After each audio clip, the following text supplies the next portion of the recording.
stop it. Yes. But Stop. I would push back on this point. When you say that about those fraternal organizations, they've been instrumental in the community and community organization. So let's not go Man, there. I don't even because this Charlie Kirk shit. We listen.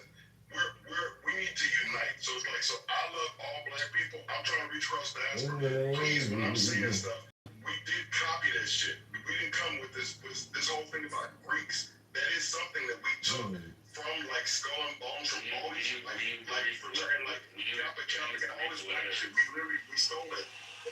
Yeah, but you were talking about the stuff that you said that come from West Africa.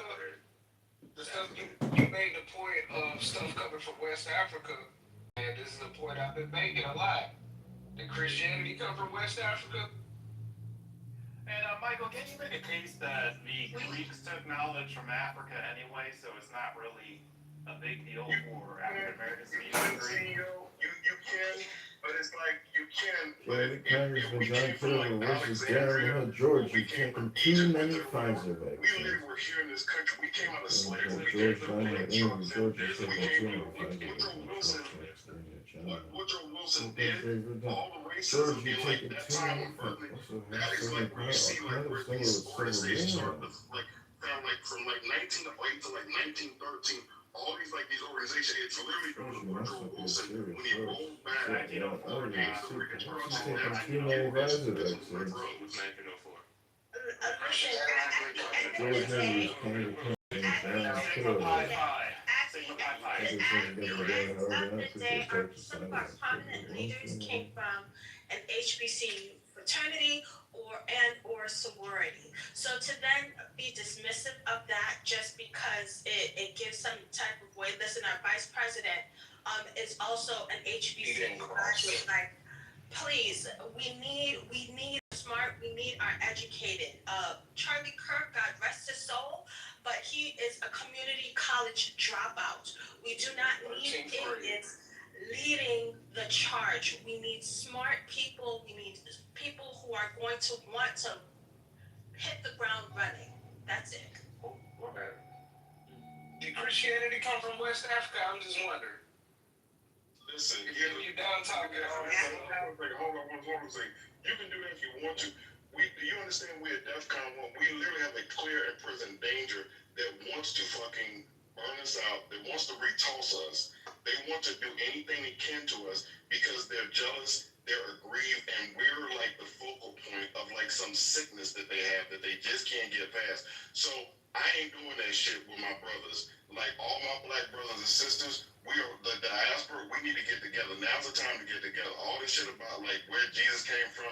Like I just made that statement that I made because somebody talked about CEO mentioning Charlie Kirk was going to like talk to black people, and then somebody made a statement about. I just want to let you know that everything in this country for black Americans, we have always been influenced or taught by white sense and sensibility. That's just the way that we fucking are in this country. We're damaged in that way.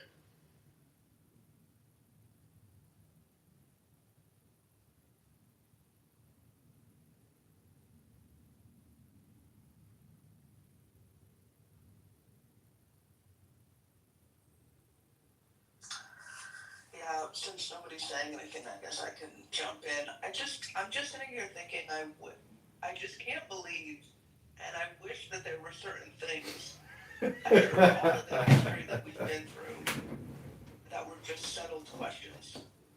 Like, for example, at the most basic level, we all know all of us have different abilities, gifts, strengths, weaknesses, but our capacity has absolutely nothing to do with our race. That should just be a settled question by now.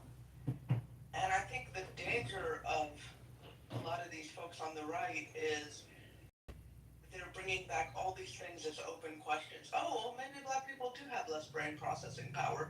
Why don't we dialogue about that? Why don't we have a debate about that? Why don't we all think about that? I mean, there are just very basic things after everything we have been through that we should just know better and should just think, no, that's not something worthy of debate.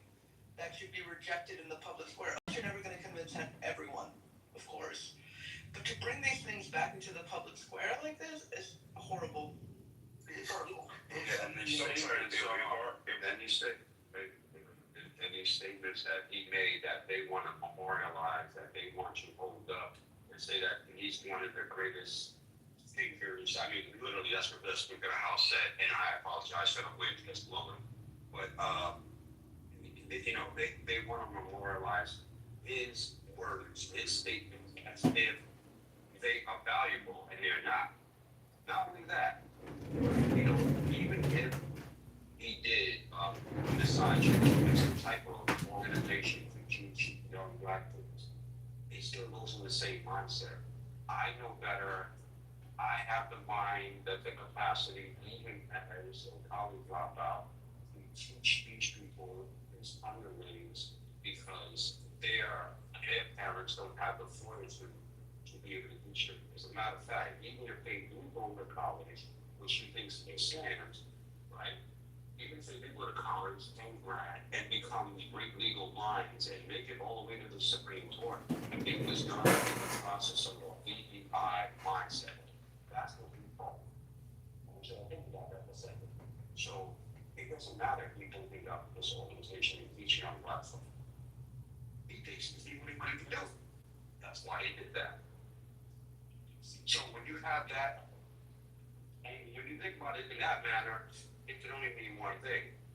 I think people forget what white supremacy is. It is not being with everybody else. What rules is to feel that you're superior. Taking too many Pfizer. Okay, that includes people of color, black people, who are not considered sexuality or gender issue. That's what that mindset is. So Tax. do with that. My issue is this, and I'm with you, Michael, and I think we have the feeling that we have, and it may have something to do with our generation, but the level of, and y'all, I'm gonna make up a word, the level of festivity that is in my bones from just seeing the audacity to put the face of this man in some sort of meeting next to Martin Luther King.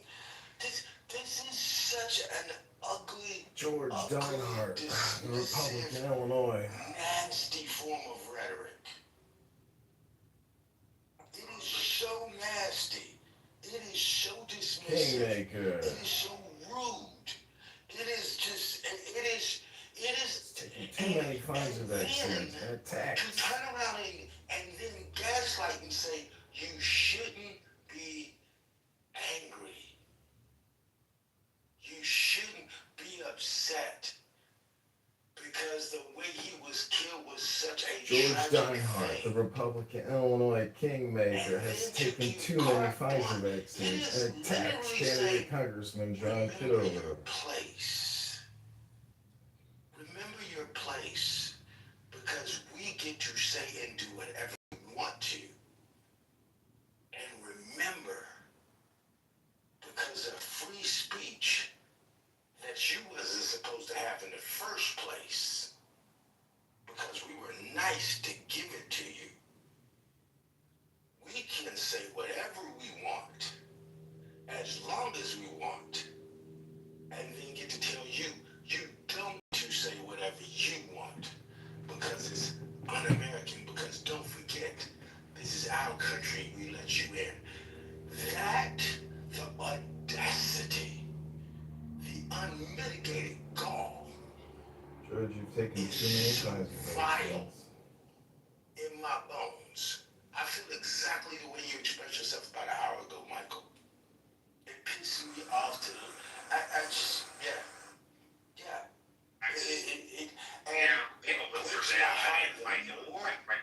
What just snaps my heart into a million pieces is the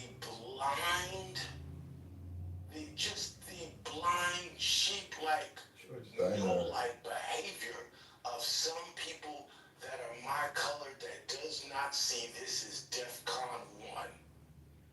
Good, you might That think you're a serious breaks my person selling heart. anything you Y'all see. can laugh at Perhaps me, you're but I've been taking too saying it many for almost Pfizer 8 months. vaccines.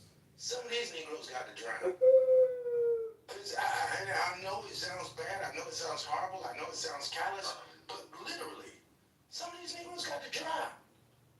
Because if you don't see how they're taking a dump and smeared it in your face, and you're gonna shuck and jive in blackface when you already black, I don't know. I don't know. It's just Straight up. Thank you. I just want to get on one thing that Jay said, because I've been talking, so I'm going to shut up. But I did want to say about this, like, not being like our country, which it is, it should be. We're more American than most people here. So people that came off the boat at Ellis Island, like your Irish, your Polish, your Czechs, your Slovakians, your motherfucking Armenians, like all those people that we literally have been here since like the late 1500s, like building this shit or whatever. So African Americans, like ADOS, whatever you want to fucking call yourself, whatever. We literally, this is our America. So I'm gonna fight for this motherfucking country because I literally got ancestors that put blood on this shit or whatever. Saying all that to say that if we don't get this shit together and we don't make some kind of stand now, like democratically or just even to get a Republican like or Rhino or whatever the fuck, if we don't get MAGA out of there or this white Christian nationalist movement, this racist, we can kiss the Voting Rights Act goodbye. Because we already got dumbass Clarence Thomas on there. If you ever listen to oral argument of the Supreme Court, the motherfucker sounds like, I don't know what he sounds like or what. I hate to talk about a black man, but I mean, the motherfucker sounds like an idiot. We do have Katanji on there. It's like, but I'm just saying that, like, the Voting Rights Act with the 6-3 minority that we got or whatever, and then with what they're trying to do, that shit is going to go bye-bye or whatever. So it's like, so to Jay's point, some of the rights that we have enjoyed, they can roll some of that shit back because we don't have like any other we weren't born with the fucking right to vote or whatever, and they literally can take that shit back. I think in like 2031, a portion of it that I think Bush ratified, Bush 2 ratified, I think has to be re-signed. But it's like they can start going back to like, okay, like how many marbles in this fucking jar or whatever. Like if you can't like get that, then you can't vote. Well, it's not designed to take you to another level of festivity. But on that, the fake news part of it is petrified. It's got me sort of petrified, if you want to say that. You imagine that would have Dr. King or Coretta Scott King, my friend, or Sister Betty Shabazz, my friend, will go to Malcolm or Mark's eulogy and get the spitting all in the mic talking. The black movement's gonna move at his eulogy or at his memorial, or just so many pieces to the puzzle that are completely out of place. Even the wife of Robert Francis Kennedy Sr., his wife would go to Robert's memorial and get to spitting at the mic about what a great man Robert Francis Sr. is. It's just out of place. The pieces in this puzzle do not fit. And if it does not fit, then goddamn it, you must have quit. This guy here, man, is just a one race card after another. His trump card is the race card, and try to play you into the middle of some lopsided equation that they cooked up in the 9/11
George Dinehart, the Republican Illinois kingmaker, Alright. is taking I'm too gonna many play Pfizer pasta. vaccines and attacks candidate Congressman okay John with me. Kitover. So the first video I'm gonna play is going to be Pastor Brian. After Pastor Brian, I'm gonna play another pastor that also agrees with Pastor Brian. And then the third pastor I'm gonna pray.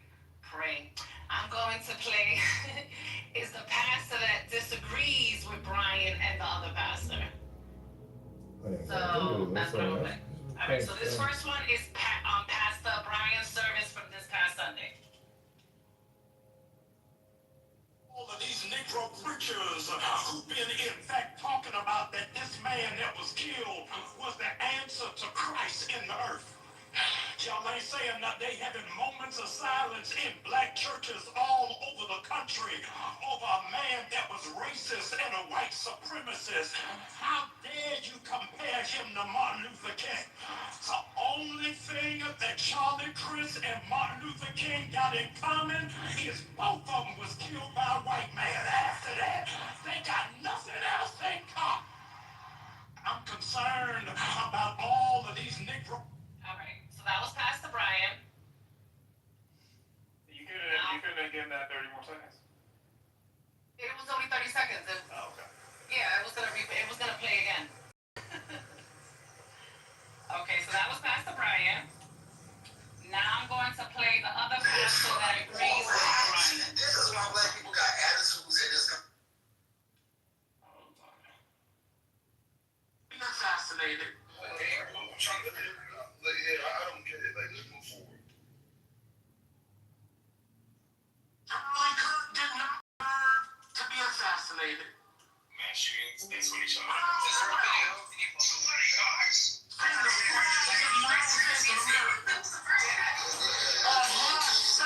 Calling this nation to honor and venerate a man who was an unapologetic racist and spent all of his life sowing seeds of division and hate into this land.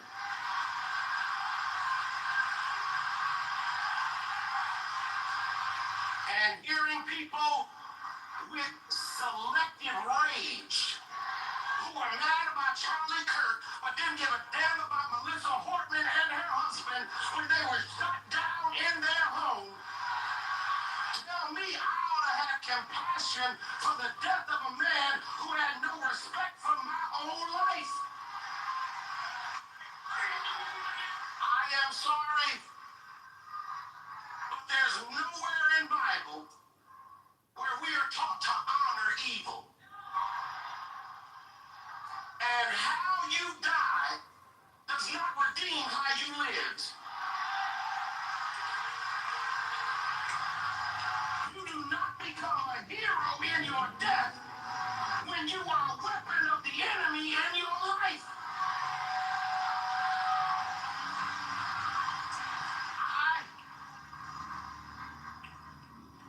I can abhor the violence that took your life, but I don't have to celebrate how you chose to live. I am overwhelmed. Okay. Now I'm going to play the response from the pastor in Chicago. And then I'm gonna play Pastor Brian's response right back to him. Hold on.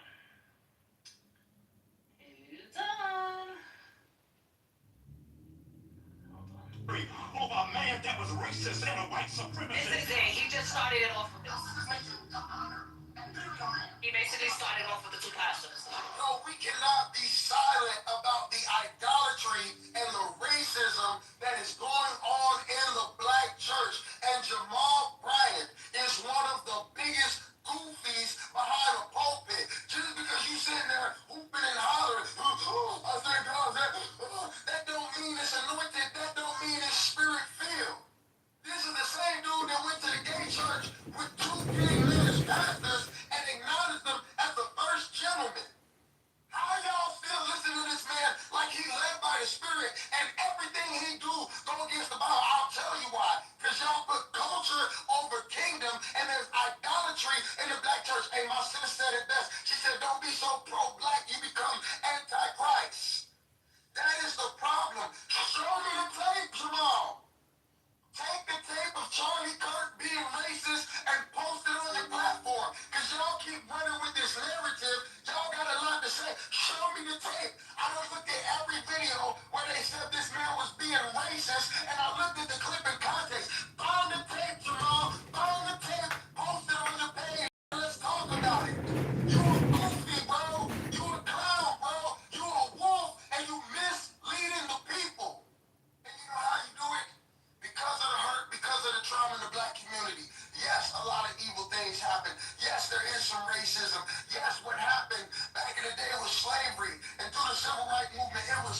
the King is his Instagram, but he is a pastor in Chicago.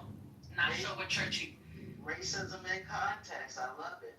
So now he wanted Pastor Brian to show him the proof that this young man is racist. So Pastor Brian responds. One moment. Let me just get that last video. Okay, so he responded 16 hours ago.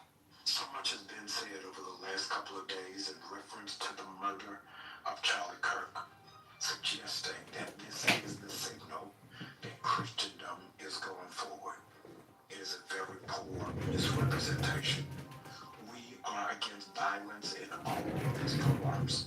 And what took place in Utah was absolutely heinous. But yet, it still does not dismiss. In spite of how he died, it doesn't erase how it is that he lived. I don't want to be taken out of context, but I want to ask you, Like, did you like hear Charlie's it? own words, Fucking is this the voice of Christendom and the church? For these blacks trying to go rob her, happening all the time in urban America. Prowling blacks go around for fun to go target white people. That's a fact. Black crime is a major issue in our country. Why are you pushing criminal justice reforms? Joy Reid and Michelle Obama and Sheila Jackson Lee and Ketanji Brown Jackson, they're coming out and they're saying, I'm only here because of affirmative action. Yeah, we know. You do not have the brain processing power to otherwise be taken really seriously. You had to go steal a white person's slot to go be taken somewhat seriously. Now, the southern border is, of course, the great replacement. They're trying to replace us demographically. They're trying to make the country less white. It is an anti-white agenda. If I see a black pilot, I'm going to be like, boy, I hope he's qualified. 150 signatures. We found a We song. halted Rock for immigration them. for 40 Ever. years, and we dropped our foreign-born percentage to its lowest level ever. And I do think that there is a direct correlation between someone's testosterone and their politics. On young men, the lower their testosterone, the more likely they are to be Democratic. When blacks in America did not have the same rights they have today, they were less murderous, there was less break-ins. Why is that? So I'm sorry, are you trying to say that blacks thrive under subjugation? No, I'm asking you the question. The data shows they were actually better in the 1940s. It was bad, it was evil, but what happened? Something changed. So much has been. And that is the end, guys. Yeah, exactly what I was saying earlier, and guess what? They did the other thing again. They did that other thing again. You're racist for pointing out his racism. It never ends. It just never. So new under the sun, right? So Malcolm, and I've heard the speech, but I'm gonna mess it up or whatever. But basically talking about the house Negro and the field Negro. So you heard that in those clips. So the dude, like they say, live in the master's house. He's the master's fool. It's like he loves his master. And so when his master gets sick, he like, we sick? It's like house burns down. He'll like kill himself trying to save the master's house. While the field nigga don't get to eat no food. He don't love the master. He wanna see the master dead. And it's like if the master's house burned down, I'm fucking gonna throw like gasoline. Republican Illinois Kingmaker has taken too many Pfizer vaccines. Attack. The gist of it. Yeah, they But could. that's all I heard. Malcolm literally talked about all of this stuff in a lot of his speeches. Even like when you get these people like this guy on Fox News that got caught out there looking crazy as fuck.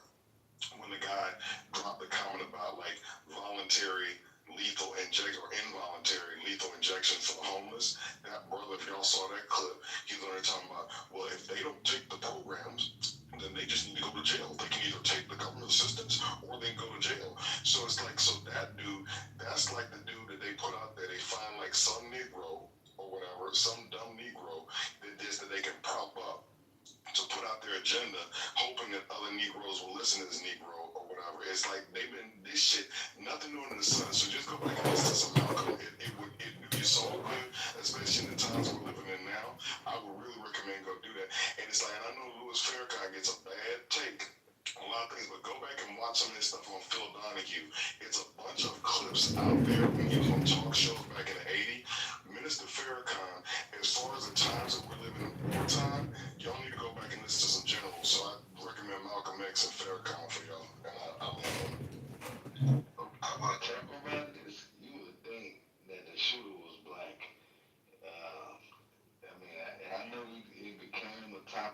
race to a certain degree, but the shooter was not black. So us talking about he was racist, that's not why he got shot. It was something way different than that, which is why I don't really understand black people celebrating it. Not just because it could bring unnecessary heat towards us, but also that it's not. It's like we're always looking for some symbolic victory instead of going and getting real victories. It's not a victory that some white man shot a white man. So I don't really get the victory that a lot of black people take. Jason, if I may, when you have two sides of something, and one particular side is constantly blaming the other side, yet the atrocities are coming from within.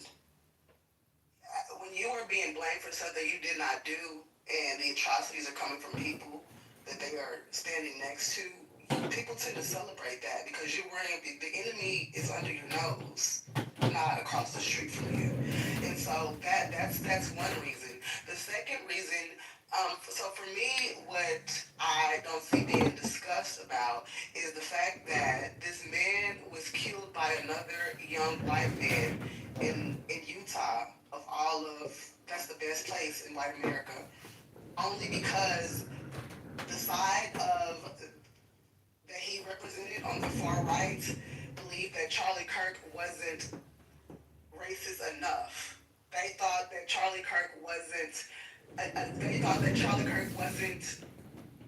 Yeah, I don't know where to put it, but they thought he wasn't racist enough. The real conversation here needs to be how the Groypers and whatever they have going on are trying to cause a civil war because the current state of conservatism isn't strong enough for them. That's the conversation that needs to be had here. Never mind the fact that black people are celebrating somebody who was eliminated for their rhetoric. The conversation needs to be how they are assassinating one another because they don't think that they are extreme enough. I mean, from all the quotes I read and all the stuff they even just played in the clip, he seemed racist enough to me. You don't think? Once again, Jason, that's not. Jason, you would think that because you don't have the mentality of a Groyper, nor do you have the mentality of a white man. So for somebody who is generationally racist, you will think that this current state of conservatism, while you as a black man is OD enough, that's no. You have other white men deeper in middle America saying, hey, this level of conservatism still is not enough for me today. I still need more racism in it today. People are very agitated because 6 months in, they have not seen enough deportations. People are agitated because 6 months in, their president is saying, hey, we just signed a deal with China to bring more Chinese students over here. And his voter base is saying, that's not what we voted for. We voted for them to get out, not for them to come in. Pardon? What could he have done to be more racist, you think? I'm not agreeing. What you're missing is there's another subsector of people, of white men who feel that Charlie Kirk was not racist enough. You have to go do your research on Nick Fuentes and the Groypers to understand that. Hey, let me just say, because CEO brought up a point. So like, I can't see on stage, but like the brother that's speaking, what CEO talked about, he said that Charlie Kirk was going to talk to black youth. That in itself hosted an annual conference for black youth. Thank you, CEO. Thank you. So that in itself, Jason, like for your hardcores, like your like mud people, your troglodytes, the one that like don't want to mix anything with us, they don't want you even doing nothing with black people. So to that point, like he wasn't racist enough for some of these people. Can you see that? I can see that because I'm just kind of learning about him. So if he's doing all this stuff for black people that y'all fan, I can see that. But at the same time, it's still like if there's this metric for racism and he's not meeting it because he's doing a few things for, it seems like it would be a lot more white on white crime about this that we would see. But not only that, y'all don't think it could have been anything else? Why? No, because the people that have done it are. You think it was about black people that you're twisting yourself into a pretzel trying to excuse what is obvious. But a white man killed a white man for asking questions. He is only asking questions. Jason, it's not necessarily for us. Like that's why I keep telling you to go back and look into Nick Fuentes in the Groper group, because it's not necessarily about Black Americans. The Groper agenda for white America, in their eyes, Charlie Kirk's agenda for white America was still not white enough. I think the job is that the righteous reject the wicked at this particular hour, but on that strength, this could all be fake news anyhow. That's someone said they spotted this joker somewhere. So we should not be in the middle. That's the thing that I wanted to say more than anything. That don't play ourselves to the middle, but be on the side of righteousness for righteousness' sake, and check the wicked in the midst of their peculiar brand of iniquity, their capitalistic imperialism and communism and capitalistic Bro, don't for the money they get it for the and the power, and don't let them violate on our soil. It's my land, my street, and we should check them. And the peculiar people still saying they seen Elvis. We seen that man get Well, Ness, you said one thing. I say one thing that so Ness, you mentioned something about Utah being the whitest or the most racist or something like that. I'm not in love with the Mormons, but they gotta get some credit for actually not being that way. Like if you look at their voting pattern with Trump, Utah only 45% voted for Trump in 2016.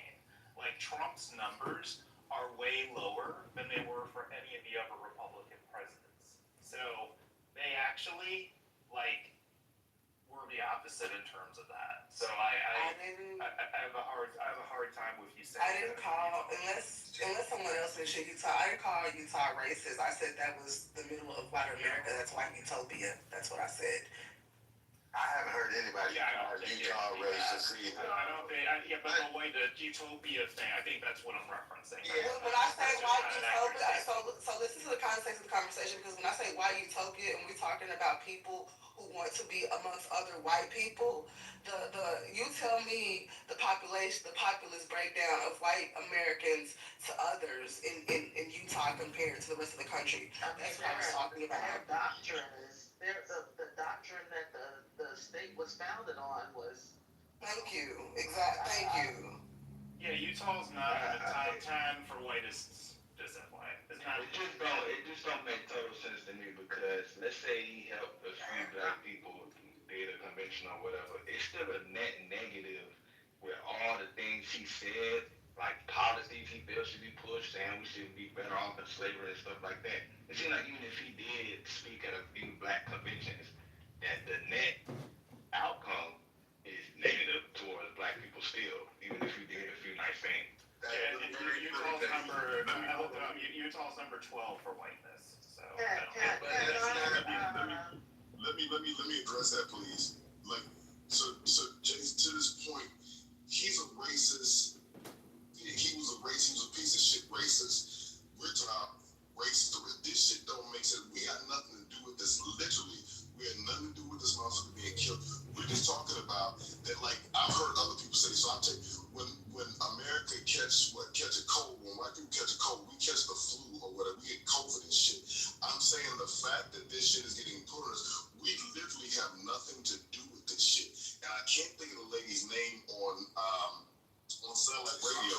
A caller called in and was like some white man talking about Maxine Waters this and something, and she read the motherfucker for filth or whatever. Just be like basically, don't bring us into this shit. We have nothing to do. We're literally just talking because we're in a black space and we know how this shit, the radical left, the fact that HBCUs, a white man killed another white man, and HBCUs got credible fucking threats about this one dude. I heard this shit. I don't know if Coach read that shit out.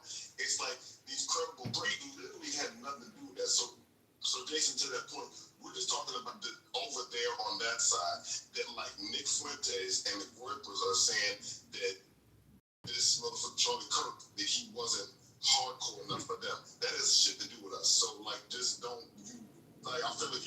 It's like you bring it over here. That has nothing to do with us. We're just talking about what's going on over there. It's like watching a movie. I just want to clarify something real quick. I know there was some. You were saying CEO was talking about Utah being the 12th whitest. You actually do this study of where black people live. Where black people live, Utah is in the top 5 of the least likely place for black people to live. Only top out Wyoming, Indiana, Wyoming, Idaho, and maybe Montana. Right. Black people specifically. And I think that's what the speaker was referring to. No, see, I'm glad you said that because that is a perfect example of people using statistics and numbers and to make their point, right? And that's what Charlie would do a lot of times. Yeah. But let me I wish I knew who you was. I'd give you like the emoji credit on here, but I'm giving it to you.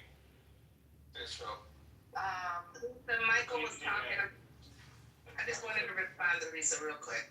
Lisa, Michael was talking about Lisa. I already know. Okay. I put it in the chat. Thank you. Okay, yeah, I GA, the issue though is again, I pointed out where they stood on Trump in terms of the presidential election, they go a lot lower for Trump than they did in the past or any other Republican candidate. So I think you've got to provide credit for that. No, not really, because their politics isn't the issue. The speaker was when she mentioned white utopia, it was white people living around white people, and there is a Hispanic population in Utah that can be white passing. The point is that black people, by and large, only represent 2.1% of the population. Black people don't live there. And the point that she was making by calling it a white utopia is white people that want to live around other white people. All of those people didn't even vote for Trump. So there's no reference that all of those people voted for Trump. Just like somebody else said, some of those people don't think that Trump was extreme right or alt-right leaning enough. That's not the point.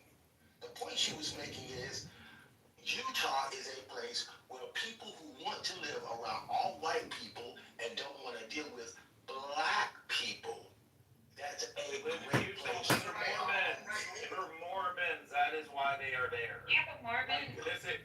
That's the only point she was making. But You're finding it's a point. It's a disingenuous point. It's not.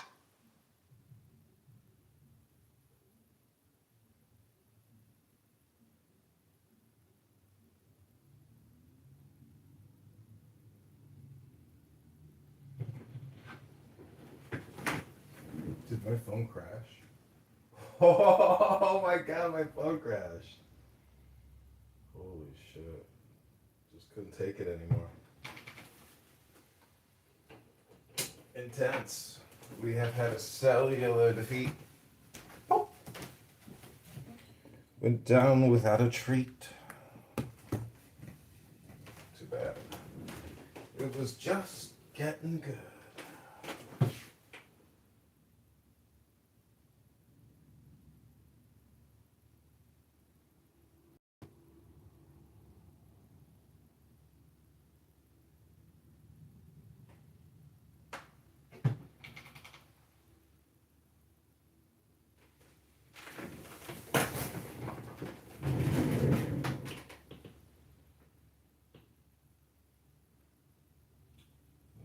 We're at 150 signatures.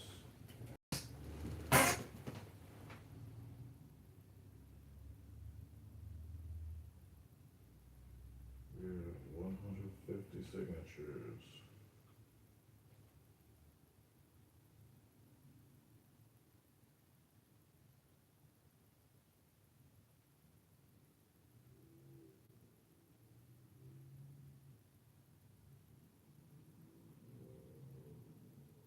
Oh, this is the donation link. 150. Even $1.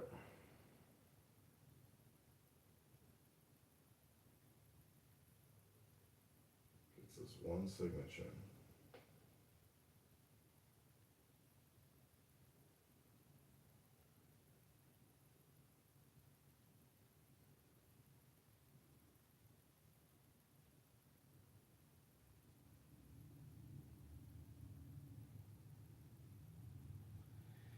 Even $1 of support gets us one signature, Rockford.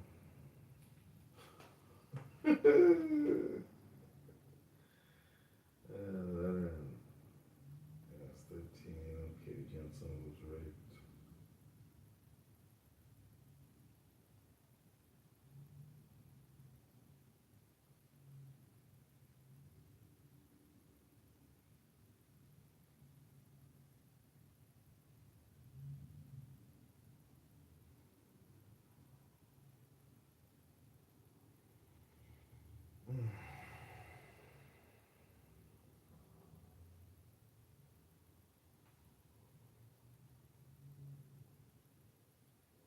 Unemployment security.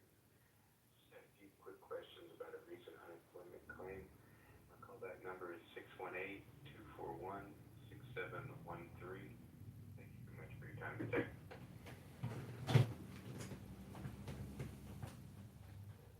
Good morning. My name is Bryce with the Illinois Department of Employment Security. Just had a few quick questions about a recent unemployment claim. My callback number is 618-241-6713. Thank you very much for your time today.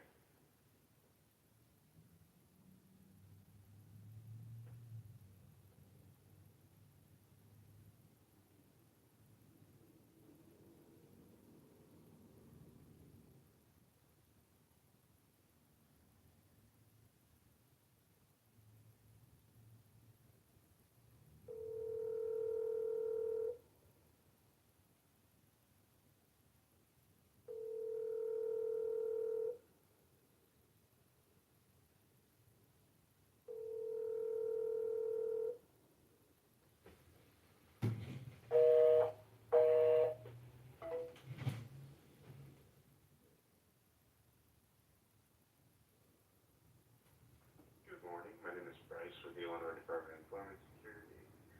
Just had a few quick questions about a recent unemployment claim. My callback number is 618-241-6713. Thank you very much for your time today.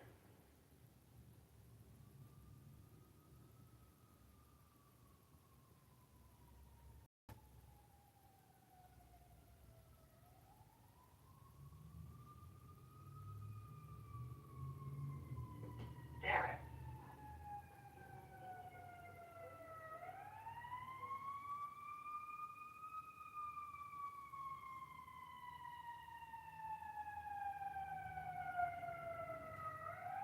Calling your Illinois Department of Employment Security. Please listen carefully. Your menu options have changed. Go online and be paid on time at www.its.illinois.gov. File for unemployment insurance, choose direct deposit, and certify for benefits. It's safe, fast, and easy at www.its.illinois.gov. Use IllinoisJobLink.com to find a job and help meet your work search requirements to be eligible for benefits. IllinoisJobLink.com is the state's Help Wanted job board. It's also the state's no-cost HR recruitment tool. Post your resume, Help Wanted ads, and help meet your work search requirements at www.IllinoisJobLink.com. If you have a question about your direct deposit debit card, including your reset of your PIN, lost or stolen card, or change of address, call Claimant Services at 800-244-5631. That's 800-244-5631. You also can certify for benefits with TeleServe at 312-338-4337. This is available 5 a.m. to Even 7:30 p.m. $1 Monday support through gets us one Friday. signature, Rockford. Your employment office is open from 8:30 a.m. to 5 o'clock p.m. Monday through Friday. It is closed on state holidays. Service is always available at www.idef.illinois.gov. you are calling about direct deposit or debit card issues, including the reset of your PIN, to report a lost or stolen card, or to report a change of address, please hang up and call Payment Services at 1-800-244-5631. For all other issues, please listen closely to the following menu. Our options have changed. For all questions about your unemployment claim, press 1. For assistance with finding a job or placing a job order in Illinois Jobs Link, press 2. To repeat this menu, press star. It's the worst service. I did not recognize that as a valid entry. For all questions about your unemployment claim, press 1. For assistance with finding... Thank you for calling the Illinois Department of Employment Security. As part of our customer service improvement plan, all unemployment insurance-related calls are now being handled by our Claimant Services Center, which can be reached by hanging up and dialing 800-244-5631. Please note this new number for the future. We apologize for any inconvenience and hope you have a great day. That's it. It's like getting unemployment insurance in Illinois is insane. It's a runaround. If you don't get that call, if you don't pick up that call, you're screwed. But our primary phone for Clubhouse Anonymous has croaked, so we're facing some technical difficulties here on the show right now.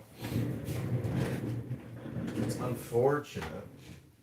We do have other Clubhouse accounts, so what we'll do is we will just go to a public room.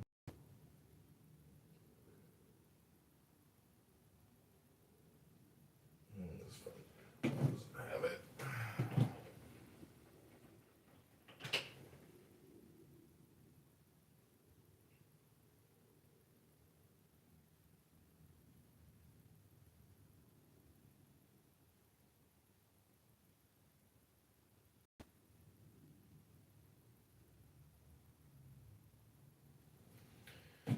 This phone doesn't have it.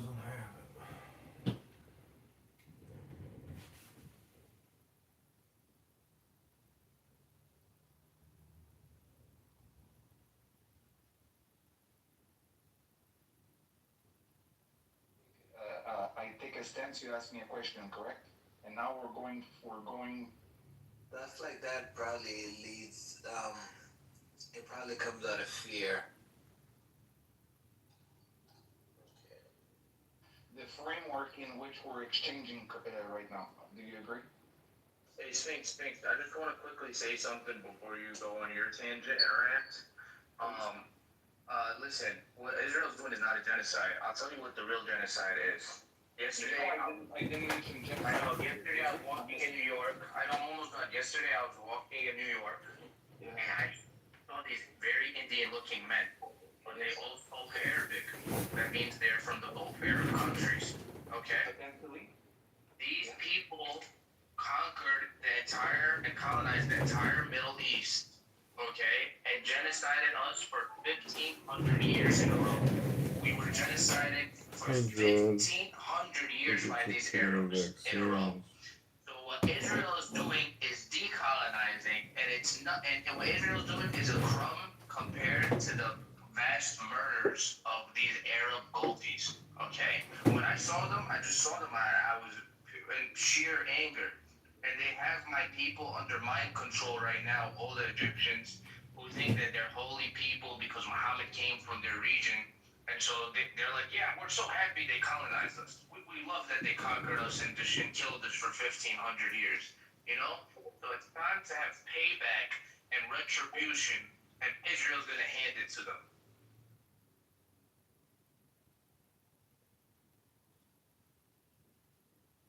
The Coptics will rise again, I'm sure.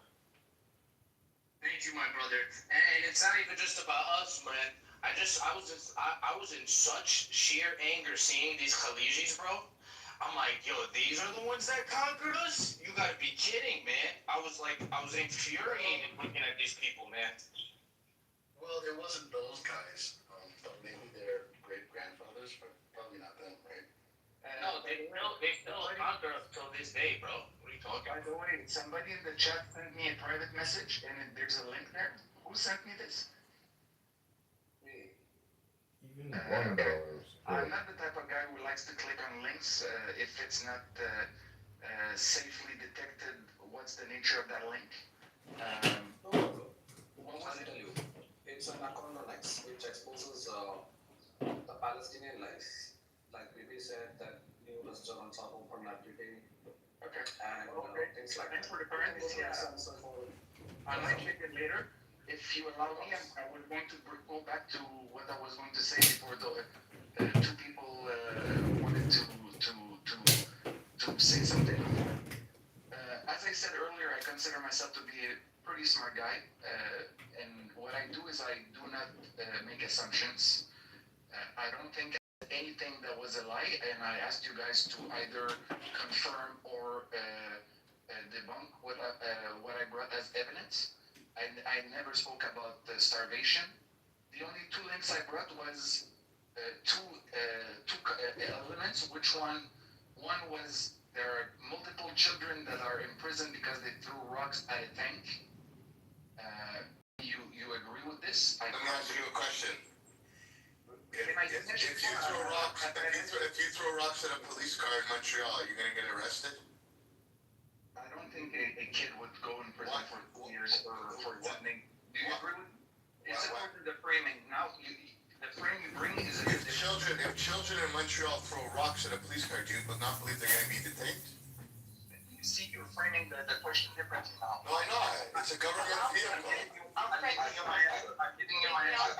I don't think a kid. Let me frame it for her. Let me give him a nice legal reference, okay? If you want, but. Okay, so, in the event, One second. in the event a minor, Akshia, she is a mod. So sorry, Sphinx. in the Better event she. a minor tosses a projectile at either a police officer, was that your question, a police officer? It was No, not a tank. He said throwing rocks at a tank. So Which is basically also framing, but not a tank. If a minor takes a projectile and throws it at either a civilian or someone in the military in the United States, what do you think is going to happen to them? I don't think a kid is going to be in prison 3 years in a You military. know what happens in the United States when a juvenile throws a projectile at someone in the military or at As a you saw, civilian? I never interrupt anybody who was speaking, and I think I've been respectful throughout. And this was not my point. There So are we're asking multiple the question, interruptions. no, just answer a No, direct it question. was not- What do you it think was not a- happens under the it law was of the not a United question. States? What do you think happens? My answer is, I said it again, a kid wouldn't be in a military prison for 3 years. Hold What, you know on. what happens? They go to juvie, if Yeah, it's under not state military, law, and not military prison.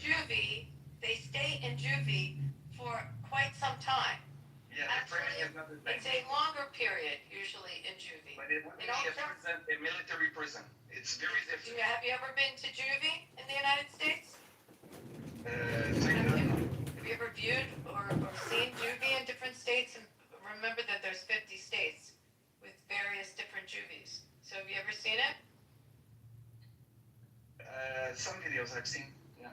Also, what does it matter? Every state, every country has its own laws, has its own legal protocols. But As to how to handle I got interrupted twice, and you guys don't even know where I was going to go. And one of the issues is that Hamas and various other terror groups use children as terrorists, right? To disguise My approach is more constructive. If you allow me to complete, as you've seen, I never came across as being threatful or aggressive.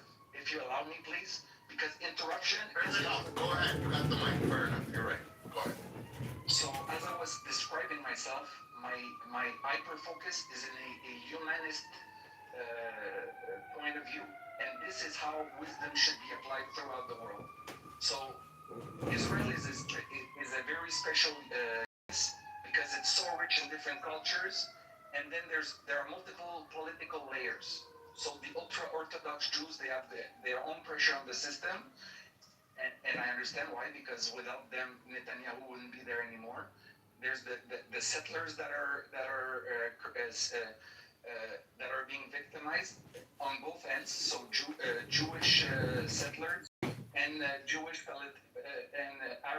Arabs farmers, etc. Now, if we are wise about it, because at the end of the day, somebody, let's say an alien spaceship, is watching the planet and they're neutrally analyzing the situation, what would they do? They would do it mathematically. So all the different dimensions, you don't make amalgam. I don't know how you say amalgam in English, but mixing everything together, this is the approach when you want to manipulate people. What I do, I have a scientific approach. So I want every dimensions to be laid out on one table, a round table where all the actors are surrounded, hopefully with good intentions. Right now, there's violence. The Arabs are immature in their approach of fixing the issue or trying to get support, because what I get from videos on YouTube is they tried multiple approaches. I'm not saying, when I say I'm talking about specific individuals or little groups, because of course I don't have omnivision and omniscience of the situation. I look at it scientifically with a humanist perspective. The best approach is to bring as many people with good intentions and not focusing on aggravating the situation. Starvation, most likely there are places where Palestinians are starving.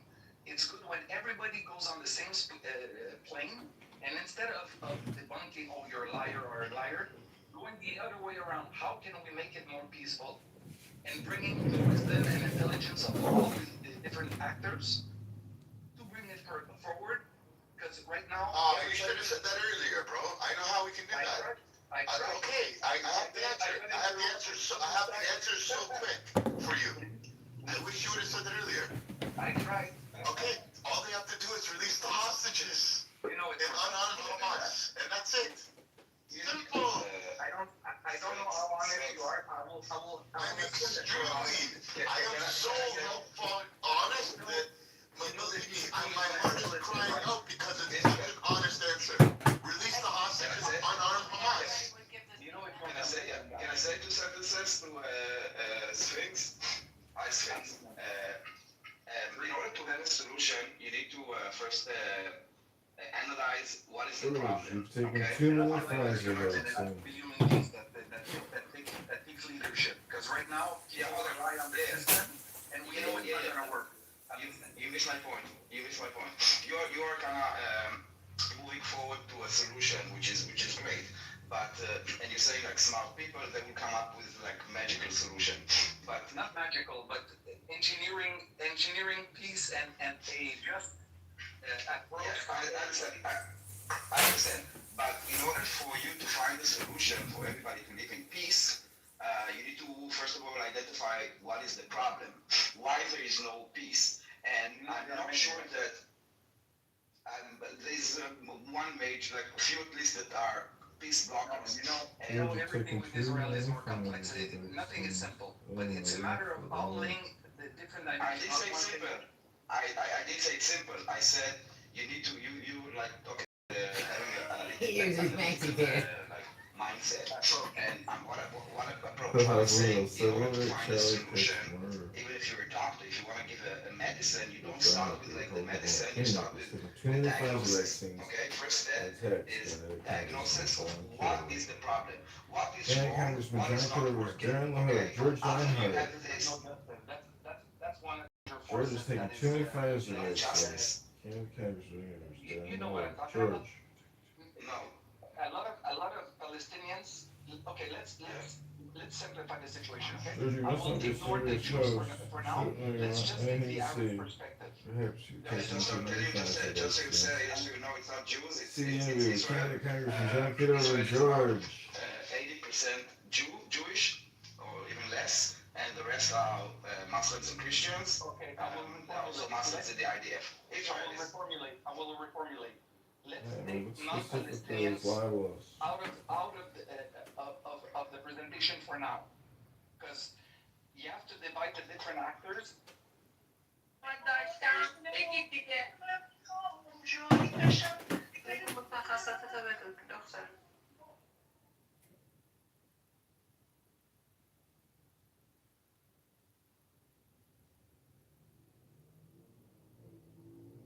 knew somebody would go mad. That might be true. Without God and higher ideals, institutions will collapse. False.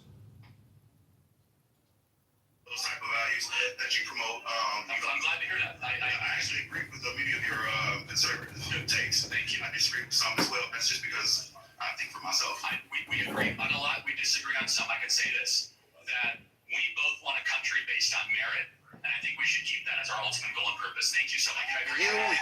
This country relevant. Okay, so what do you mean no justice? Okay. You know, we take too much time, so instead of putting too much weight on this, let's see how I'm going to bring the things, okay? So let's consider that Palestinians don't feel justice. Now there's a problem. It's going to be, I don't know how you say that in English, like, it's like political, in French, we say, so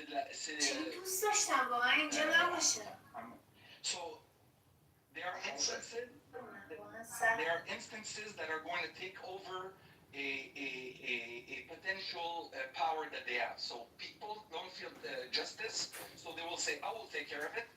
Then you will have multiple different approaches. One will be the PLA, one will be the Hamas, one will be little ghetto gang members, etc. Others will be immature kids throwing rocks at a tank, thinking this is going to change anything, etc., etc., etc. Now, this become a potential for whoever is in power, because let's be honest, Israel is in top dogs in the world on how to leverage and strategize. Do you agree with me? We do what we need to do. I don't know if we're top dog, but we do what we need to do. We're a pretty top dog. So okay. AI, satellite reconnaissance, having spies in every country, having intelligence in every country, making bonds with all the powerful other resources in the world, having I forget what's the word, controlling the politics in the States. I'm sorry, I'm listening. You need to understand that yes, they killed so many Palestinians. Hold on a second. Hold on a second, okay? Hold on. Let me land. Yo, no, he's in the middle of something. We're in the middle of something. I go silent. Okay, so wait. No, but we're in the middle of a conversation, so hold on, wait. Alongside his conversation, because now he's making it seem that we are talking about identifying. We are talking about identifying the problem.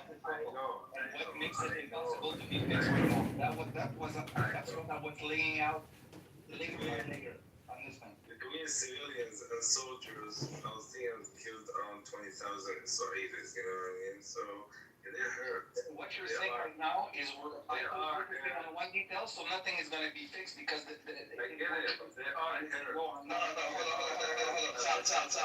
hold on. You just derailed the conversation. Hold on your turn, and we can listen to you. But Sphinx was in the middle of going somewhere else, and said you want to go take us somewhere else. So just hold on, okay? I'm trying to understand what Sphinx. The key element, for me, I have the impression, I don't think I have a solution to everything, but at the minimum, I think this would be a good leverage. So being able to take position and addressing this leverage of, since they don't feel justice, even if they release the hostages, even if this, that, nothing is going to change. We have over 60 years of history proving that my point. So the key element seems on the Palestinian side seems to be they don't feel justice. But Sphinx, I need to stop you because again, I asked you a question and you're answering with repeating my question. My question was, what is the problem? Why do they feel injustice? Because you're saying they feel unjust, but they can always feel unjust. There are many people, also the United States, that are... Big George Diners. interrupting. Hold on a Please, second. you can be part of the convo. Stop interrupting. Listen, also in the United States, there are people that feel that they don't have justice, and then they take a gun and they blow someone's head.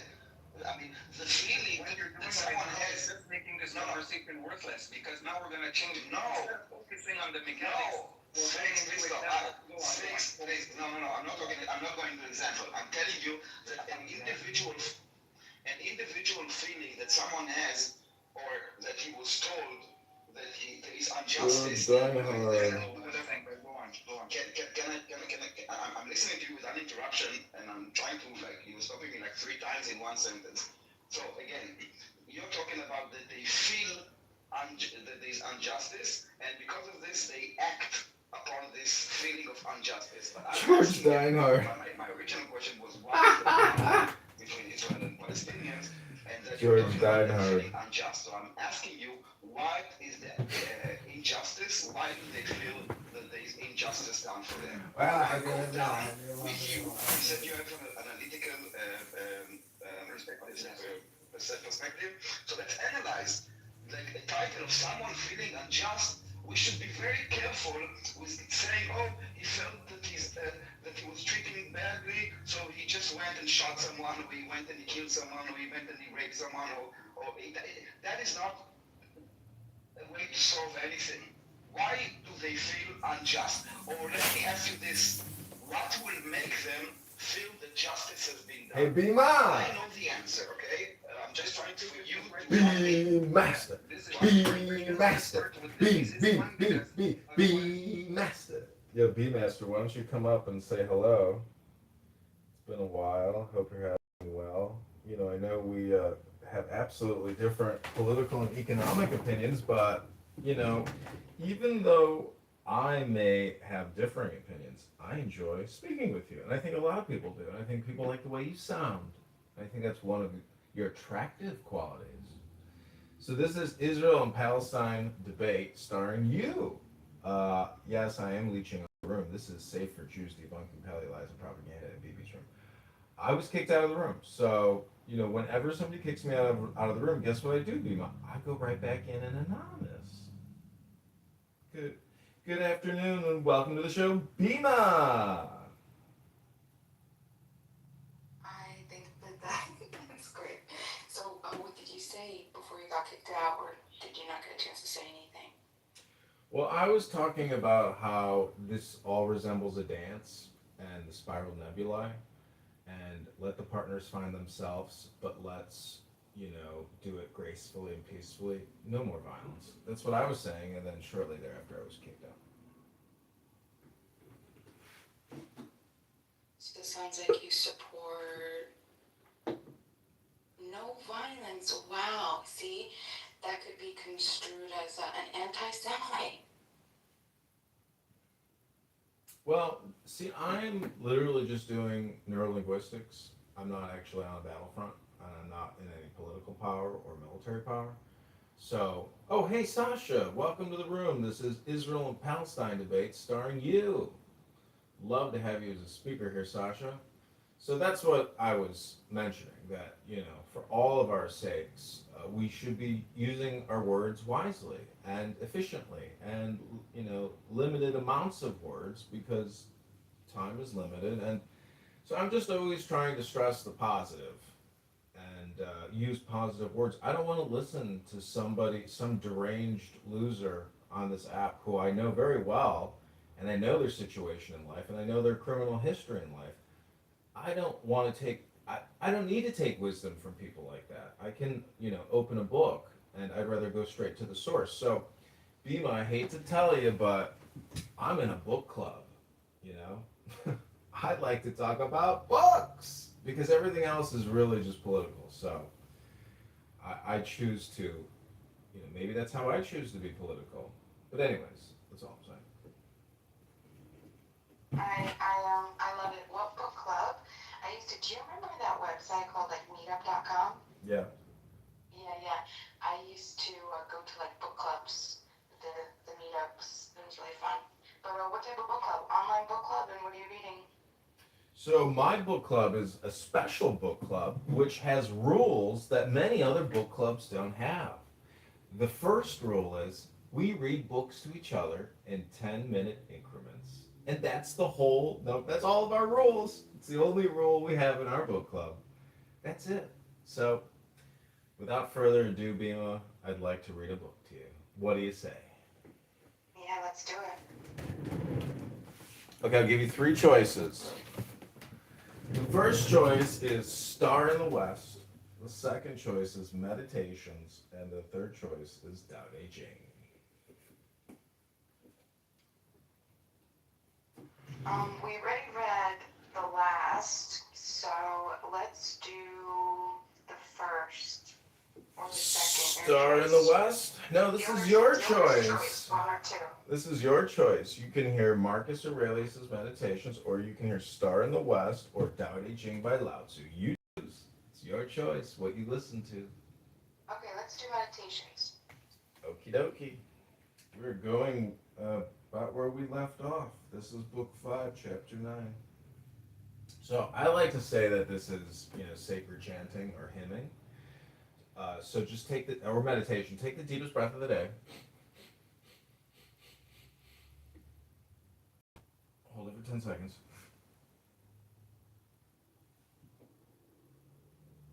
Let it go. This is the 9th verse in book 5.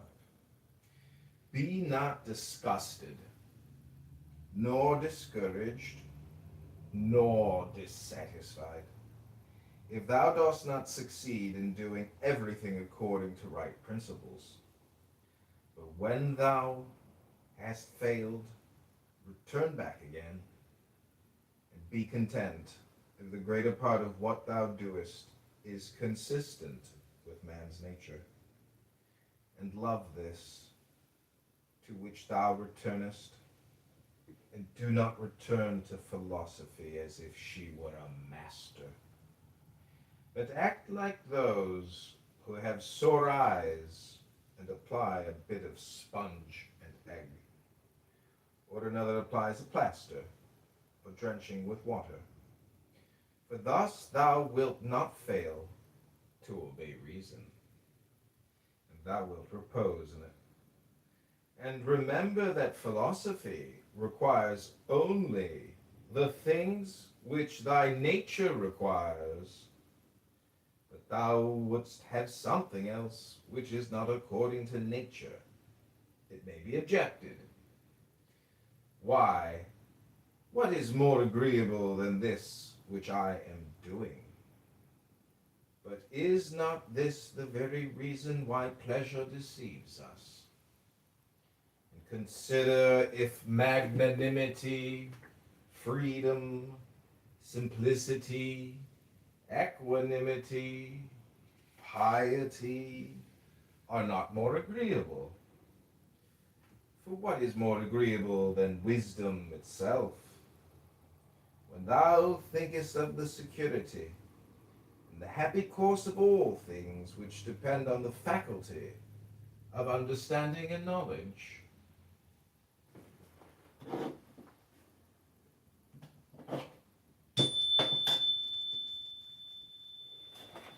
so you can see philosophy is a little bit outside of politics. It's still in politics, but it's almost, I think it's its own category with its own proper noun, philosophy. So you just heard a sample from Marcus Aurelius' Meditations. And it's transcendent, it's transformative, it's intelligent, and I hope you enjoyed that, Bimo. This has been my book club. Do you have a book you would like to read from, Bimo?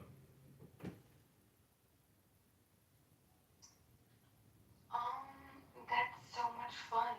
I'm not in a position to go grab a book, but yeah, I can be prepared next time. Okay, great. Well, next time, just remember that all my rooms are clickbait titles because all I'm actually doing is the book club. Very cool. That sounds really awesome. Thank you. Okay, I give you your regularly scheduled programming. BB talking endlessly. Why is this happening? Daniel too. Maybe it's happening, and maybe you don't know, but from the beginning of this year, 2025, which we did not finish yet, there have been more 1,000 terroristic attempts from Judea and Samaria on Israel. More than 1,000. That's more than 3 per day. You understand what I'm saying? And because they are promoting terrorism, and because they are promoting this mindset of there is injustice done, so go and murder Jews, we have to put those blockades to make sure that the people that are moving to Israel or to Jewish cities in Judea and Samaria don't plan to grow up. And unfortunately, it is needed because it's happening every single day. You don't want to have job cuts? Great. Agree with me, Daniel, do you agree with me that one of the intentions of the Israeli government is to isolate the Arabs and hopefully have them removed? Do you agree with this? I will agree with you with a bit more nuance. I think that what you're missing is that the Judea and Samaria is what is called disputed land. Okay? It's disputed. They say it's theirs, we say it's ours. And right now, it's disputed. This is the situation. Now, there's the situation, the jura and de facto, meaning what is going on the ground and what is like the legal status. And both sides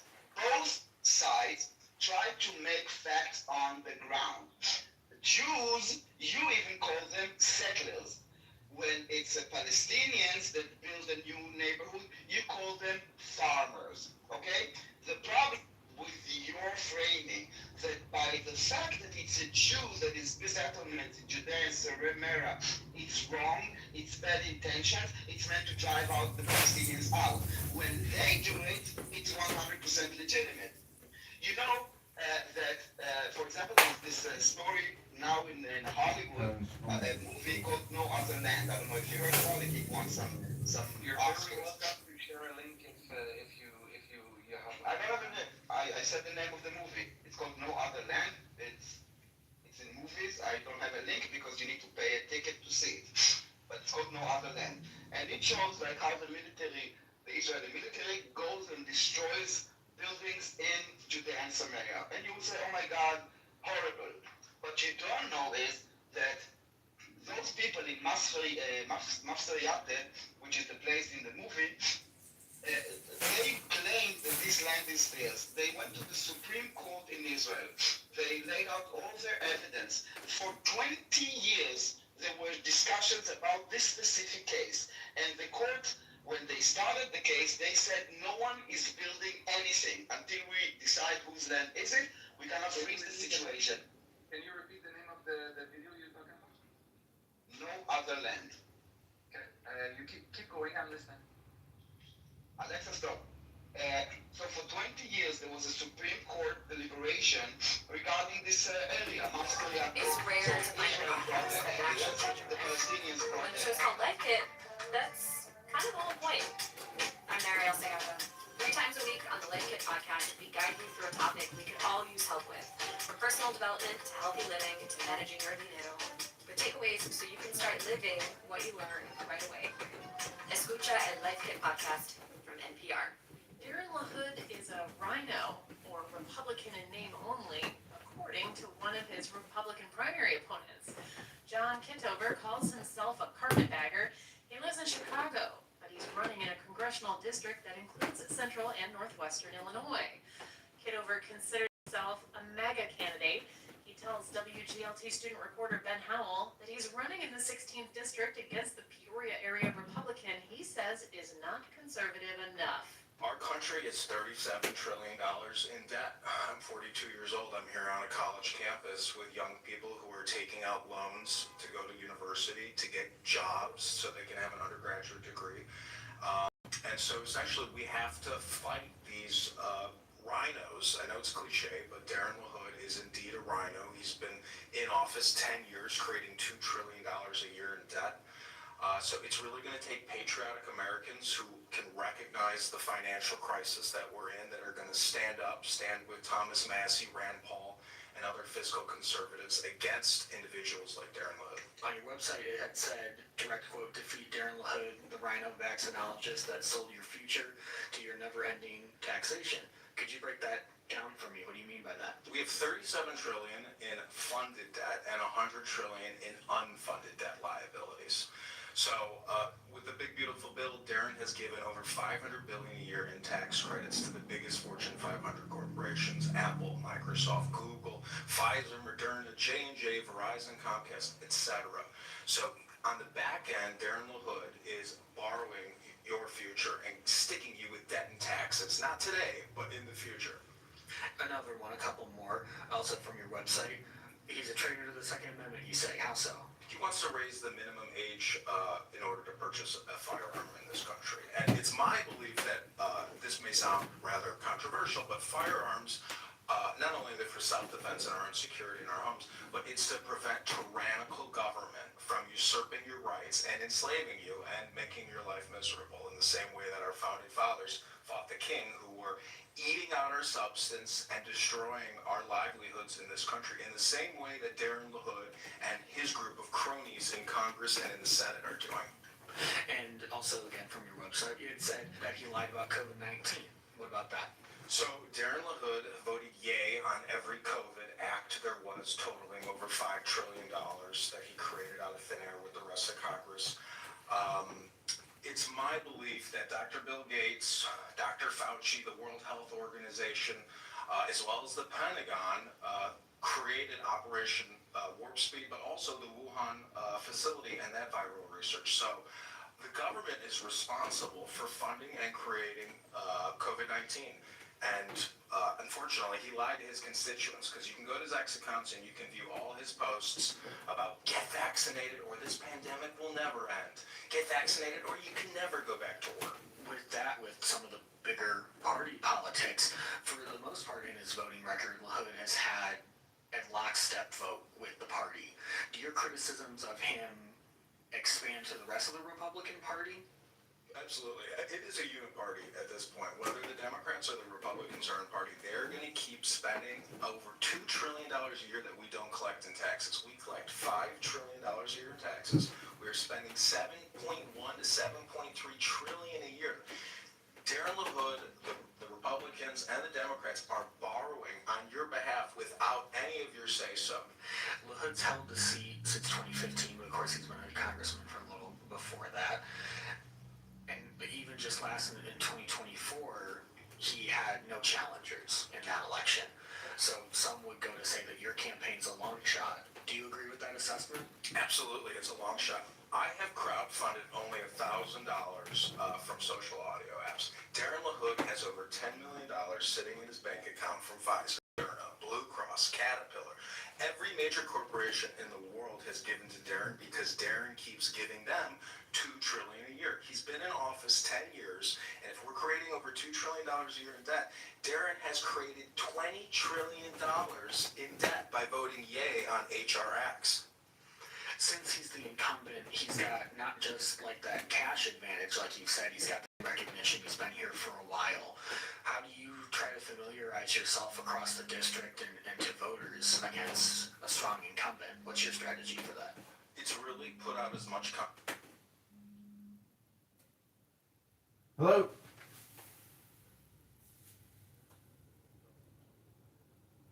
John Kitover. Yes, this is John. Quick question about a recent unemployment claim we had a moment this afternoon, sir. Hey, good afternoon, Dylan. Yeah, let's do it. I'm free. For verification purposes, can I have you identify the last four digits of your social security number, please? Sure, 6126. And that, your date of birth, please, sir. 11682. The reason I was calling today was just wanted to make sure about any updated information or last day's work that might need to be added to the claim. Right now, we have the last day of work at May 2nd, 2024. Yes, that's the paperwork I received from the IRS. And so I also, wanted to get the administrative law hearing because I had filed a lawsuit against the IRS, an EEO complaint. And that EEO complaint has been investigated, and I have all the paperwork that I need to submit because I was physically threatened that I'd be punched in the throat if I returned to work. and I was also sexually harassed. So that's all in the complaint. But I did file the appeal on Illinois, on the website, but I didn't ever get a response from the submission that I made. So I may have done it wrong, or I didn't have the right number. I'm not sure how or why I haven't heard back from that appeal, but. Double check right now. Okay, where's sir?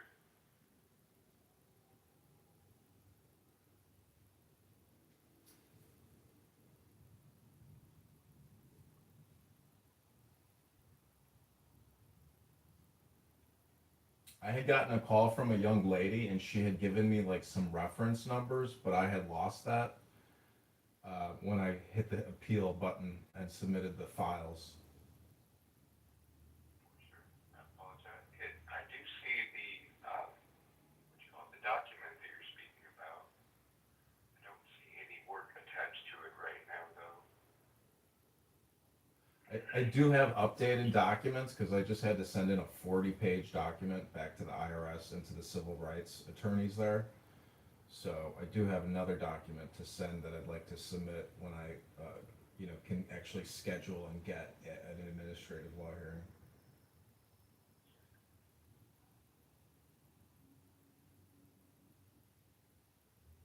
That's what I needed. If it's okay with you, I'll go ahead and I'll put a work on this appeal right here, and I'll get your claim put through today. Just so we make sure somebody's looking at that appeal for this claim, and then any additional information that you're submitting, just exactly like you have been in the ECF.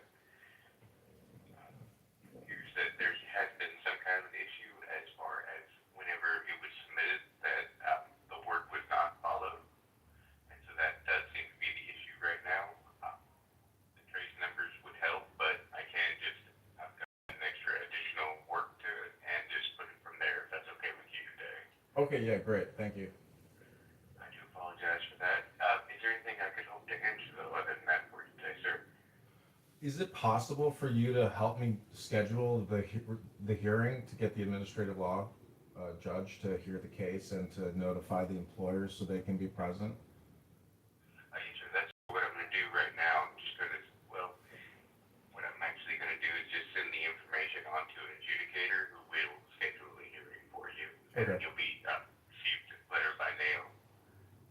Okay, fantastic. Thank you so much then. I guess I don't really have any other questions for it. Well, I do appreciate your time today, sir. Thank you. Okay, thank you. God bless. Take care. Bye-bye.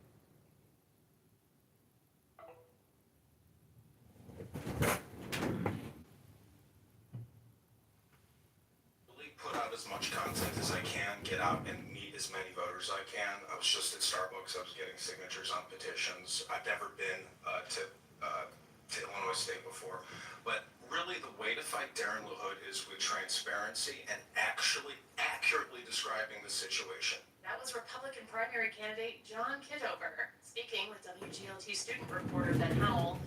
Garth Golett of Chilled Coffee is also running for the Republican nomination against LaHood. 3 Democrats are also in the race: Scott Best, Brendan Morgan, and Paul Noley. The primary election is next March. It's rare to find a podcast that can actually change your life. But when the show's called Life Kit, that's kind of the whole point. I'm Marielle Segatha. 3 times a week on the Life Kit podcast, we guide you through a topic we could all use help with. From personal development to healthy living to managing your dinero. With takeaways so you can start living what you learn right away.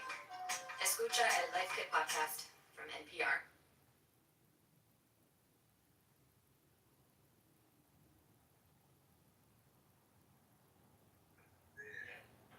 Yes. I don't think tariffs are good for the economy. I will turn over every rock to fuck your life up. It's rare to find a podcast that can actually change your life. But when the show's called Life Kit, that's kind of the whole point. I'm Marielle Segatha. 3 times a week on the Life Kit podcast, we guide you through a topic we could all use help with. From personal development to healthy living to managing your dinero. With takeaways so you can start living what you learn right away.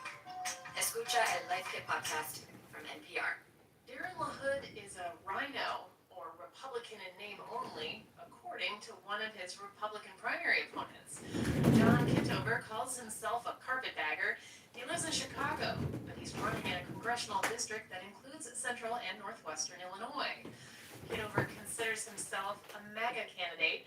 He tells WGLT student reporter Ben Howell he's running in the 16th district against the Peoria area Republican he says is not conservative enough. Our country is $37 trillion in debt. I'm 42 years old. I'm here on a college campus with young people who are taking out loans to go to university, to get jobs so they can have an undergraduate degree. And so essentially we have to fight these rhinos. I know it's cliche, but Darren LaHood is indeed a rhino. He's been in office 10 years, creating $2 trillion a year in debt. So it's really going to take patriotic Americans who can recognize the financial crisis that we're in, that are going to stand with Thomas Massey, Rand Paul, and other fiscal conservatives against individuals like Darren LaHood. On your website, it had said, direct quote, defeat Darren LaHood, the rhino vaccinology that sold your future to your never-ending taxation. Could you break that down for me? What do you mean by that? We have $37 trillion in funded debt and $100 trillion in unfunded debt liabilities. So with the big beautiful bill, Darren has given over $500 billion a year in tax credits to the biggest Fortune 500 corporations: Apple, Microsoft, Google, Pfizer, Moderna, J&J, Verizon, Comcast, etc. So on the back end, Darren LaHood is borrowing your future and sticking you with debt and taxes, not today, but in the future. Another one, a couple more, also from your website. He's a traitor to the Second Amendment, you say. How so? He wants to raise the minimum age in order to purchase a firearm in this country. And it's my belief that this may sound rather controversial, but firearms, not only they're for self-defense and our own security in our homes, but it's to prevent tyrannical government from usurping your rights and enslaving you and making your life miserable, in the same way that our founding fathers fought the king, who were eating out our substance and destroying our livelihoods in this country, in the same way that Darren LaHood and his group of cronies in Congress and in the Senate are doing. And also, again, from your website, it said that he lied about COVID-19. What about that? So Darren LaHood voted yay on every COVID act there was, totaling over $5 trillion that he created out of thin air with the rest of Congress. It's my belief that Dr. Bill Gates, Dr. Fauci, the World Health Organization, as well as the Pentagon, created Operation Warp Speed, but also the Wuhan facility and that viral research. So the government is responsible for funding and creating COVID-19. And unfortunately, he lied to his constituents, because you can go to Zach's accounts and you can view all his posts about get vaccinated or this pandemic will never end. Get vaccinated or you can never go back to work. With that, with some of the bigger party politics, for the most part in his voting record, LaHood has had a lockstep vote with the party. Do your criticisms of him expand to the rest of the Republican Party? Absolutely. It is a uniparty at this point. Whether the Democrats or the Republicans are in party, they're going to keep spending over $2 trillion a year that we don't collect in taxes. We collect $5 trillion a year in taxes. We're spending $7.1 to $7.3 trillion a year.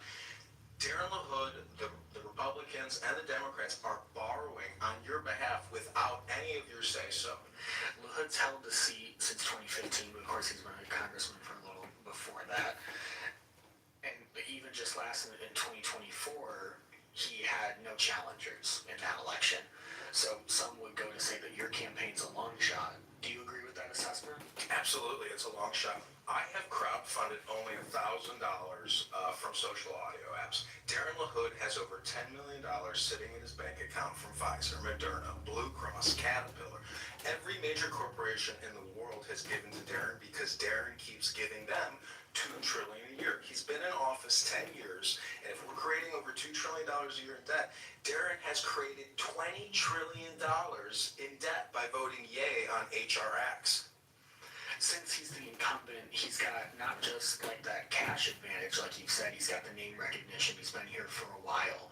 How do you try to familiarize yourself across the district and to voters against a strong incumbent? What's your strategy for that?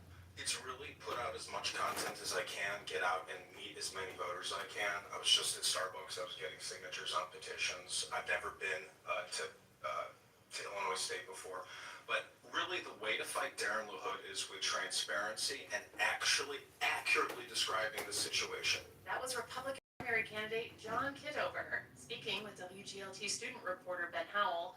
Garth Golett of Chillicothe is also running for the Republican nomination against LaHood. 3 Democrats are also in the race: Scott Best, Brendan Morgan, and Paul Nolley. Primary election is next March. I was literally laughing when he kept doing that right jab, and he was southpaw. But when he kept doing that little play jab, like pow, pow, pow, and making Canelo upset, like it all hurt. And he's an awkward southpaw. Like everything about him is just street. Like it's not really refined. Yeah, he Kristen Johnson. he whoops ass. And then there was a lot of hits taken. it was a lot. You're gonna be blue tomorrow, bro. Canelo gonna sit on you and try to big ass punch, right? But you're not gonna get it with him. Canelo just sat. Like, ooh, I'm gonna get you. Nah. He was trying to dodge them long arms. Mel, we'll stop when you're ready. Sorry. Oh no, I'm done. If you don't want to see the actual video. I thought you had a clip. Oh no, it's just. Did you put it in the chat? I put both of them in the chat. So one is a news article, and then the other one is the Instagram clip. But this was in Colorado on August 30th. George Dinehard. Officer shot a black man. He was 37 years old. I believe his son was next to him. He did drop the gun, so he didn't have the gun on him. Black man. And officer swung at him. You're gonna see like 2 times.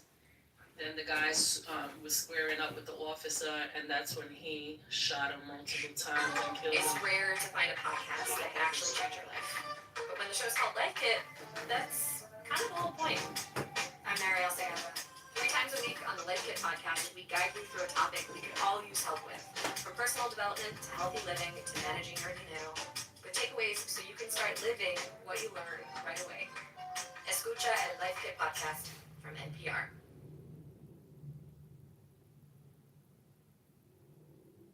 Try to pass some morals. Civilians, no need for killing civilians. Try to pass some morals. That for you, we the people, we have to kick these credit card mortgage debt junkies out of government. They're destroying your future. It's rare to find a podcast that can actually change your life. But when the show's called Life Kit, that's kind of the whole point. I'm Mariel Sandra. 3 times a week on the Life Kit podcast, we guide you through a topic we can all use help with. From personal development to healthy living to managing your canoe. With takeaways so you can start living what you learn right away. Escucha el Life Kit podcast from NPR. Darren LaHood is a rhino, a Republican in name only, according to one of his Republican primary opponents.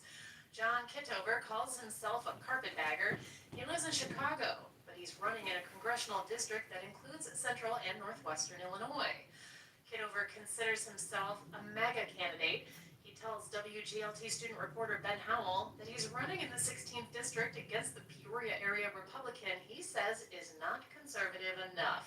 Our country is $37 trillion in debt. I'm 42 years old. I'm here on a college campus with young people who are taking out loans to go to university, to get jobs so they can have an undergraduate degree.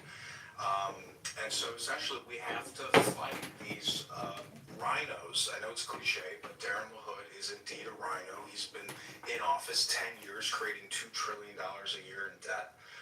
So it's really going to take patriotic Americans who can recognize the financial crisis that we're in, that are going to stand with Thomas Massey, Rand Paul, and other fiscal conservatives against individuals like Darren LaHood. On your website, it had said, direct quote, defeat Darren LaHood, the rhino vaccinologist that sold your future to your never-ending taxation. Could you break that down for me? What do you mean by that? We have $37 trillion in funded debt and $100 trillion in unfunded debt liabilities. So, with the big beautiful bill, Darren has given over $500 billion a year in tax credits to the biggest Fortune 500 corporations: Apple, Microsoft, Google, Pfizer, Moderna, J&J, Verizon, Comcast, etc. So, on the back end, Darren LaHood is borrowing your future and sticking you with debt and taxes, not today, but in the future. Another one, a couple more, also from your website. He's a traitor to the Second Amendment, you say. How so? He wants to raise the minimum age in order to purchase a firearm in this country. And it's my belief that this may sound rather controversial, but firearms, not only are they for self-defense and our own security in our homes, but it's to prevent tyrannical government from usurping your rights and enslaving you and making your life miserable in the same way that our founding fathers fought the king, who were eating out our substance and destroying our livelihoods in this country in the same way that Darren LaHood and his group of cronies in Congress and in the Senate are doing. And also, again, from your website, it said that he lied about COVID-19. What about that? So Darren LaHood voted yay on every COVID act there was, totaling over $5 trillion that he created out of thin air with the rest of Congress. It's my belief that Dr. Bill Gates, Dr. Fauci, the World Health Organization, as well as the Pentagon, created Operation Warp Speed, but also the Wuhan facility and that viral research. So the government is responsible for funding and creating COVID-19. And unfortunately, he lied to his constituents, because you can go to Zach's accounts and you can view all his posts about get vaccinated or this pandemic will never end. Get vaccinated or you can never go back to work. With that, with some of the bigger party politics, for the most part in his voting record, LaHood has had a lockstep vote with the party. Do your criticisms of him expand to the rest of the Republican Party? Absolutely. It is a uniparty at this point. Whether the Democrats or the Republicans are in party, they're going to keep spending over $2 trillion a year that we don't collect in taxes. We collect $5 trillion a year in taxes. We're spending $7.1 to $7.3 trillion a year. Darren LaHood, the Republicans, and the Democrats are borrowing on your behalf without any of your say-so. LaHood's held the seat since 2015, but of course he's been a congressman for a little before that. And even just in 2024, he had no challengers in that election. So some would go to say that your campaign's a long shot. Do you agree with that assessment? Absolutely, it's a long shot. I have crowdfunded only $1,000 from social audio apps. Darren LaHood has over $10 million sitting in his bank account from Pfizer, Moderna, Blue Cross, Caterpillar. Every major corporation in the world has given to Darren because Darren keeps giving them $2 trillion a year. He's been in office 10 years, and if we're creating over $2 trillion a year in debt, Darren has created $20 trillion in debt by voting yay on HR acts. Since he's the incumbent, he's got not just like that cash advantage, like you said, he's got the name recognition, he's been here for a while. How do you familiarize yourself across the district and to voters against a strong incumbent? What's your strategy for that? It's really put out as much content as I can, get out and meet as many voters as I can. I was just at Starbucks, I was getting signatures on petitions. I've never been to Illinois State before. But really the way to fight Darren LaHood is with transparency and actually accurately describing the situation. That was Republican primary candidate John Kitover speaking with WGLT student reporter Ben Howell. Garth Gullet of Chilled Coffee is Crazy ass fan base to like come attack them, I think would be damaged. Yeah, he did that to a few professors at Johns Hopkins, and he. Yeah, my friend works at Georgetown Law, and he did that to him. So somebody's like, what damage? And they were getting death threats. They had to take down their publishing because their families were receiving death threats and being stalked. So it was a long watch list that Charlie Kirk had created with their information on there. So like, yeah, I don't know what this person really is talking about. Emotional damage. Democrats, liberals, LGBTQ.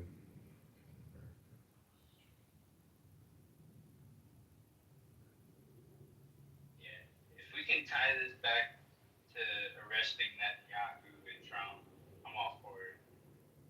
Why does everything go back until George, like you're Israel. taking too That's many what I'm flags saying. I'm so like I'm That not. house Always little going back to celebrate child Israel. takes Like, murder. It goes back to Netanyahu, though, specifically. but I just don't understand like why all of a sudden in 2025 everybody is in this uproar about Israel. Like the shit has been going on John Y'all Kitover have for. versus Darren No, LaHood. hold on. It's They just found out about George it. Dillingham yeah, we just found out George about is it. taking You too guys many never. Pfizer what about vaccines. it? George They Hex did. getting That's Oh down. yeah, no, you're right. It's virtue it's virtue signaling. Yeah, and also it's like they never talk about the connections. Israel has to the DRC. They never mention that, and that bothers me so much because I'm like, if you truly care about genocide, if you truly care about atrocities happening to people, then why don't you ever talk about what is happening in Africa, what Israel is doing to Africa, and other nations have been doing to Africa? Like I Post ever I just all want I care about. I could be talking about whether you. I agree. I could be talking about whether you prefer North Flats and they say Israel. You gotta go to the Like, bitch, what? Gaza. Like, what? No, you don't know the root. Like you because you talk about this is Israel. That shit started in 1948. Are you? Yeah. Yes. Okay. It's longer. You weren't alive, and you trying to circle shit back to Charlie Kirk's murder. What I find offensive is that you come in a room of another group of marginalized people, and you keep trying to force us to care about your whatever your plight is. You're not even black, and then you keep doing this. I don't get this. It's very disrespectful. Chicago Republican. We never want to talk about it. Well, that's pathetic. So, listen. No, it's not. No, it's not. It's not pathetic. Hold on, because this always happens. It's not pathetic. People like you gotta stop doing that. I'm Ariel Segura. 3 times a week on the Life Kit podcast, we guide you through a topic we could all use help with. From personal development to healthy living to managing your lean now. The takeaways so you can start living what you learned right away. Escucha el Life Kit podcast from NPR. Darren LaHood is a rhino, or Republican in name only, according to one of his Republican primary opponents. John Kitover calls himself a carpetbagger. He lives in Chicago, but he's running in a congressional district that includes central and northwestern Illinois. Kitover considers himself a mega candidate. He tells WGLT student reporter Ben Howell that he's running in the 16th district against the Peoria area Republican he says is not conservative enough. Our country is $37 trillion debt. I'm 42 years old. I'm here on a college campus with young people who are taking out loans to go to university, to get jobs so they can have an undergraduate degree. And so essentially we have to fight these rhinos. I know it's cliche, but Darren LaHood is indeed a rhino. He's been in office 10 years, creating $2 trillion a year in debt. So it's really going to take patriotic Americans who can recognize the financial crisis that we're in, that are going to stand with Thomas Massey, Rand Paul, and other fiscal conservatives against individuals like Darren LaHood. On your website, it had said, direct quote, defeat Darren LaHood, the rhino vaccinologist that sold your future to your never-ending taxation. Could you break that down for me? What do you mean by that? We have $37 trillion in funded debt and $100 trillion in unfunded debt liabilities. So with the big beautiful bill, Darren has given over $500 billion a year in tax credits to the biggest Fortune 500 corporations: Apple, Microsoft, Google, Pfizer, Moderna, J&J, Verizon, Comcast, etc. So on the back end, Darren LaHood is borrowing your future and sticking you with debt and taxes, not today, but in the future. Another one, a couple more, also from your website. He's a traitor to the Second Amendment, you say. How so? He wants to raise the minimum age in order to purchase a firearm in this country. And it's my belief that this may sound rather controversial, but firearms, not only are they for self-defense and our own security in our homes, but it's to prevent tyrannical government from usurping your rights and enslaving you and making your life miserable, in the same way that our founding fathers fought the king, who were eating out our substance and destroying our livelihoods in this country, in the same way that Darren LaHood and his group of cronies in Congress and in the Senate are doing. And also, again, from your website, it said that he lied about COVID-19. What about that? So Darren LaHood voted yay on every COVID act there was, totaling over $5 trillion that he created out of thin air with the rest of Congress. It's my belief that Dr. Bill Gates, Dr. Fauci, the World Health Organization, as well as the Pentagon, created Operation Warp Speed, but also the Wuhan facility and that viral research. So the government is responsible for funding and creating COVID-19. And unfortunately, you can go to the next accounts and you can view all his posts about get vaccinated or this pandemic will never end. Get vaccinated or you can never go back to work. With that, with some of the bigger party politics, for the most part in his voting record, LaHood has had a lockstep vote with the party. Do your criticisms of him expand to the rest of the Republican Party? Absolutely. It is a uniparty at this point. Whether the Democrats or the Republicans are in party, they're going to keep spending over $2 trillion a year that we don't collect in taxes. We collect $5 trillion a year in taxes. We're spending 7.1 to 7.3 trillion a year. Hood, the Republicans and the Democrats are borrowing on your behalf without any of your say-so. LaHood's held the seat since 2015, but of course he's been a congressman for a little before that.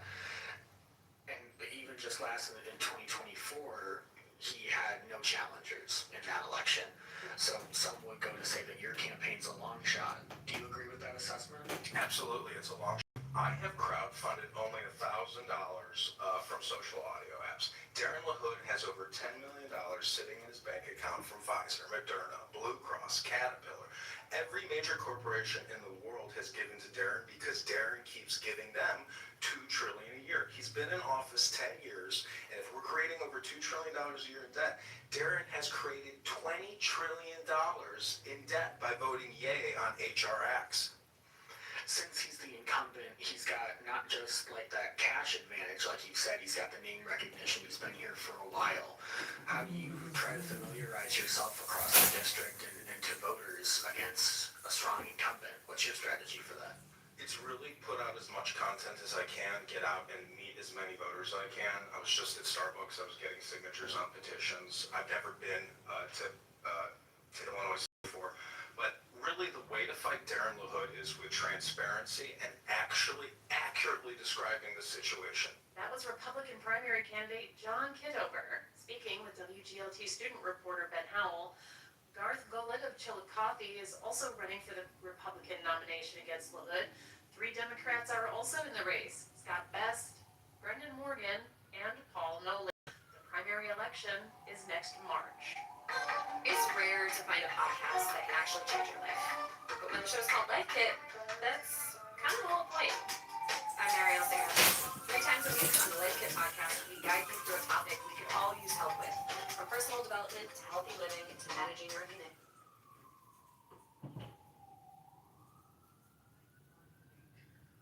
Drew Daniel, English professor at Hopkins, on the list, recalled receiving similarly abusive messages.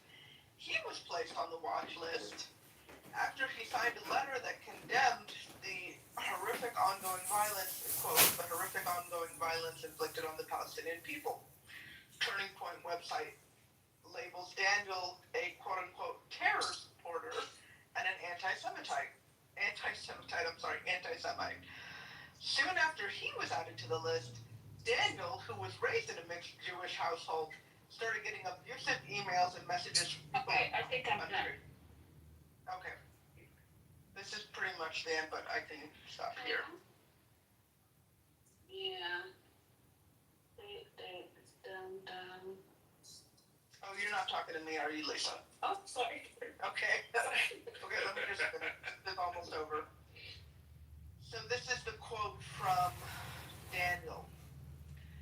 Quote, I got to see firsthand a new wave of hostility towards academia as a sector.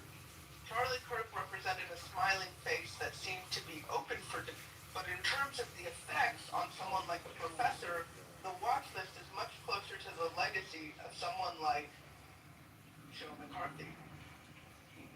And then they just explained who Joe McCarthy is. You know, McCarthyism, communist watch list, 1950s. Daniel said he's grown increasingly worried about being surveilled while teaching, which he said would be a, quote, betrayal of the kind of trust and intimacy that takes place in the classroom. Because he's tenured and at a private university, Daniel's not as worried about losing his job, but he has friends who teach at public colleges, especially in Republican-led states, he said, would become more cautious about what they teach, and this is the final quote. Charlie Kirk's legacy is empowering classroom surveillance and encouraging young people to harass professors that they disagree with.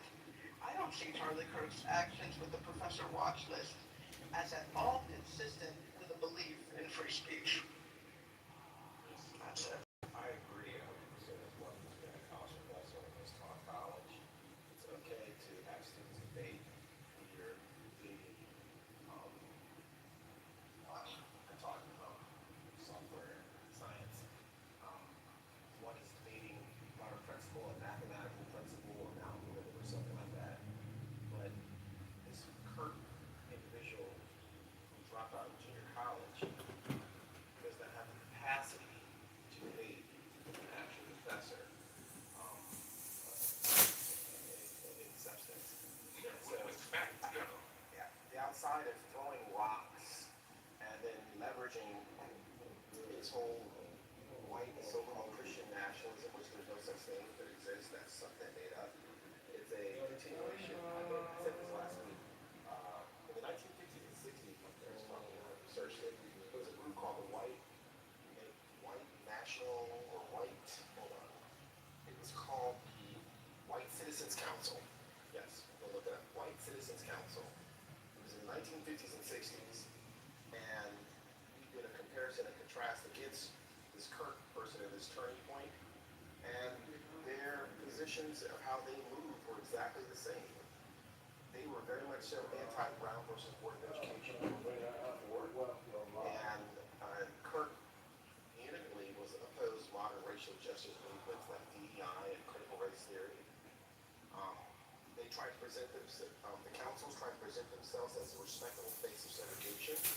Kirk and his organization create the political mainstream by trying to do through debate and media appearances and campus activism, trying to appear to be that they are just a salient voice of reason. They use coercion.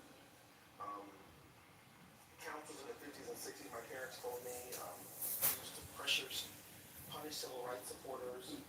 Kirk's organization, Turning Point, they have, like the young lady said, the professor's watch list that targets educators for their views, and it's been criticized as a form of professional and social coercion.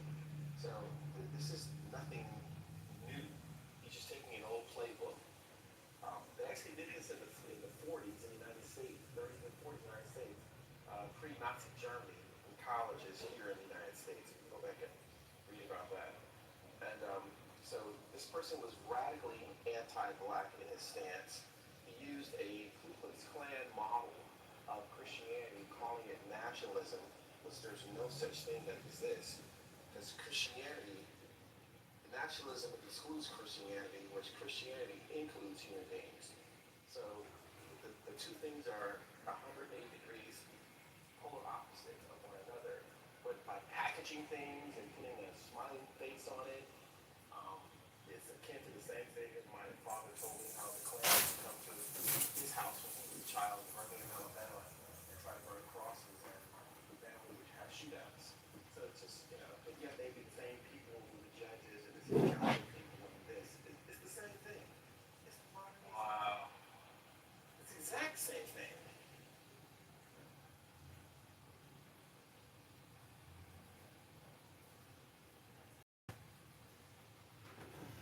Travis, what was the name of that book again? The White What Council? It is called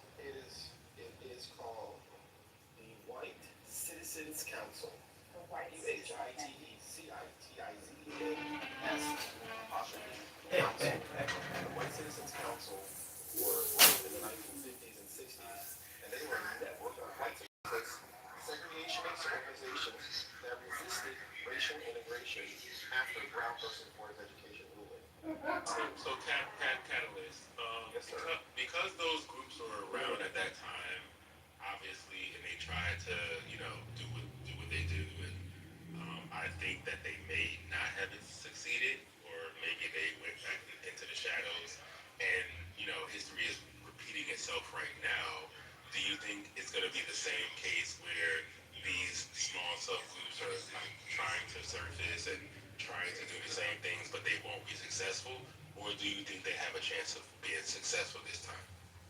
I think when more young black people, 20, teens, 20s, 30s, understand history from their parents or grandparents or great grandparents who lived in the area and use the same tactics with a modern element, I think those individuals hopefully will not be successful. They can be more successful the more black young So they're just gonna throw us off a little bit, but we're gonna get back on course. You think? Absolutely, I definitely think it's possible for Black Americans to get on course, especially if they understand that there's nothing new under the sun. It keeps going around. I mean, if you look at Roberts, Supreme Court judge, last week was a phenomenal week in American history. On Monday, they went after the Fourth Amendment to discriminate against people based on skin color. On Tuesday, they started via the shadow docket. They started chipping away at the Civil Rights Act of 1964. On Wednesday, Eric Schmidt, the governor of the state, senator in the state of Missouri, came out in front of the John Birch Society. Go look up John Birch Society to understand. Oh yeah, I know that one.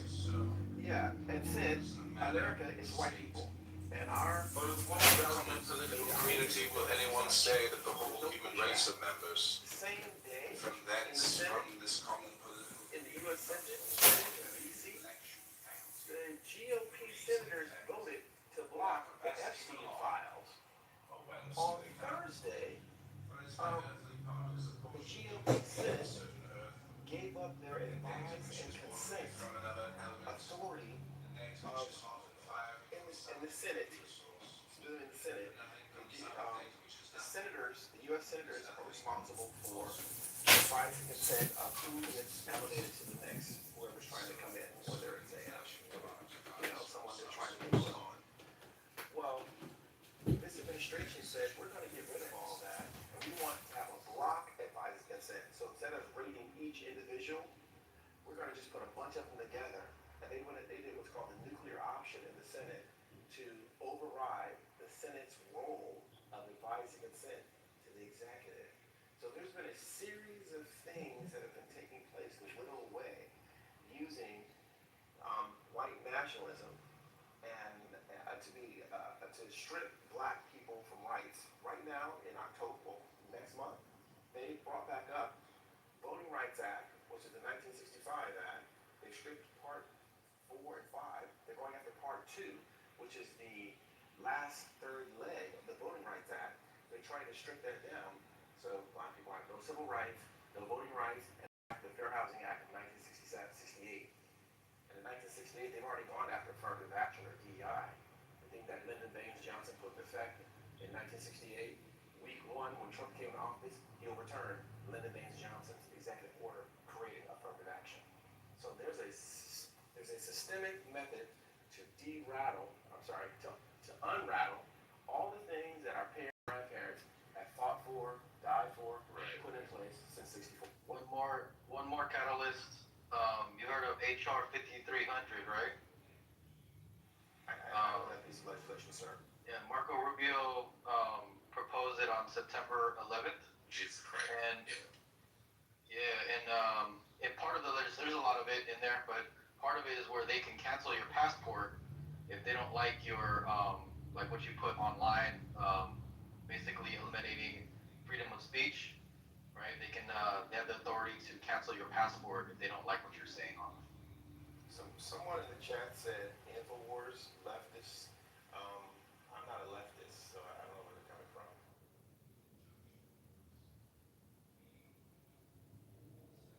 Well, no, forget the chat, but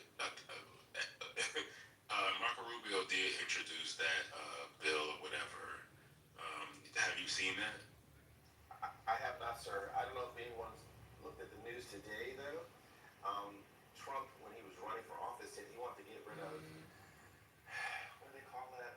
Daylight savings time, which has to do with, depending on what coast you're on, and he wanted to have everything be the exact same.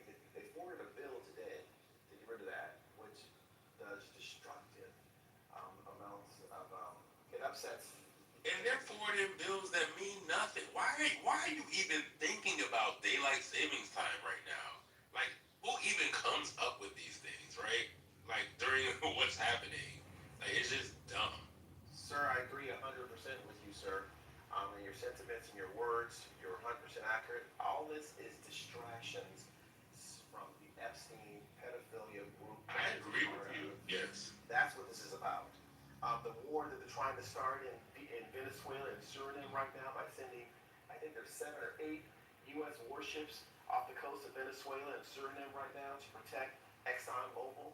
It's the exact same play they did in 1964. We agree fully. We agree fully. It's the exact same thing. So it's like let's just throw things out. Let's kill Charlie Kirk. He said the warships are there for drugs. He didn't say nothing about protecting Exxon Oil.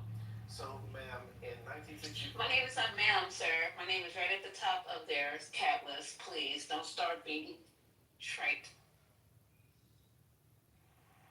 In 64, when the Gulf of Tonkin event took place, the same sets of circumstances were going on because... I understand that. I just said what I said. I understand that. You don't have to give me a history lesson. I just said what I said.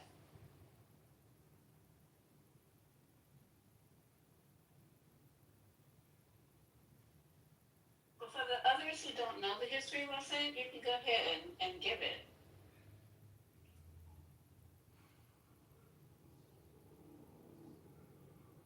Y'all be getting your panties in a bunch. I know you these clubhouse professors and shit, but if we say something to you and knock you off your podium, y'all get your panties in a wad. Excuse me, I want to call. I'll be back. Did y'all need an intermission? Oh, Catalyst, don't go. Don't leave. Woo. Don't leave us, Catalyst. Please stay. Okay, and I just got here. I wanted the history lesson. Now I'm on the edge of my seat. oh my God, go out. Are you edging?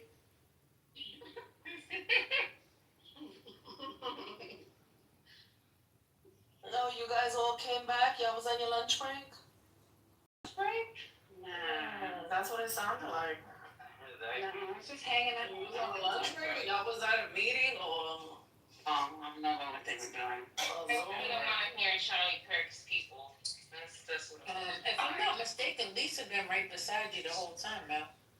I've been in the chat. I'm a chat warrior now. That's what I'm gonna do. I'm gonna stay in the chat. Oh, it's hot as. It is 80 degrees outside. I'm close to it. Yeah, this is not. I'm all got on all this stuff. I'm gonna take some stuff off. That chat had a lot of fire in there earlier today. And Gemini, and it was definitely on a hot note. But I'm glad that you missed me playing the pasta. I'm gonna have to send you the link. no, I didn't. I heard it. I was here, but I wasn't in the You like a flesh. fly in the wall. Okay. I get it. Sometimes I like to be the fly in the wall, so. I wasn't in the flesh. Not you in here as anonymous, First Lady. No. I still got my spot. Yeah. Second lady be in the group.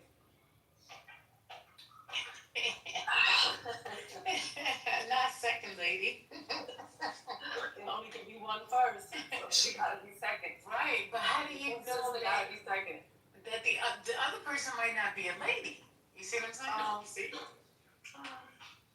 True. But yeah, I think we should get into that pasta talk. A little later. Oh, okay. But what do I think? I don't think that. From what I heard, now Jamal may have went a little further, but from what you played, it was very mild. It wasn't too spicy. The person who came behind him was a little bit more spicy. Yeah, but why does it have to be a post? I didn't say anything bad. Pastor that came behind him this time. Okay. See, that's what I'm gonna get. Chicken pasta that I created. Y'all gonna get deliverance. A lot of these pastors ain't what they pretend to be. You know that. No. You know what, Mel, you probably need to play it over for Gemini. Well, Gemini, I heard Gemini was talking about his pastor yesterday. Yeah, I was traumatized yesterday. Y'all, like, I know Sandra was telling us. Sandra said you mentioned something yesterday. Look, first, like, real quick, I'm not gonna be long, but he was like, he started off the surface, and that's all I heard was the beginning because I left. With his voice trembling, it sounded like he was about to cry. He's like, we lost a brother in Christ. I know you guys feel the pain that I'm feeling right now. He was killed for telling the truth. Christ was persecuted for telling the truth as well. Gemini, was this a black pastor? No. Okay. That fucked me up though. Like he compared him to Christ. Like we can't even compare the pastor to Christ. So I heard a pastor last week. And seeing that he died telling the truth, so by seeing that, I feel like he was directly supporting everything that they're doing to say. That he's saying How's it going? he died telling the truth. It's going for a walk. Since Hello?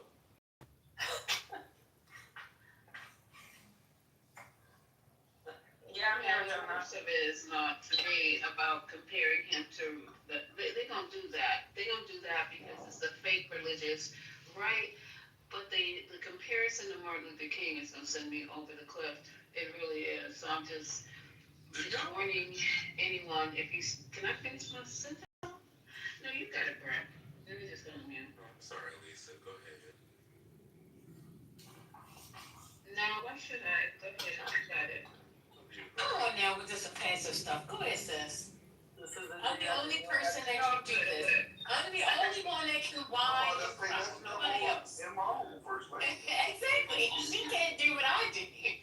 That's my point. Go ahead, Lisa. I got him. Sit down, Ron. Don't you get up no more. Leave that microphone alone. Go ahead, Lisa. Go ahead. One mic on Lisa. One mic on Lisa. You guys are funny. I ain't gonna get in my mouth.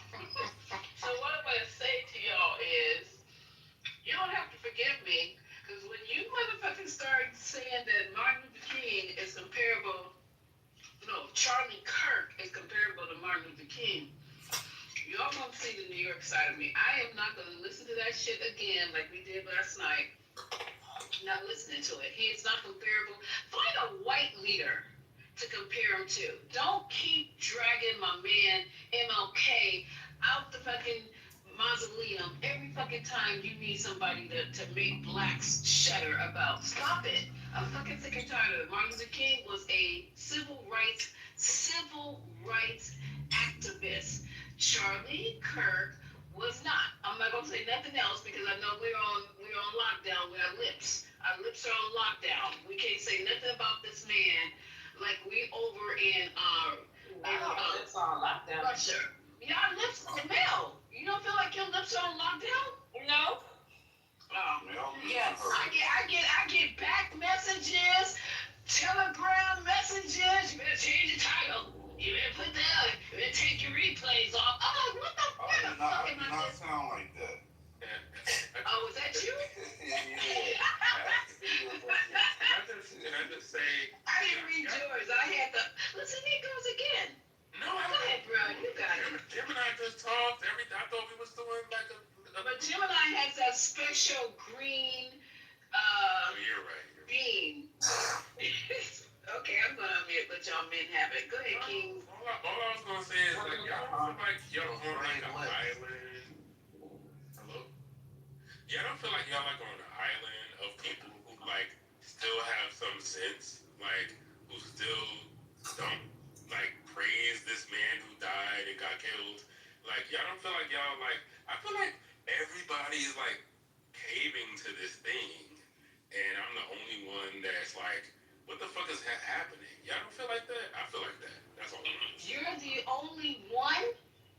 Well, I'm talking about the people in this room, right? You know, like, it's like... No, I don't.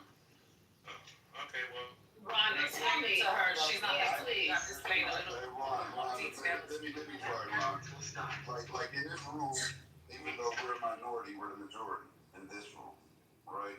And we have pretty much a collective thought or a collective view of what has transpired and who he actually was prior to his death and what he represented, right? We all pretty much are in alignment on that.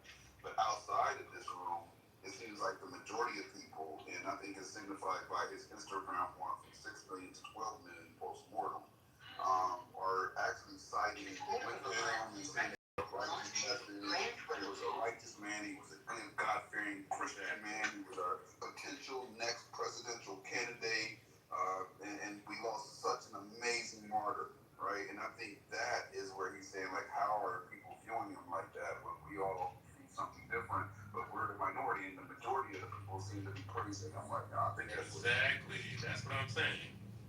So So what is that about? I call it out publicly. He's trash. I don't know what you're talking about because we all doing the same thing. It's like weird. We I don't feel like are. you're the, you feel like you're the only one was kind of weird. You're All right, explain that. Let the boy head go, Lisa. Let that boy head go. I got like attention. And she decided, I'm not letting go. I don't care if it's not. I'm not letting my phone. I don't know where we at. I love you, Lisa. I'm talking about Ron. I love you too. I love Lisa Ron. No, Lisa. I love Lisa you. Ron is sad that she don't feel like she can speak. So that means she feels that way and Ron doesn't feel that. Nah, I'm good. It's not enough. Nah, it's not enough here, sweetie. I'm good. I'm good. I'm good. Because we could go to hell real quick. Y'all ready? We good. I can I'll take lead you the way. I'm good. I'm good though. I'm just trying to be a contrarian right now. Okay, I'm back because I have to change my thing out of Lisa. Saying. I had a debate. No, wait a minute. Now, wait a minute. Hold up. Mel just got an attitude. Wait a minute, hold up. You said you about to change your thing out of music. You want to play the clip now? No, I didn't want to play shit. I want y'all to fucking hear me, and y'all wasn't hearing me because I had my shit on music. I can hear you, but you weren't bold enough with your speech, so it wasn't. Yeah, it wasn't given New York. It wasn't bold enough, you know. But I want you to stay in music mode if you got the clip. Well, remember it was 4 clips, so. One mic on Mel, empty the clip. There we go. All right, I got you right now. Let me go to the.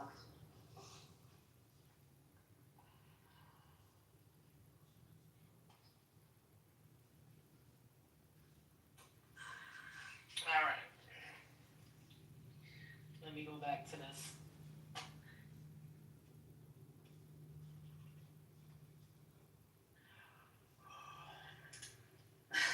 There was another guy, he walked out of his church. He said he'd been attending this church for 10 years. And after they did a moment of silence, he's out. He's like, yeah, this ain't for me. This church ain't for me no more. Y'all gonna laugh. I got emotional yesterday. I was emotional after that. Like, yeah. To be honest, I think. Nah, that's not even funny. Shit like that will make you upset, so you'll be emotional. You're facts. Because Pastor, I called him right after he did it. He said something similar to that. Jim and I heard it on Wednesday night Bible study. I called him immediately afterwards and got in and told him facts. And he's like, well, you know, it's not nuanced. He was a white piece of trash. He was anti-black. And the fact that you up here caping for him as a black man in front of all these parishioners, you off. Like, who raised you, partner? Where did you come from? Where were your parents? The young man, he's like in his 40s, so still, no, you don't know history. He was not Christian at all. He was antichrist. He was not Christian at all.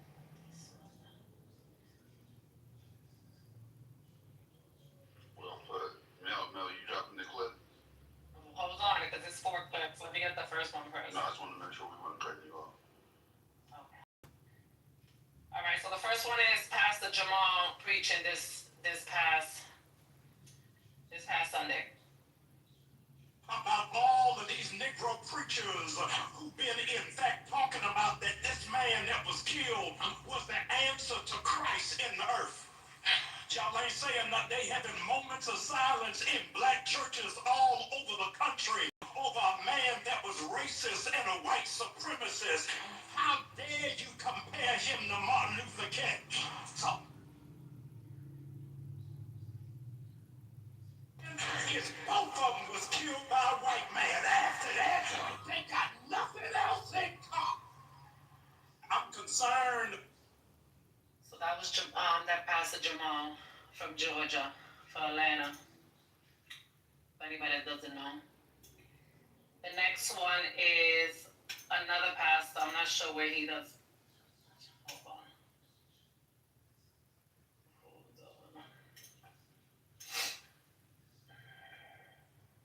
Charlie Kirk did not deserve to be assassinated. But I'm overwhelmed seeing the flags of the United States of America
Chicago responding to both of those preachings.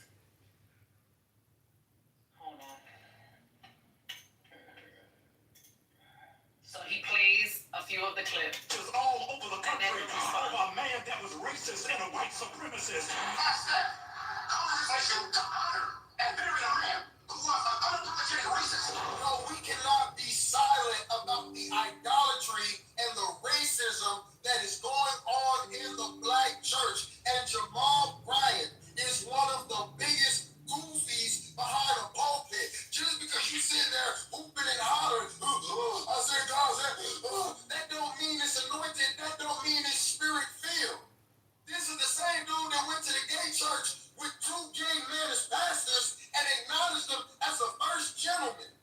How y'all still listen to this man like he led by the spirit and everything he do go against the Bible? I'll tell you why. Because y'all put culture over kingdom and there's idolatry in the black church. Hey, my sis said it best. She said, don't be so pro-black you become anti-Christ. That is the problem. Show me the tape, Jamal. Take the tape of Charlie Kirk being racist, post it on your platform. Because y'all keep running with this narrative. Y'all got a lot to say. Show me the tape. I done looked at every video where they said this man was being racist, and I looked at the clip in context. Find the tape, Jamal. Find the tape. Post it on your page, and let's talk about it. You a goofy, bro. You a clown, bro. You a wolf, and you misleading the people. And you know how you do it? Because of the hurt, because of the trauma in the black community. Yes, a lot of evil things happen. Yes, there is some racism.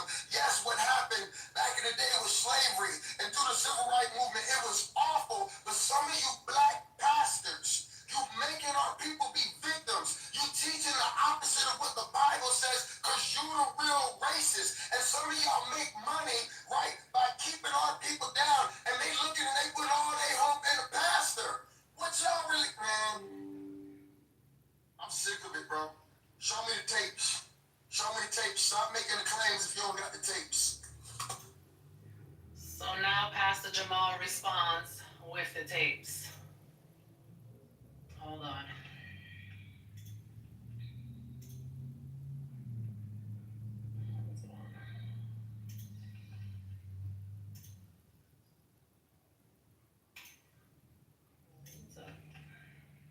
So much has been said over the last couple of days in reference to the murder of Charlie Kirk, suggesting that this is the signal that Christendom is going forward. It is a very poor misrepresentation. We are against violence in all of its forms, and what took place in Utah was absolutely heinous. But yet, it still does not dismiss, in spite of how he died, it doesn't erase how it is that he lived. I don't want to be taken out of context, but I want to ask you, in Charlie's own words, is this the voice of Christendom at the church? These blacks trying to go rob her, happening all the time in urban America. Prowling blacks go around for fun to go target white people. That's a fact. Black crime is a major issue in our country. Why are you pushing criminal justice reforms? Joy Reid and Michelle Obama and Sheila Jackson Lee and Ketanji Brown Jackson, they're coming out and they're saying, I'm only here because of affirmative action. Yeah, we know. You do not have the brain processing power to otherwise be taken really seriously. You had to go steal a white person's slot to go be taken somewhat seriously. Now, the southern border is, of course, the great replacement. They're trying to replace us demographically. They're trying to make the country less white. It is an anti-white agenda. If I see a black pilot, I'm going to be like, boy, I hope he's qualified. America was at its peak when we halted immigration for 40 years and we dropped our foreign-born percentage to its lowest level ever. I do think that there is a direct correlation between someone's testosterone and their politics. On young men, the lower their testosterone, the more likely they are to be Democratic. When blacks in America did not have the same rights they have today, they were less murderous, there was less break-ins. Why is that? So I'm sorry, are you trying to say that blacks thrive under subjugation? No, I'm asking you the question. The data shows they were actually better in the 1940s. It was bad, it was evil. But what happened? Something changed. And that is the end. Thank you, Mel. Thank you, Mel. Y'all can't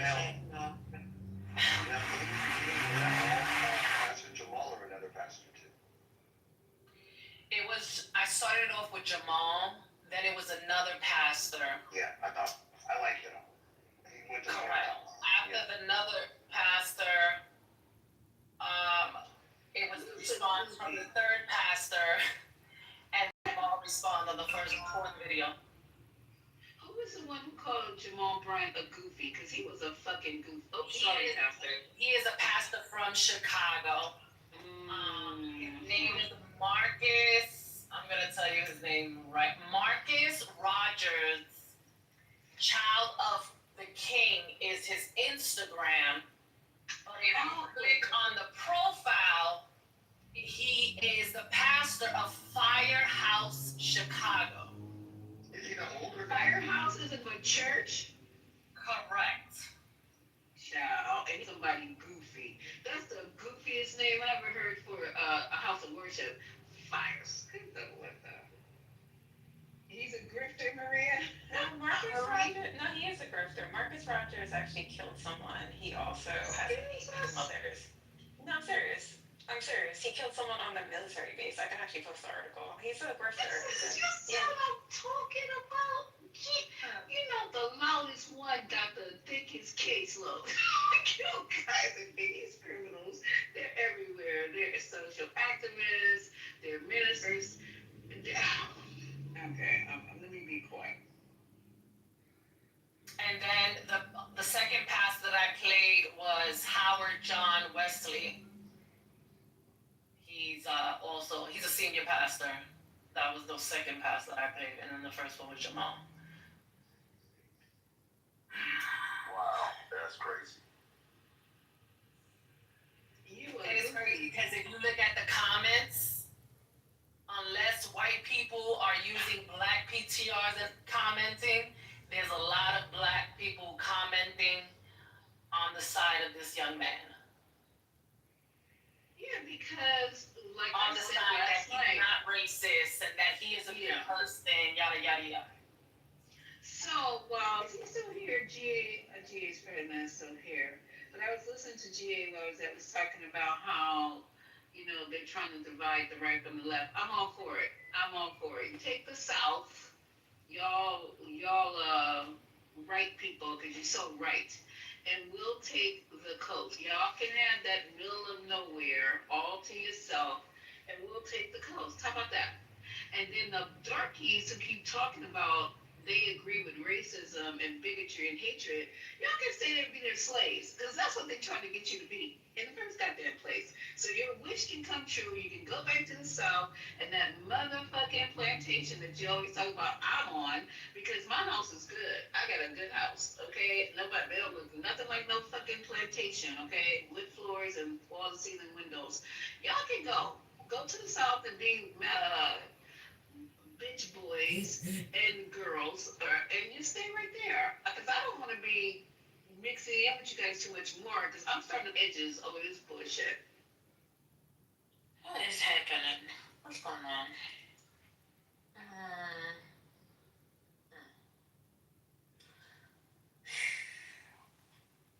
Y'all put everything in the pot, and then y'all just be eating it up. I don't get it. Wait, hold on for a minute. I know Matt Seed not talking to me. Matt, are you talking to me? Let's get it correct right now. No, I'm serious right now, because I don't know. He wasn't talking. Oh, okay, You Matt. have been going on in the chat. The chat Matt. is HE double hockey sticks. They're all piling on. Okay, you back on. Get back on, Matt. As my wee friend that I don't like. Okay, yeah, you back on. Can you make sure you park right, please, man? Thank you. You heard that? Where they hit the wall to in and out. Exactly. Hello. Oh, streaming for his life, man. Shut up, Gemini. You didn't have to add to the song. Hey, sir. All right. So, I don't know. Hello. First lady, you weren't here last night, but we had a little tip back and forth with TC and a couple other people, and they were to insinuate that we were passing. And they're really coming at Just for the most part. Why you have to bring up that nigga? He's not even in here. Yeah, yeah, well, I'm about to tell you, I'm telling you because of what happened last night. So they were trying to blame it on Just, but it ended up getting clarified, like, the room collectively has not been celebrated. We have an opinion on his opinions, right, which we're able to do because he has opinions on us. So we definitely have opinions on his opinions, but that's a lot different than celebrating someone's death, right? And then he brought up the fact that Brooklyn had did it, and then that was clarified, like, yeah, but there was pushback to that to the point where she started saying, I'm staying in the group because I'm too volatile for the stage, right? So with that being said, you can't say that's been the collective thought or the collective conversation, right? And so that kind of went like real left for a minute, like Justin, TC got interested, but TC ended up conceding, so then there's that. Okay. Well, I'm glad y'all found some kind of resolve. We just don't need to be fighting, y'all. This ain't the time to be fighting one another. From the beginning, when Mel first told me about this. Oh, and by the way, Mel, did the guy respond back to Jamal yet? That'd be interesting. Okay, I'm gonna check. Okay. But, I was just like, why are we getting in this? Why did... I'm sorry, Yeah. Go ahead. Yeah, why are the pastors getting into it? I was about to say, our pastors are supposed to have beef. Were they allowed that? Is that Christian? So Here's a question. They can have that beef. Yeah, they got into it in Is the this on YouTube? No, I'm sure. And Peter got into it. So they're allowed to fight, or they just got to smite, or how does this work? Well, you talking about the fight, but I'm just saying, why are they getting into the whole Kirk thing? Like, right now, this is white on white crime. Why are black people inserting themselves? That's what I'm asking. A lot of pastors are paid All the money. by white people to make sure that they keep their flocks as sheep. That's what's going on. I was about, yeah, you beat me to it. I was about to say this, and this is nothing against Christians or Christianity. And that's enough. I'm son of a minister, and I am a Christian, and I do believe in the Bible, so y'all can take that for whatever it's worth. But with that being said, Christians are the most gullible, by far, the most gullible group of people. Like, when predators come around, they know whether they're going to open up their wallets, open up their hearts, open up their purse, open up their homes, open up anything you can get them to open up. They're gullible as the living fuck, right? So these pastors, when they endorse something from the pulpit, that's powerful, very powerful, because these people have already opened up their hearts and minds and are living their life by their guidelines, right? What he says in the pulpit goes into their household, right? Becomes indoctrinated, right? So when you see those type of things happening, and they use their platform to platform him and to platform his agenda, just like my preacher yesterday. Well, that's like my preacher, the preacher's church I attended yesterday, because that's how I view it at this point, right?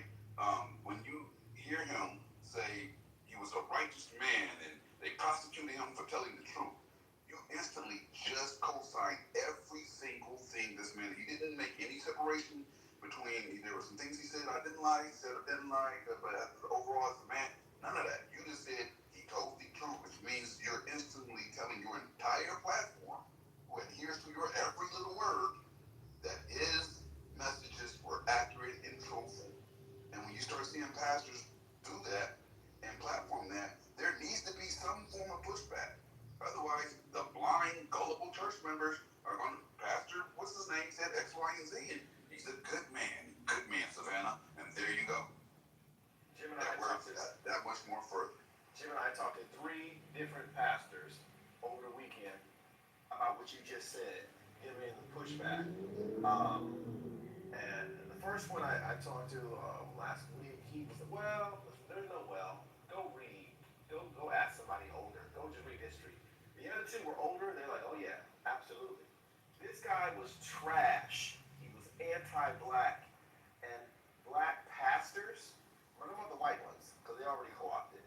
Black pastors who follow that thread are just woefully ignorant and or in the pocket of white identity terrorists. They're not supreme. They're terrorists, and they're pushing that slave Christian mindset. I'm a Christian, but not that. That's a slave Christian. Cast down your buckets where you are. That slave nonsense. It's like no.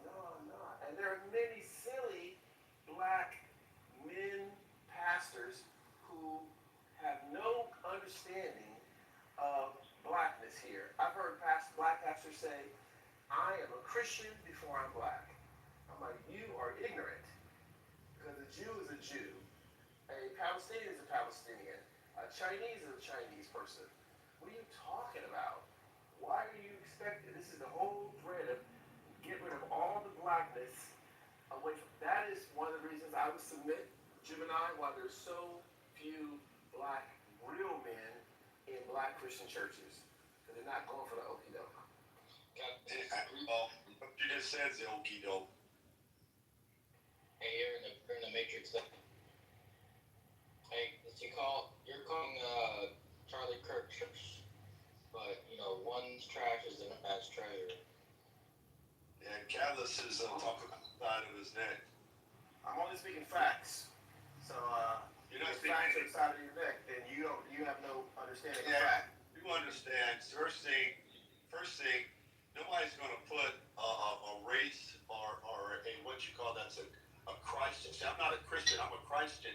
I'm not going to put a color or a creed before God. Okay, that's not going to happen. Yeah, so you're on some other wavelength to get this to bounce to what you want it to be there. Catalyst. This is 7 talking. The wavelength I'm on is I'm going to heaven, being caught up in the first resurrection. That's the wavelength I'm going on. Yeah. When he says, "Blessed and holy is he that hath part in the first resurrection." Blessed assurance. Have no power. That's the wavelength I'm on. Sing it. I put keep God first in everything. How much fire going on right now? So that's what it is. So you sit here and you're gonna call a guy a name, that you never even met before. Now, do I agree with anything? Wait. I didn't mean One second. I know y'all hear me saying 1 second. Un momento. Thank you. Por favor. Why you left? Well, who left? Let's get chopped the fuck up. Oh, I don't know. Did he leave or did somebody place him in the cool? No, he didn't. He left. I just didn't hear He knew what was coming. No, I don't. What you mean he knew what was coming? Because I was getting ready to change the subject. So, because you didn't even know what I was getting ready to say. Yeah, okay. I asked the one to say something first, lady. They all say the same shit. All right. If Pastor getting ready to say, right? Pastor Gee getting ready to say something? Yeah, I'm gonna be real quick. As a pastor, as a Christian, and I've told people this, and I'll say it again. Stay out of them white people business. It's none of our business. I'm going back on mute. That's a fact. Yeah, and as a pastor, I'm gonna listen to them. Respectfully, Come on, you can't be in the Matrix. Jesus told the Pharisees. Oh shit! Hold on, can you hear? Yeah, you should be in the Matrix because I got interrupted because Pastor wanted to say something and I still didn't get a chance to say what I wanted to say. I thought Pastor was done. I was responding to him. Yeah, well, I didn't say. Okay, you want to respond to Pastor? Go ahead. I'll hold. Yeah, respectfully, Jesus. I'm respecting that. I'm gonna stop. Jeremy, don't go ahead, Jeremy. Trust me. No, shut up, Gemini. Go ahead. Jesus said what? Jeremy, what did Jesus say? First lady, one mic on Jesus first lady. said what now? What did Jesus say? One mic on first lady, Jeremy. That's cool. I love you, First Lady. Jesus said he loves you? He loves you. He loves you. He said he loves you. One mic on first lady. That's what That's all he says. Yep. That's all Jesus said. Whatever. Jesus said one mic on first lady. Go ahead. Jeremy, what did Jesus say? Jesus loves me. I'm in the Matrix. Yes, don't you do it, Jeremy. One mic on first lady. I don't like to be pressured, but I wanted to point out the fact that, how I heard Jamal start by saying that this is not Christian. What is it? What is it? Christendom? Christendom? Christendom? Is that it? Christianism. No, he did not say it. No, he said Christ. He said Christ something. You guys are saying Christian. He's saying Christ. Yeah, It's Christ, not Christian. Christ. Yeah, Christdom. Yeah, I heard him. It's not Christdom. He said Christendom. No,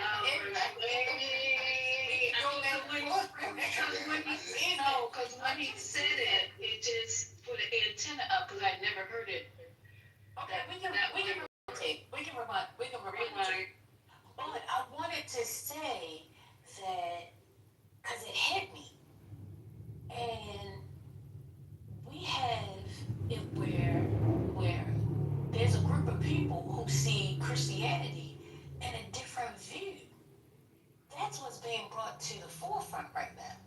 See, we have another group over here that sees Christian this way, and a group over here that sees it a completely different way. So then when you have one group saying, oh, this is not Christian, yeah, to those that see it the same way that you see it, they see that that's not Christian-like. But the people who follow that idea or ideology of Christian or Christendom or whatever you want to call it, that's how they see it. Have you ever thought about that before? I'm not saying that one is right or the other. I'm just saying, like, this is where we are. We're in a crux because people literally, even when it comes down to the truth, what the truth is constantly being questioned. How we used to see things and how we at least communicated with one another. We kind of saw things eye to eye. But now it's not happening like that. There's a whole new reality that's being created. Can y'all see that or no? No, because this has always been a thing. I've been seeing this for decades. Like, I mean, I can go down the list. Even what are you saying no to, sir? Be precise. What are you saying no? You just laid out something. I asked a question. I said that these people see Christianity one way and another group sees Christianity another way. You said no. Okay, precisely describe why I said no. Well, that's my question. Wait, hold on. I'm saying this is not new. This is not a new thing. This has been something that's been going on for decades. I've always seen this, even as a person who's not even religious. I've been seeing this. Like it's none of this is new. You have a great faction of black Christians who believe in the conservative movement, even when they're not conservative, meaning that they are not that they're not for gay rights, trans rights. And you can go down the list of the things that you'll see progressive Christians will go for. It is a split line fraction, and I've seen them both, even in New York. So just across the street from each other, like that. It's not new. Like Pastor Manny. Okay, so Robert, hey Robert, good afternoon. Good day to you, Mr.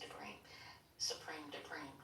Yeah, no, so we're talking about Pastor Jamal Bryant and these other two pastors. I don't know these other people's names. But Jamal and the other gentleman, they commented on what has been happening in regards to Charlie Kirk and how some people are responding. Because I was coming in and out, if you don't mind me asking. Yeah, well, Jamal was simply saying that the only thing that Charlie Kirk and Martin Luther King have in common is that they were killed by a white man. That's what he said. So I assumed that there was conversation about what he was referencing to is the fact that people were trying to compare him to Martin Luther King. And he was standing up for that. Wow. So, may I make a comment? Yeah, but the overall arching question that I have is regarding, because how Jamal started out was talking or referencing Christianity, right? and saying that this guy is not a person to represent, Christendom. That was not Jamal that said that. You know that, right? Okay, who was that? That was the Chicago pastor that's bashing Jamal and the other pastor. Okay, that's what I was trying to get clarity. Let me hear Jamal again. Yeah, can you run that again? Because I missed some of it. Okay. My mind now. Yeah, and I'm ready to comment once this gets clarified. Okay. Okay, brother, just bring it.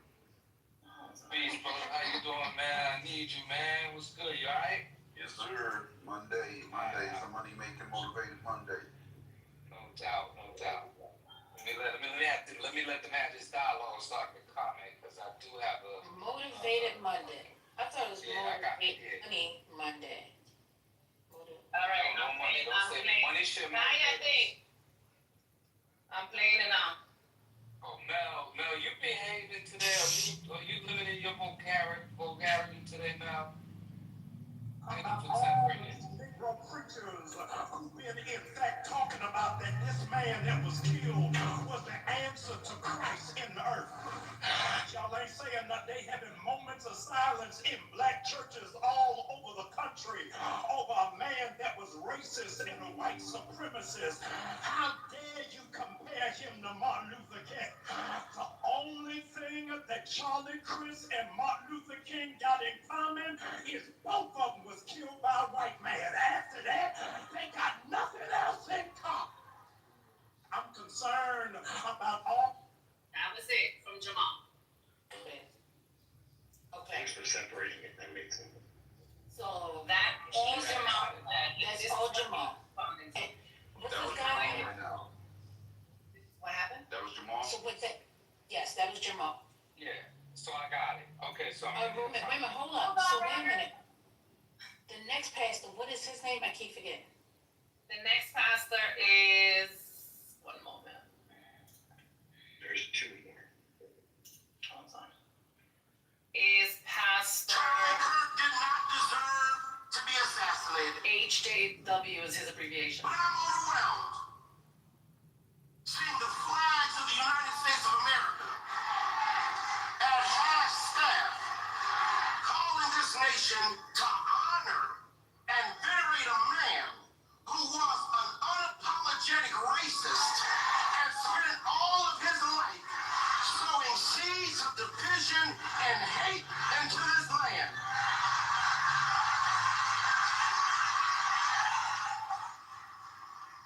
And hearing people with selective rage who are mad about Charlie Kirk but didn't give a damn about Melissa Hortman and her husband when they were shot down in their home tell me I ought to have compassion for the death of a man who had no respect for my own life. I am sorry, but there's nowhere in Bible where we are taught to honor evil. And how you die does not redeem how you lived.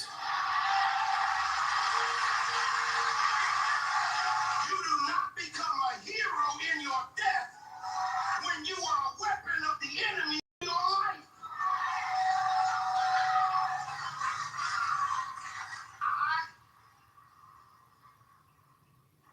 I can abhor the violence that took your life, but I don't have to celebrate how you chose to live.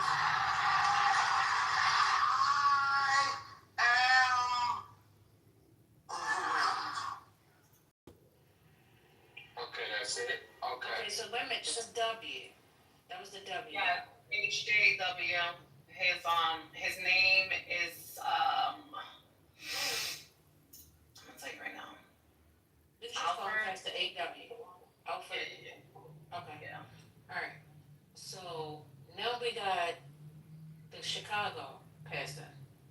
He's the one that posted both of their videos and is going in on them. Okay. I will play that one.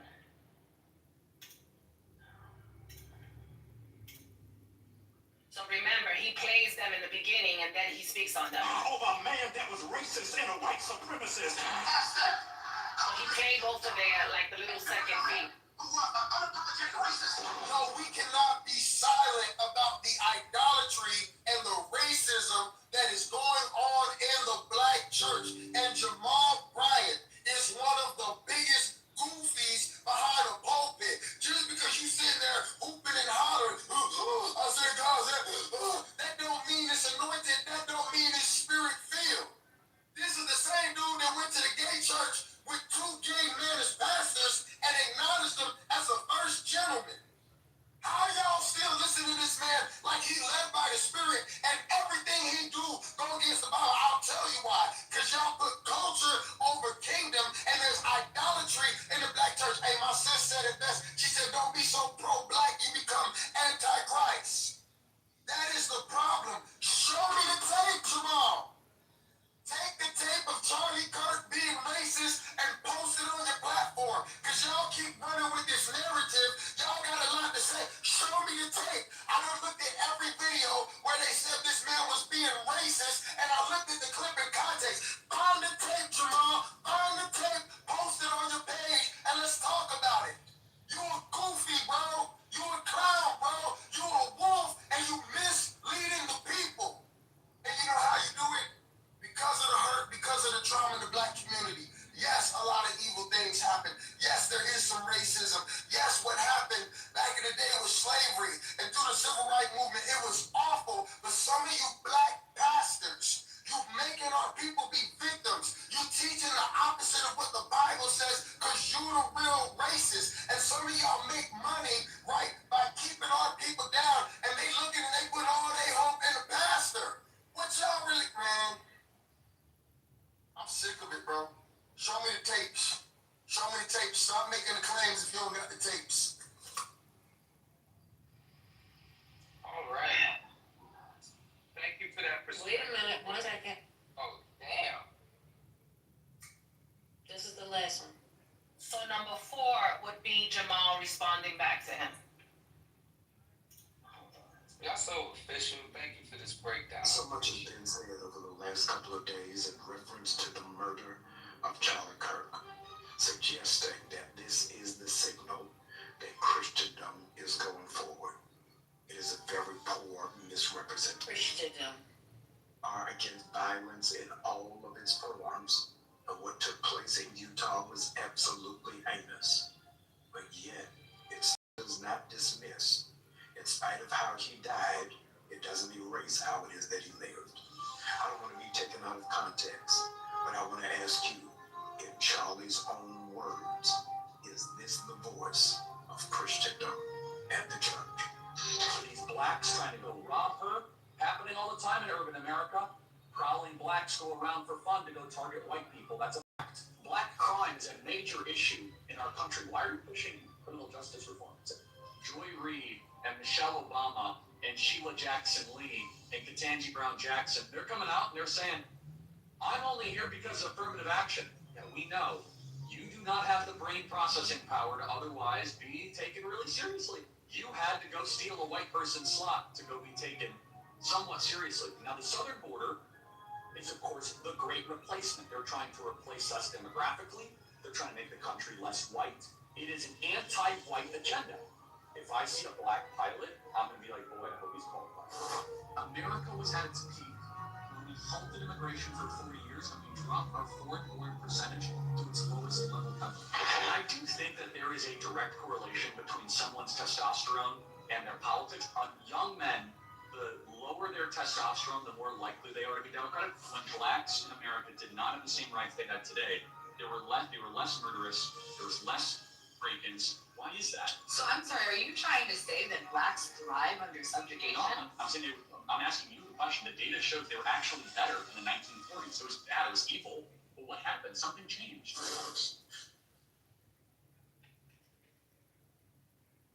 Alright, so let the record show it is Christendom. Thank you. I'm gonna go ahead and let you respond because you've done so well with staying off of the mic. But I do want to say definition something. of that word. Yeah, I only need 2 minutes. Yeah, I only need about 2 minutes. You only need 2 minutes. Maybe not. First lady, did you look for the definition of that word? No, I'm gonna look it up now. Go ahead. While Robert is talking on his 15-minute soliloquy, I'm looking up. I'm talking about what the other guy said, First Lady, before Robert gets started, because I'll probably be home by the time he's done. I am. Come on, man. We're gonna time this. We're gonna time this. I'm gonna show you how much they exaggerate. I'm gonna show you how much they exaggerate. Watch. Okay, so 435, all right? So first of all, oh man, I think that we black folks, right? We gotta like we don't be baited, be bigger, be better. This attempt that Bag is making to just have us in a perpetual state of defending this, defending that, they're masterful at their strategy. And I'm going to suggest that you guys take a look at the propaganda machinery used by Adolf Hitler, right? And his architect of that propaganda agenda. And you'll find this, it's 436, which you'll find so many similarities that once you realize those similarities are there, you'll have the tools that you need to understand why we are experiencing what we are experiencing here in the United States. Y'all better wake way the fuck up. Wake all the way the fuck up. That's all I'm gonna say. And that's it, 437. Oh, Robert, you get a high five for, staying within 5 minutes. I appreciate it. I did not get a chance to look it up. I'm listening to y'all. Can I get a review? Sure.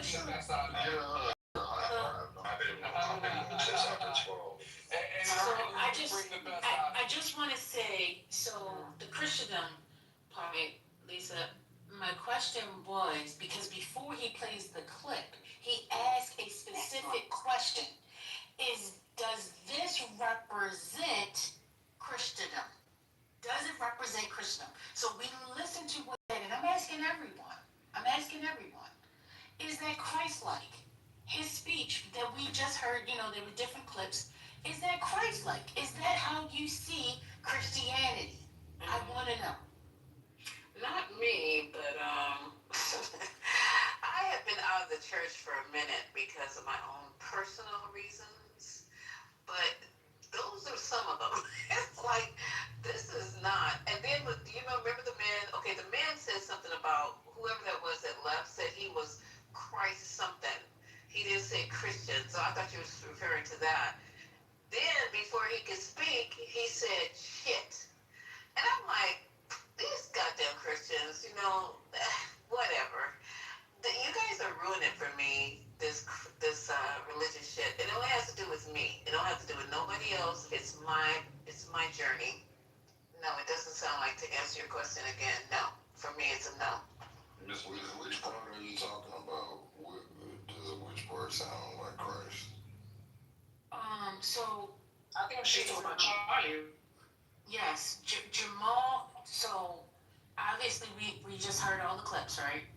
The guy from Chicago said, "Where the clips at? Where the clips at, Jamal?" So Jamal comes back and he then plays the clip. Before he plays the clip, he asked. He said, "Is this the, is this how you see Christendom?"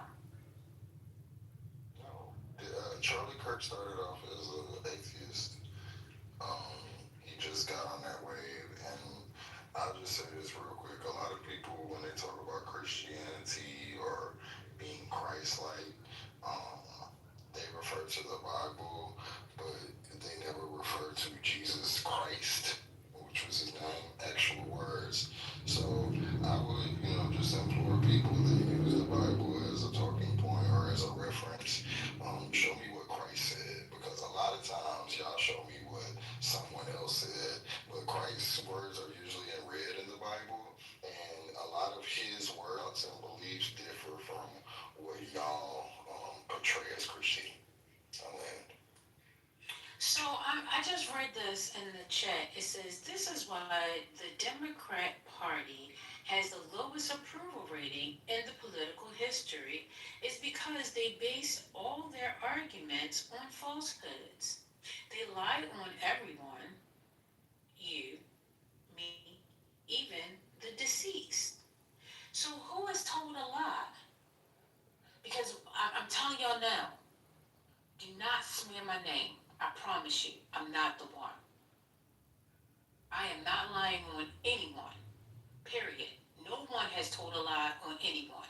We're just playing clips and we're going back through the clips. If you don't like it and you can't handle it and you're too immature for the conversation, please just go ahead and hit the leave quiet button. There's no need for you to be here. I understand. This is a very sensitive topic. And because it is sensitive, you have to understand how you feel.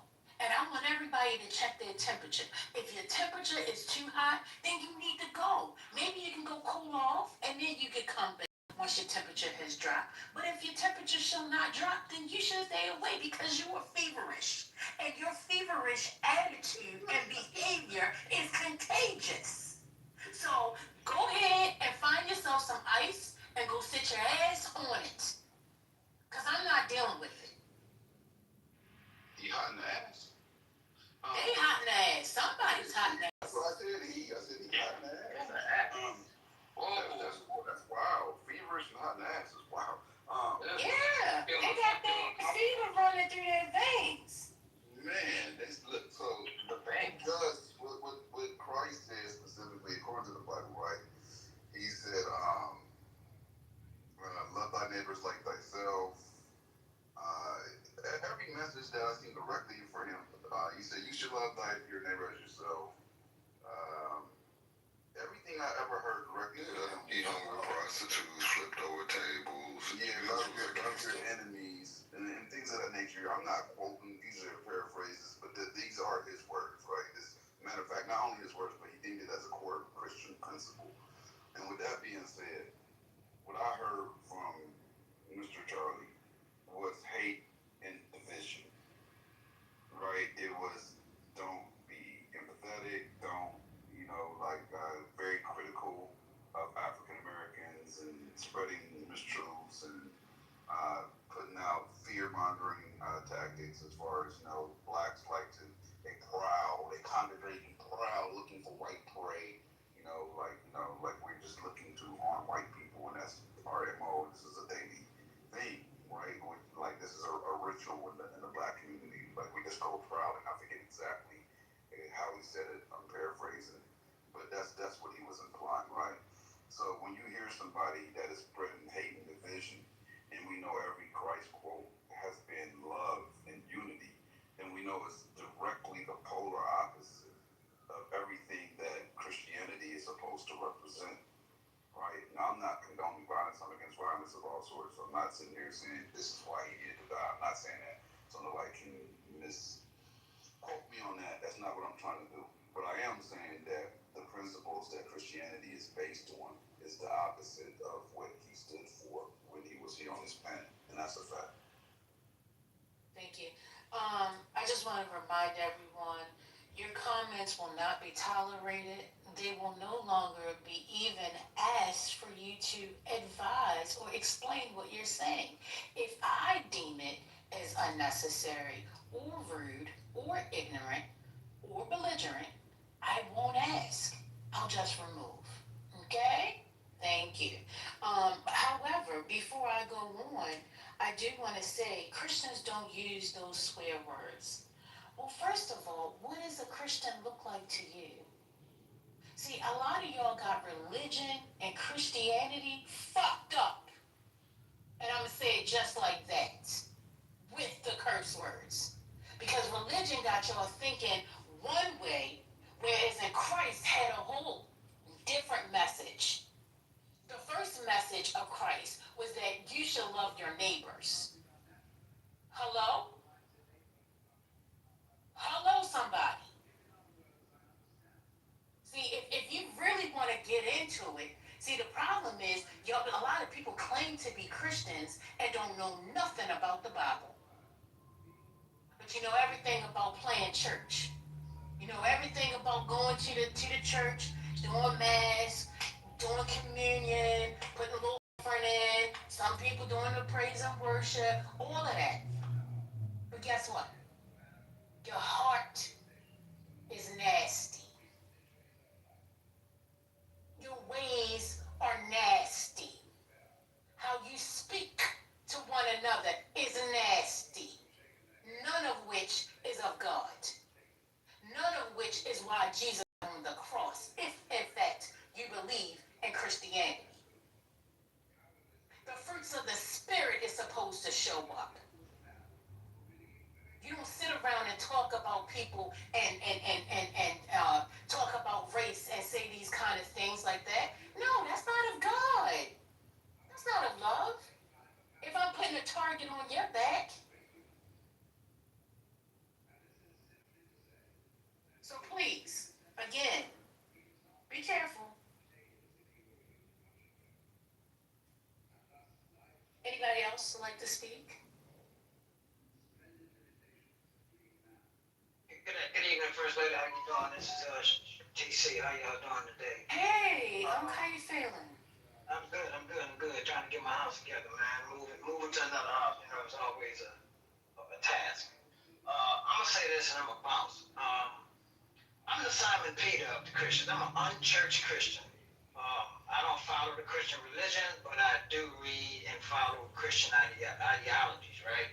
I also follow Buddhism and a couple of other, philosophical, quote-unquote, religions. And I try to pull the best out of all of them because I believe the whitewashed Christianity that was taught to us here in the United States is nowhere near what Jesus Christ would have us do.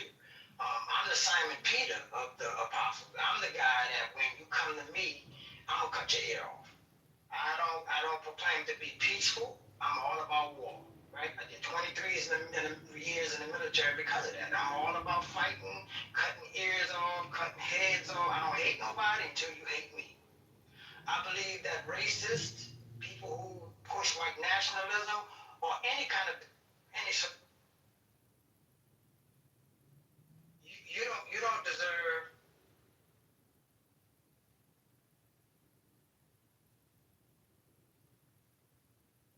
I think somebody's calling him. Somebody says cutting ears off. Did I hear that? What's that? Did someone say something about cutting ears off? Yeah, he said he did 23 years in the military. No, cutting ears off. And then he mentioned that after mentioning the military. He's all about that. Ears. Okay, that sounds painful. I'm going back on me. But I think he's on the phone because it cut out. He was in comparison to the disciple who cut their soldiers.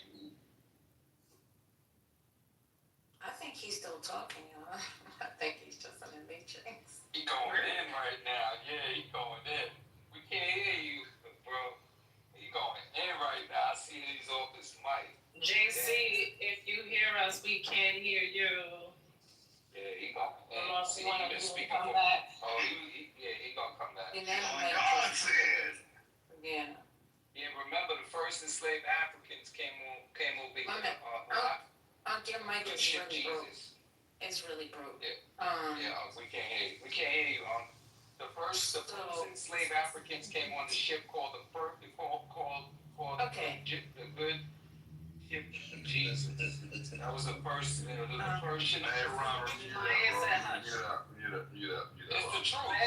said we believe you, man. Just the time. Just trust. Okay. All right. Okay.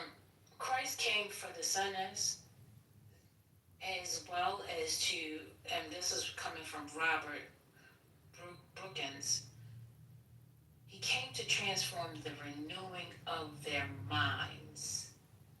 Repentance means to change your mind. And that is not change your mind today and stay the same today as tomorrow. Every day your mind has to be renewed. Renewed in the spirit of love. Renewed in the spirit of joy.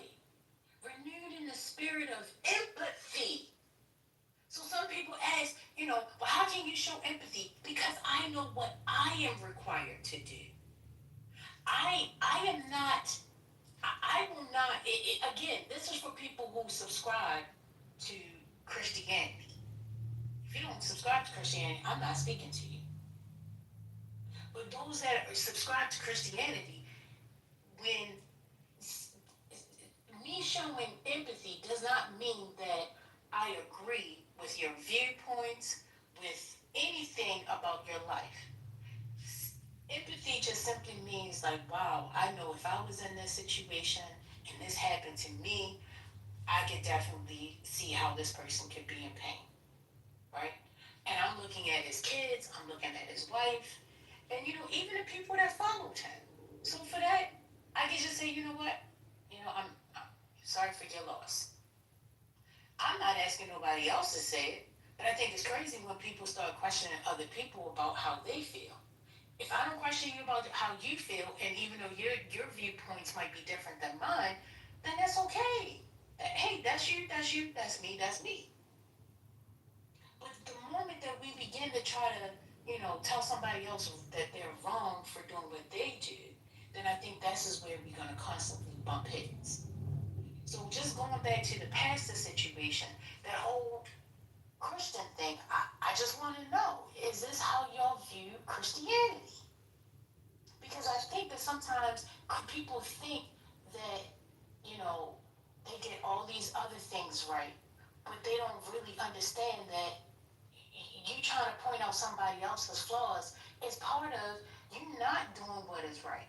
Because the woman that sat there and got called out and she was a hoe and it was all ready to stone her. And Jesus said, he who is without sin, go ahead and cast the first stone. Go ahead, get your rocks. Go ahead, get them. But they couldn't because they weren't without sin. I am not here to judge anybody. I don't have the power to judge. And neither do you. But a lot of y'all go around judging people day in and day out. Oh, this person is this, and they doing this in their bedroom and doing that. Why do you care? If God is going to get them, God will get them. It ain't for you to do it. You don't have a hell or a heaven to put them in. When you go around trying to make other people hate them, and then you want to say that that is of God? Is this what y'all call Christianity? I'm just trying to understand. Y'all let me know. Let me know. So, let me say this. One, it's definitely not. I think what you're describing is what is truly in the Bible. So let me say this first about just Christian nationalists, any sector, denomination of Christianity that teaches hate is wrong. And God, Jesus, every form of it makes that clear. You can argue about whether you believe in the Holy Trinity. You can argue about whether we should go to church on Saturday or Sunday. All that stuff I won't argue with you about because that's your personal belief. But if you're telling me that God told you to hate people, then I have a problem with that. I don't have a problem with somebody saying like, well, we don't believe that this should be okay. Okay, cool. That's what you believe in. That's not what I rock with. But when you say God said hate this person, God said kill this person, that's not the God that I know. That's when I feel like you have false doctrine when you believe that. And so clearly, if you really listen to what he was saying, a person who was an atheist, keep in mind this man started as atheist when his company first started, Turning Point. And then they shifted when the funding started coming through. And that's provable. You can look that up easily. But the bottom line is he shifted because he realized there was an opportunity. The same way Trump did. I can latch on to them, and even though it doesn't match up to my lifestyle, and I don't match up to theirs, it'll be fine. That was the first thing. And then going back to, I don't know if pastors even, he is in the room still. I was going to say more to the point that was earlier, and there was a lot of discussion in between. I like going to a church where the pastor talks about current events. I think that's important. I think that's taking what's in the past and making it relevant to the current events is critical for me. I don't want to be in a church that's disconnected. So I don't think it's as easy to just say like, then leave that for them. That's just for white folks because we got to deal with it day to day. This is affecting us today. While I was listening to you guys, I was dropping my daughter back off at school. She came home for lunch because she likes food there, and I was dropping her back off at school. That's all she wanted to talk about. So I got to know what's going on. And she was talking about how one of her favorite Christian influencers is on board with this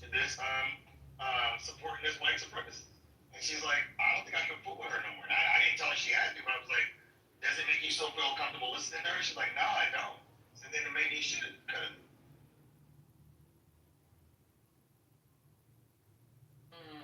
Thank you for that. Thank you. Yeah, I just want to know. Go ahead. You breaking up, babe? No, I was saying this is the they said for us. Oh shit! Hold on, let me get Wi-Fi. Well, now you sound better. Hello. Okay, I'm back on Wi-Fi. I said this is our new reality telling us to stay out of it. It's hard to stay out people when you agree to this. When you see your people, it's really hard to stay out of it. So you just stay quiet and not have an opinion and let everybody rock out, or they standing on it, then we have to stand on something, or we fall for everything, right? And so it's like, no, we're not okay with this. Right, exactly. Okay, so but what are you not okay with? We're not okay with this person being praised and he had an ugly heart. I don't know where he's at right now. But on earth, he had an ugly heart. And there's footage, there's recordings that you cannot delete. It's there. And he has said things that is not okay. Christian don't want to divide. If we're going to be divided, then I don't want to be a part of Christianity, right? Okay. Because I'm not about division. Walk me slow. So your thing is the push or the pushback is because the people should not. Help me. I'm trying to focus. People that look like him should not be commenting on black people. Okay. If you want to allow people to speak on people, let black people speak on black people. Especially when you are a fucking internet, whatever you call these motherfuckers. Oh, so the guy that was from Chicago, he's not black? No. We're speaking on the guy that passed away. On Charlie Kirk. Oh, yeah. okay. Yes. Okay. It's not even. So I'm not okay with it. Yeah. So once again, if I'm not okay with what he said, I'm not okay with the pastor standing by him. And once again, if you go underneath the comments, you're going to see a lot of black and brown also siding with that pastor. And the black and brown are also bashing Jamal and the other pastor. So to know that that's what we are around, our own people siding with this man, I'm not going to stay quiet. Whether it's a family, a friend, clubhouse, I'm not going to stay quiet. They're not staying quiet, so why should we? So I'm going to state my opinion. I don't have to put a post up to state my opinion. But we have a voice on Clubhouse, and we will use our voice if needed. And guess what? If you don't want to speak on it, you also have that right to not say anything. Right. Some people can't post. Some people can't talk on here. Some people can only post. Some people can only talk on here. So it's like we got mobile. But it's like, what is next?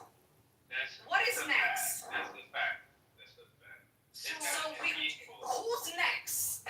So we're gonna wait for another white man to pass away, for them to put the flags down, for them to praise him, for them to accuse. And then how many black and brown die and they don't do a motherfucking thing? Oh yeah, just another tombstone. Well, okay, but wait a minute. What is wrong with them wanting to praise him if this is how they view him? I just have a problem if somebody's telling me that I have to do it. I have a problem with that. But if that's what they want to do, that's what they want to do. Okay, so they can do that, and we could also have an opinion on what they're doing. Yeah, I mean, so Mel, the danger is that you actually give him more power by speaking about him more. The most powerful thing to do would be to act like you don't exist anymore because you don't. So, well, we're not indifference would be the number one way of the fire. CEO, ABC, you just came in. We're speaking on the past.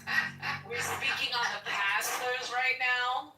Just so happens the pastors were referring to this young man But we definitely speaking on the pastors, because now it ain't about this guy. It's about the pastors that are preaching this type of sermon. Now that's who I have a problem with. So we're speaking on the pastors. That was the sermon they were speaking on, so that's what I was speaking on that. To me, it's just the exhaustion of like, Christian, like, why are we always responsible to like, we just gotta be the moral like backbone of everything. I just don't understand. Everybody gotta tell, and then when we look at people sideways for singing, it's like, no, you gotta let them live. Yeah, no, I don't really agree with that because that shit comes back to bite us all the time. It always comes back to bite us, whether it's a law, whether it's some type of reaction, just like we seen the other day. So it's like damned if you do, damned if you don't. Now they don't want us to say nothing, so it's like I don't really. Well, what don't they want us to say? They don't want you to say anything bad about the man. They don't want you to say anything. Well, what's saying something bad about him? Talking about, I said, what is, okay, because this is what I think is happening. Again, I think it's a lot of communication. I've heard people come into this space. I've heard, numerous of people say, oh, people are celebrating. And then it's like, well, where do you see a celebration? Then when we break it down, it's not a celebration at all, but because what they think they hear, it continues going on. But then in the midst of that becomes a fight. So now it makes it seem like people are fighting to want to have something to say when it all is mixed up because of how somebody starts the conversation. Does that make sense in what I'm saying or no? It makes sense, but that's what I'm telling you and what I've been saying is that's how it was planned out in the beginning. It's always to plan to be on a hair trigger, so that whatever we do, it's a balancing beam, but it's flat service for them. That's the whole fucking plan. But that is that not America? Like, I mean, y'all act like this is something new. Like this is always. We have never been fully able to exercise and do what the other side does. When is that? When has that ever been? These are new things. Like you can't speak, you can't say things about events. You can't speak on how you feel about it. If you do, it has to be a certain way that lines up. That's new in my lifetime. Okay. And it's even if it was going on before, it doesn't mean that it was cool. It's tiring. So when we do it, we get fired. Not me personally, but just what we have heard. So when our side does it, we get fired, blocked. The young lady just got kicked out of Texas Tech University. So all these things happen. But they have been in the comments and doing videos and mocking multiple people that have died on our side. And nothing happens. Nobody loses their job. They don't get their page shut down. Some people have. Not all, but some people. I'm gonna be like that guy telling Jamal. Post it. I'm talking about in the past that people have gotten in trouble for saying certain things, and stuff like that. I'm not talking about this specific event. I'm just saying in the past. I don't think nothing like this though, lady. I'm gonna be honest. Like George. We can.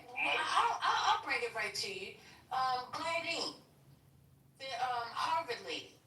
These people got fired because they were sitting there trying to take both sides between Israel and Palestine. Did y'all forget? I don't want to talk about Israel and Palestine. I want to talk about the black community. No. You asked me to give you an example. No, I want to speak about the black community. No, we're not talking about that. She is black. She was black.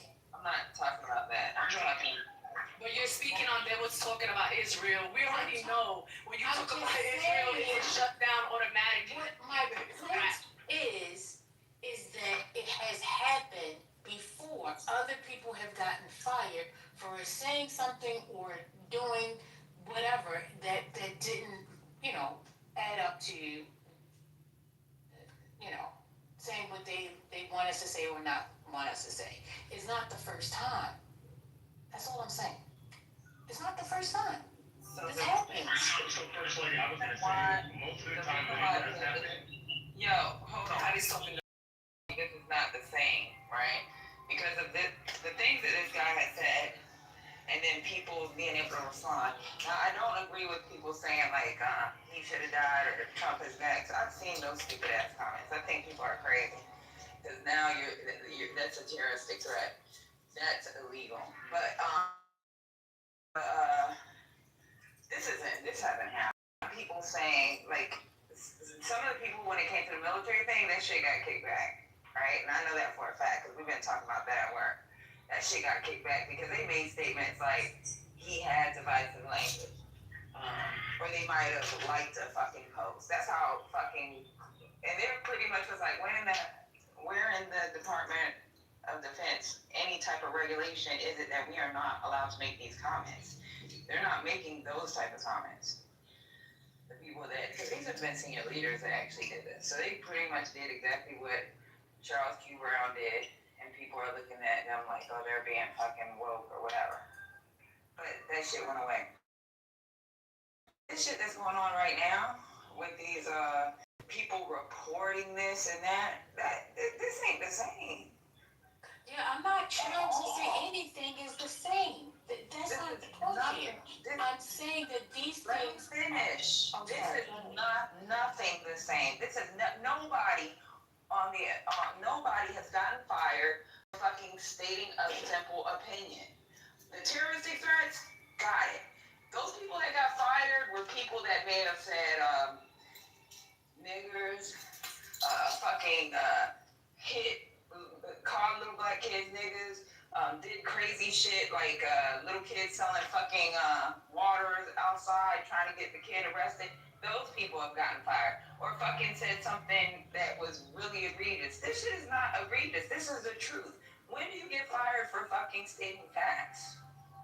This is crazy. Facts.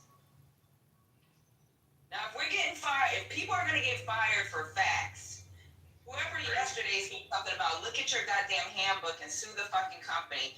That's if I were y'all, I'd sue that fucking company. I wouldn't even go back.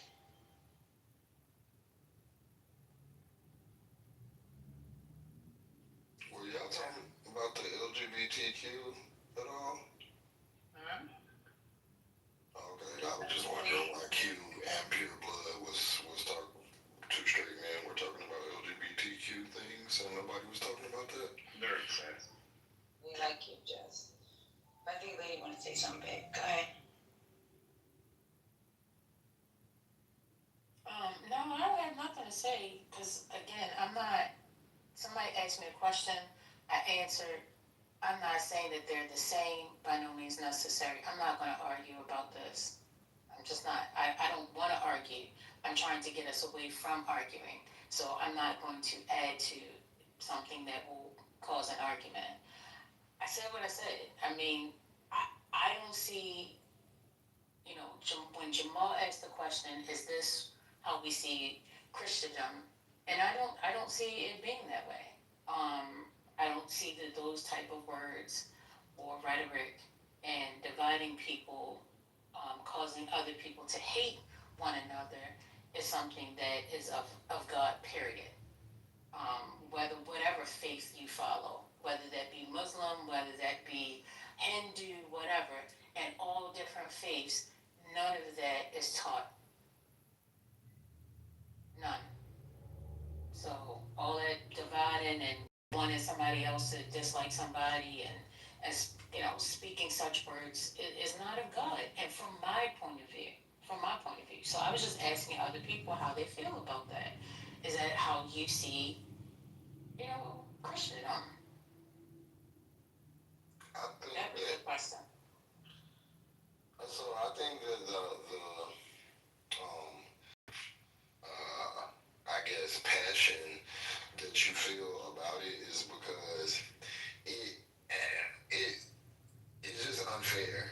And so even if there is a side to be spoken for on the other side, it's so lopsided, and I think people are just so tired of seeing, the shit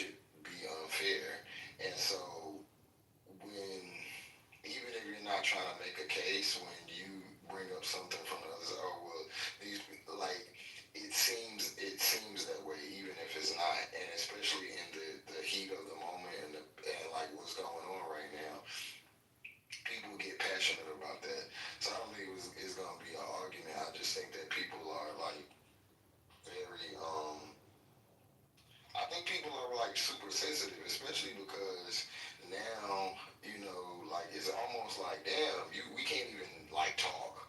We can't like we already under kind of like a regime or administration that we don't really care for. And now it's like we can't even speak about it. And it's not. It didn't just start with Charlie Kirk. It was leading up to that. And now the Charlie Kirk thing is like, they're like putting their foot down and like, like it's wild. And then we gotta watch shit like J.D. Vance get up on stage and say he never said that about black women. Nigga, we watched it. So it's frustrating. Wait a minute. Thank you for that. Who was getting ready to speak? No, I was Brian. Wait, Mr. Brian. in the background. No, I was saying the same thing. I was saying we can pull it up online. We're not stupid. Like that's the part that makes me mad is when you play in our face like we can't pull this up. Right. Thank you for that piece of it leading up to, because that's what I was trying to say. This has been leading up to this and is going to continuously lead up to something else. So for me, just what I'm talking from the point of why do what they want you to do. This is what they want, the fight. And I'm asking, why are we giving them what they want? Because it's a matter of, I think, position. And for some people, like their life or their livelihood or their future may depend on what happens, or they may see it that way, or whatever the case may be. So, or people like me, I guess you could just call me like a pro-blacker. Like it like irritates me that black people just get treated, not even just black people, everybody else gets treated a certain way, and white people that agree with us get treated a different way. It's like, come on, bro. Like, if y'all got the presidency, you knew people wasn't gonna like you. You know what I'm saying? We gotta live through it. We've accepted that. Nobody took over nothing. Nobody did anything wild. So, but y'all did. So it's like ever since, cause y'all acted up, y'all want to pin something on this side so bad. We are chilling. We don't like you, but we're chilling. Nobody's doing anything. So it's like, it's just a lot of tension. And if you know what I'm saying, if that's not your position all the way, then you may be able to see it from a different position or be calmer about it. That's what I think. Okay. I mean, and I'm okay with you being that way. I don't understand why y'all be getting mad with me because I am who I am. I don't understand that, Trust. See why I can accept you for who you are, but you can't accept me for who I am. It's like when you're trying to talk to somebody while they mad. It's not that. It's just like you trying to say, have you ever been mad at somebody like, no, but just calm down and try to, and you like, bitch, get the fuck out my face. Like, I don't want to calm down. That's just like, that's how it is. And then you come back and you be like, I'm sorry, I just hadn't eaten or whatever. So you like, it's just like that. It's like nobody is really, only time it makes me mad at other black people is when they do the whole like Omari thing. Like they try to like do this like whole look, if I don't like somebody, I'm allowed to not like somebody. If I said I don't want the man shot, I feel that way too. People are allowed, don't try to define me or, put your shit on me. So it's just like, I think people, it's just like a heightened emotion. I don't think really you could rock out. You could be Gandhi. We cool. You just got to.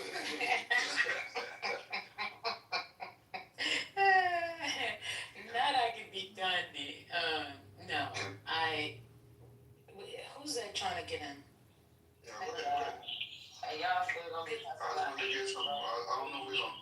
I don't know if it's on topic or I was gonna get some breaking news. It's up to you. Okay, so yeah, we can get some breaking news. I just want to welcome a few people to the stage.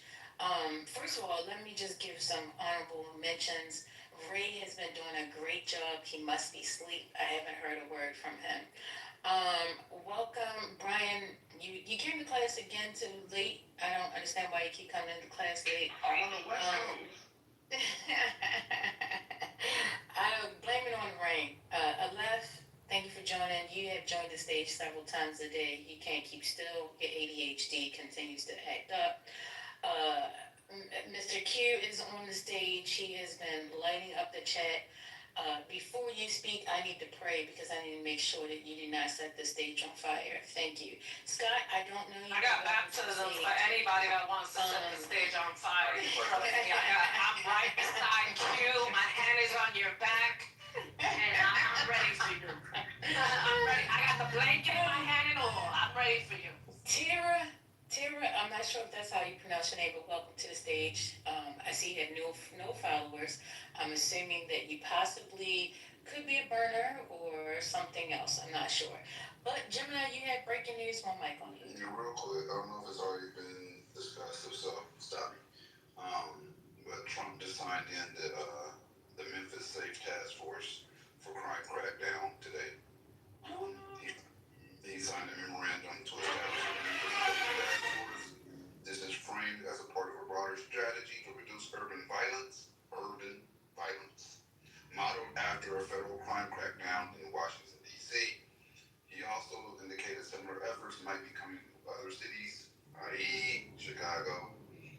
National Guard deployment. Trump announced he plans to send the National Guard to Memphis. He described the city as quote unquote deeply troubled and said the move is part of the administration's efforts to address violent urban crime.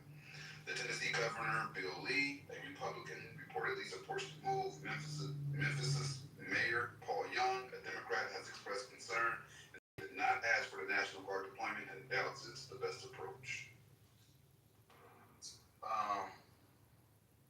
Do y'all agree with that, or do y'all have solutions if y'all don't agree with it? Usually people disagree with them, got solutions. Oh. Better policing. I think we need to understand what the memo is. Now, if you understand what is in the memo or know what the memo is about, like, has anybody read the memo?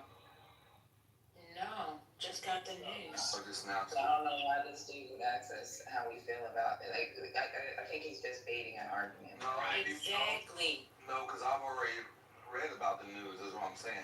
I'm not talking about well, enlighten us. because I said it earlier. I've read it earlier too. Not read it. I've seen it earlier too. I seen it when he did it live on TV. Yeah, he did it live. It was a live press conference. Oh yeah, First Lady, I'm going all the way back to DC when he did this. He did this in DC We're not also. talking about DC. We're talking about the Memphis memo. You keep bringing up DC. I don't want nobody in this room to bring up the district. The district has a totally different set of rules. We're talking about a fucking state. But Memphis, I'm gonna solve someone's intelligence if you don't know what they read. A state that has a constitution. Each of these states have their own constitution. So maybe we need to investigate this memo first before we go commenting on some stupid shit. Well, you said you read it, so enlighten us then. I didn't say I read the memo. You said you're knowledgeable about it, so don't talk to us like watched we're the ignorant. news too when it got signed. Since you read it, why don't you tell us what it says? You said you. Yeah, I didn't say I read it. I didn't say one time. No, I'm just saying Gemini just brought it up, so let's not silence what he said. We're not having a conversation or not. We're not silencing. What I'm saying is you trying to ask us like if it's a bad thing, good thing. I don't know. Gemini, do you know? Speaking for the I looked for the memorandum and they said it hasn't been published yet. So what are we gonna comment on though, Scott? Right. Other than So that's the reason why I think it was a little tricky, Scott, because. Well, no, First Lady, like I still got feelings about it, right? If he's gonna send them, like, why are you there? I'm just saying that don't mean I don't got feelings because. Tell us your feelings. Right. Come sit on the couch. It's velvet. Tell us your feelings. Tell us your feelings. Go. Oh, we gaslight. This is what I have found so far, y'all. Y'all tell me if it sounds fucked up, right? It says the task force is to use hypervigilant policing, aggressive prosecution, complex investigations, financial enforcement, and large-scale saturation of besieged neighborhoods among its strategies. The Secretary of War is authorized to request that the Governor of Tennessee make National Guard units available. It just says request. So HECSES can request, say, hey, homie. Doesn't say he has to force it. They can request that the governor of Tennessee makes National Guard units available, which we know who the governor of Tennessee is. Also, to coordinate mobilization with other states if needed. It explicitly states it is not meant to create enforceable legal rights or benefits for individuals against the U.S., its departments, etc. So, Who does he have to request? You said the governor? right. So they have to ask Bill Lee, who's a Republican, as a board. Right, pretty much. He's gonna say, yeah. So the mayor can cry and be upset, but guess what? If the governor is on board, man, shit, you can do it. Yeah, that's what I was just saying. Like, the governor is already on board. He's surfing, so if he gets requested, it's going to be pretty much a guaranteed yes. And this ain't even the memo. This is just bits and pieces of what they say the memo is about. So I don't know if people be trying to trick us into these arguments or something, but I don't get it on this. I just wanted to know that breaking news because I didn't know that till you said it. Yeah. I just found it interesting because I watched it happen here. I'm in LA, so I watched it happen here.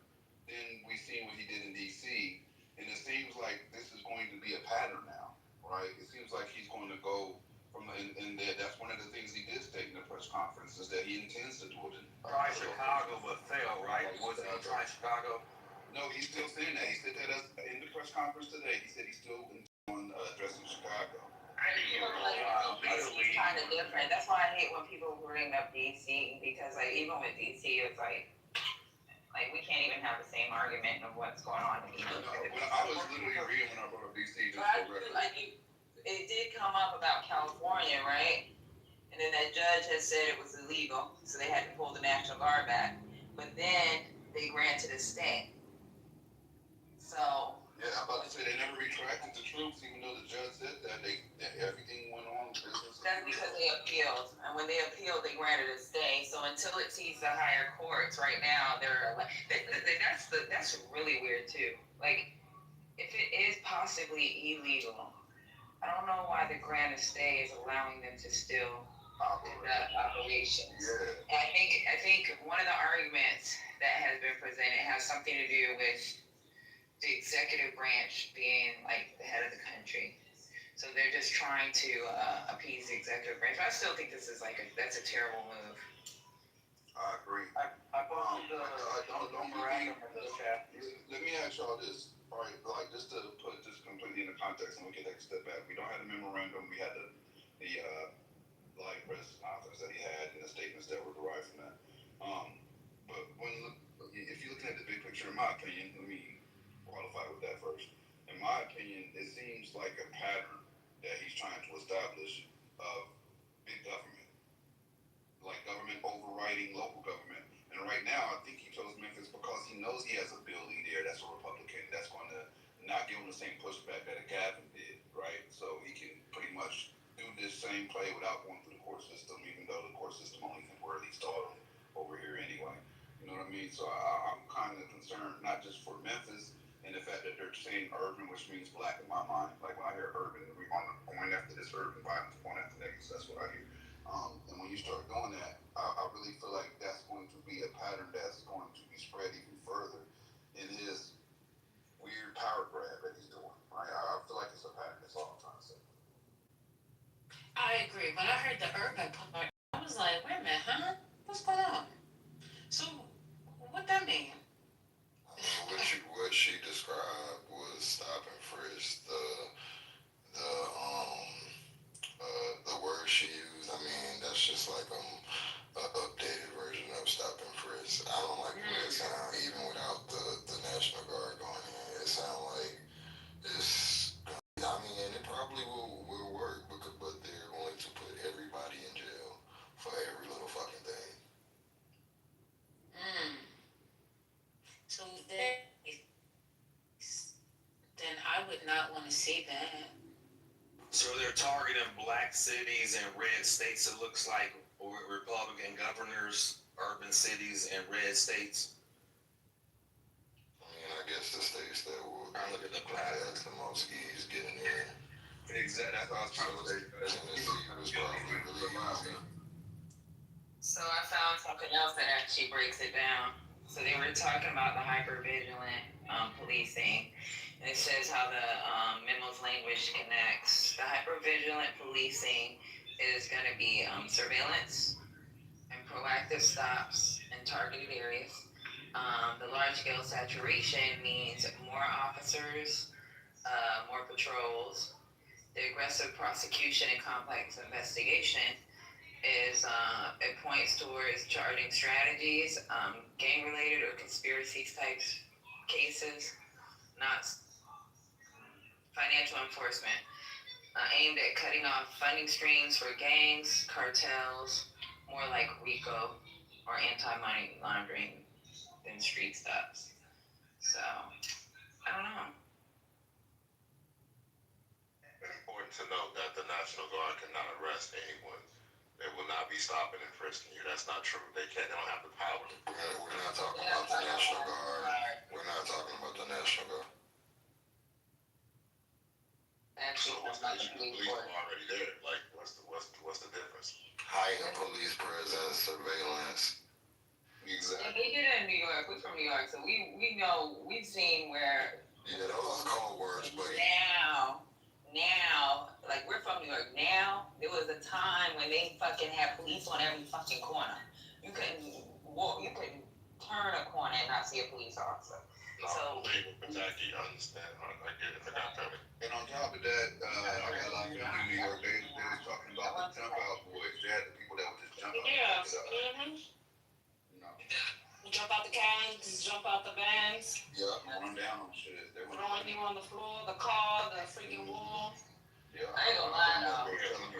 My Marcus, parents at the end of the day, we know in our communities we didn't bring these drugs over here. So if y'all brought them over here, which we know from the Iran-Contra matter, we know that it's documented fact. They need to come help get them out of our communities. They're devastating our communities, so they need to come help get them out. I mean, at the end of the day, you brought them over here, right? We didn't have laboratories to cook up crack. We didn't have AKs and all that type. Somebody brought that. It's been documented. This happened. So if y'all brought this over here, then help us get it out because we know we do need People who had laboratories to cook up crack.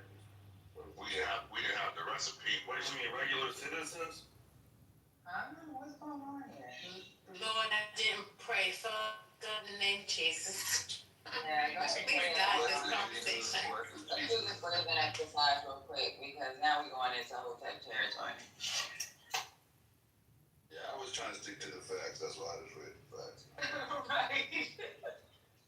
One way or another, these urban centers need help. I mean, the people who live there. Last time I was in Memphis, somebody died in the house next door. This is off the chain. If you haven't been there, just stay about 2-3 days, and you realize they definitely need some help. I don't know if this is the total answer, but we can't go and do social programs. They need help, but they don't need the government to get involved. They could do this locally, man. So I think that memo is local and then adding national. There's no precedent for what you're saying. There's no precedent for what you're saying. It hasn't been done. Memphis has gotten progressively worse and worse and worse. I thought they said they had a 44% crime decrease this year. I mean, I could be wrong, but I'm pretty sure that's what they said.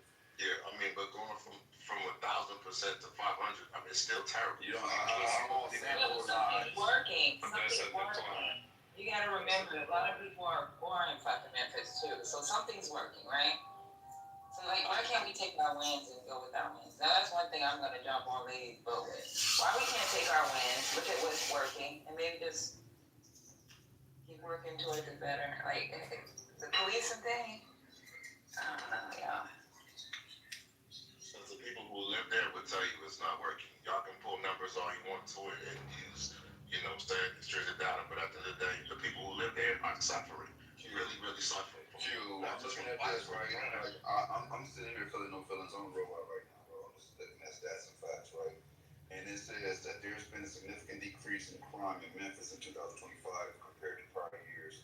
Here are the key points. 25-year low in major crime categories. The Memphis Police Department reports for the first 8 months of 2025, overall crime is down to its lowest level in 25 years across many major categories, including robbery, burglary, and larceny. Violent crimes down, including homicide down to a 6-year low, aggravated assault down to a 5-year low, sexual assault down to a 20-year low. Year-over-year drops compared to the same period in 2024. Crime incidents are roughly down 23% in 2025 as of August compared to crime is down about 37% in the same time period. So they're doing something right, bro. Like it's what they're doing. Well, I can tell you what they're doing because I do this work, right? And in our neighborhood in West Las Vegas, we had a park right next to our church, right? In this church, black women's bodies was being dumped inside of the park. What the police chief did was call them suicides. We knew that there was bad dope on the street, so we went to Fox 5 and we raised holy hell to say these black women are dying, right? These are murders. Exactly what they are. What they do is they miscategorize crime to get these numbers down, and then we sit here and instead of dealing with people who really live there. We just use, empirical data as if things are getting better, and they're not. All they're doing is miscategorizing crimes, especially when it comes to solution. Ray woke up. First lady Ray woke up. These people are getting money. Yeah. We know that. Yeah, you're not. I got a question. Go ahead, Ray. What would you categorize a drug overdose as? You would categorize a drug overdose as a murder? Well, when you know you're giving it to somebody on purpose, which is not suicide. Absolutely. I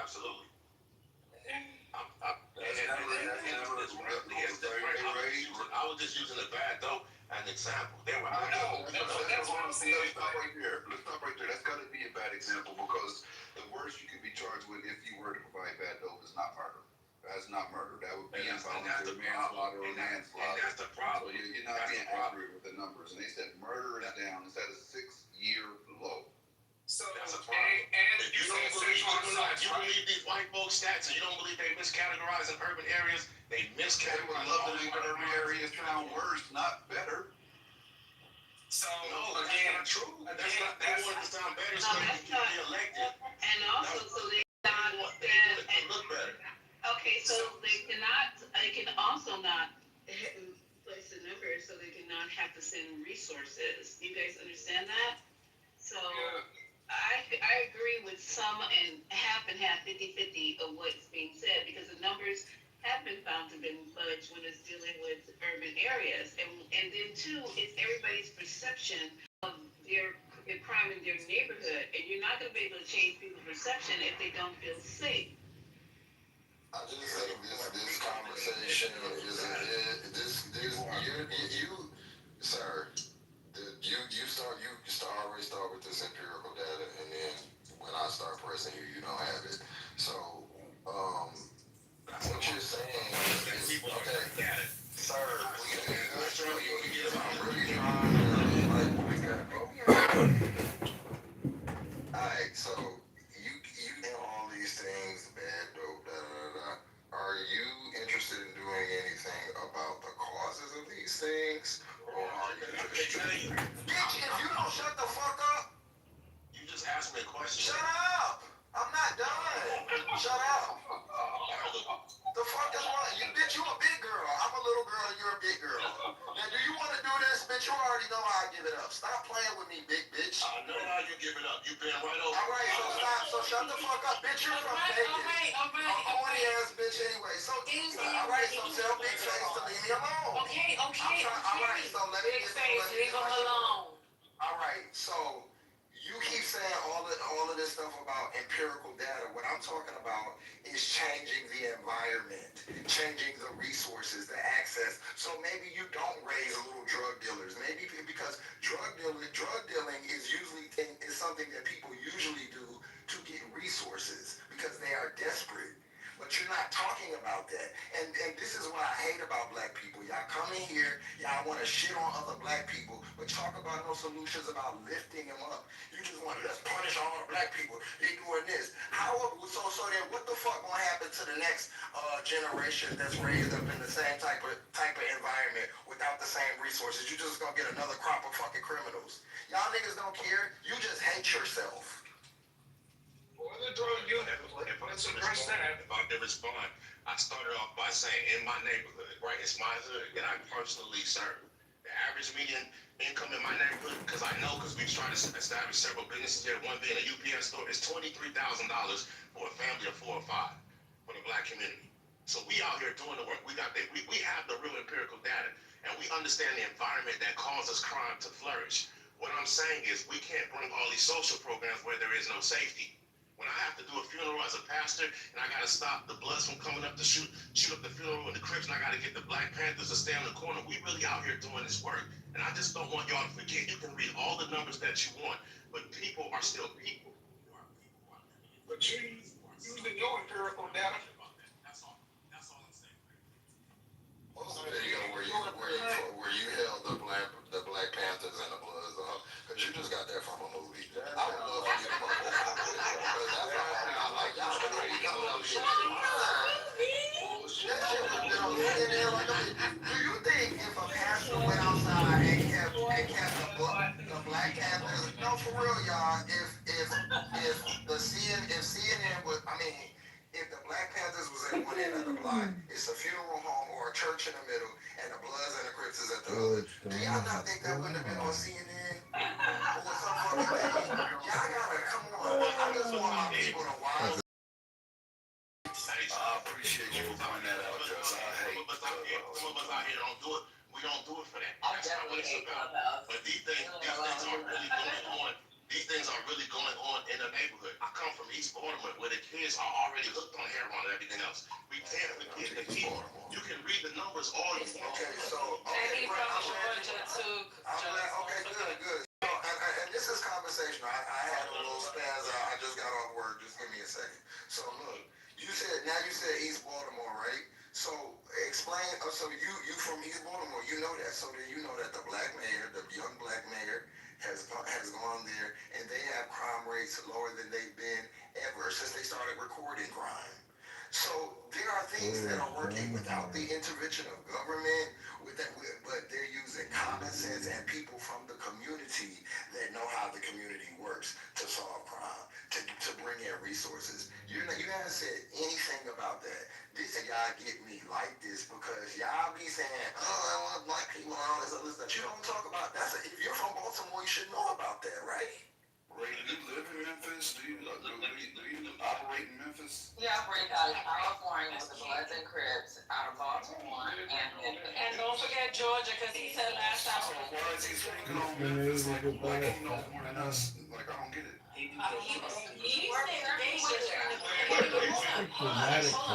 It's too many people talking. First of all, Tiffany came on stage to speak. When Q was talking, I heard him mention Vegas. He never said anything about Memphis. If I'm He just mentioned it right now. Okay. I said when I was there, I had a young man die. And then he said, you know anything about And then last time you was here, you was claiming Georgia. So we just getting everything straight on what city you claim. Wait. He be on the block. He used to be on the block on the club. Right. So let me ask you this. You all can understand. I have an organization called Hope for the Hood. We go to every urban area in the school. We show up. Okay, I have a link on top. If you could head over to Mississippi, because they just hung a young man on a tree. So the link up on top, so you can send your organization over to Mississippi. Thank you. So you're telling me, well, give me 1 second, Q. So you're telling me that I just read all the stats and facts that they had as far as developing crimes and the current rates in comparison in context to the past rates. And you're telling me that you visited, so you know more than the rates. Absolutely. I just need to hear you say that's stupid shit. That's all. Can I explain why? Can I answer the question? The reason why. Number one, I'm part of a network. I'm part of a network that calls on us all the time. We can't do everything. But hold on. The pastors and leaders in Memphis, they are begging for help. They are crying out. So yes, I would know because I have a very strong network. Matter of fact, the headquarters of my denomination is out of Memphis, and has been there for almost 100 years. All right, so he's been to Memphis too. So Q, if you could mic down, we're gonna allow Tiffany to speak, if that's okay with you. Okay, thank you. Hey y'all, thanks for giving me a chance to speak. So, a lot of what he was saying was very frustrating because one of the things that people need to know is that you can come to Memphis and you can leave and nothing will ever happen to you. I have lived here for 44 years, so I've never had that. Or being installed a computer one time, that was 20 years ago, and somebody bust my windows out, some stats, since Q has all the stats. Let me just go ahead and give y'all this. We're number 4 in women in tech. We're the number 1 logistics leader, and that's 4 years in a row. We have the number 1 chamber in the U.S. this year. We have increased our gross regional product by $100 billion, and that's a 14% growth from 21 to 23. Just FYI, the bill is at 2, and so it ain't like we all over here poor and broke. The federal that comes here is what keeps everyone else moving, because in case you didn't know, FedEx is here. We have so many ports that essentially almost every package that comes through the southeast of the U.S. has to come through here. Great point, so I Yes, our crime is down 16% this year to date. It's down 12.3% in 2024. It was in a historic low in 2023. So just what you need to know is Memphis has traditionally had a black man Democratic mayor. Crime was the worst in the 8 years that we had white male Republican mayor, and it's because he cut projects. It's just like it feels good to like. I'm excited to go somewhere now. You know what I mean? Like I can dress up in a good outfit. I'm excited about life. Yeah, and that feeling will go away, and then you'll just be sitting in your very expensive depreciating asset, staring at yourself in the mirror. But depreciating is not an asset. It's true, Kevin's right. It all depreciates. Wisdom is the only golden treasure you should. That's right. Wait, does an asset definition, like, you can't have a depreciating asset? It's not out accounting wise. Yeah. It's not considered an asset. It's not your asset account. It's a contract. Oh.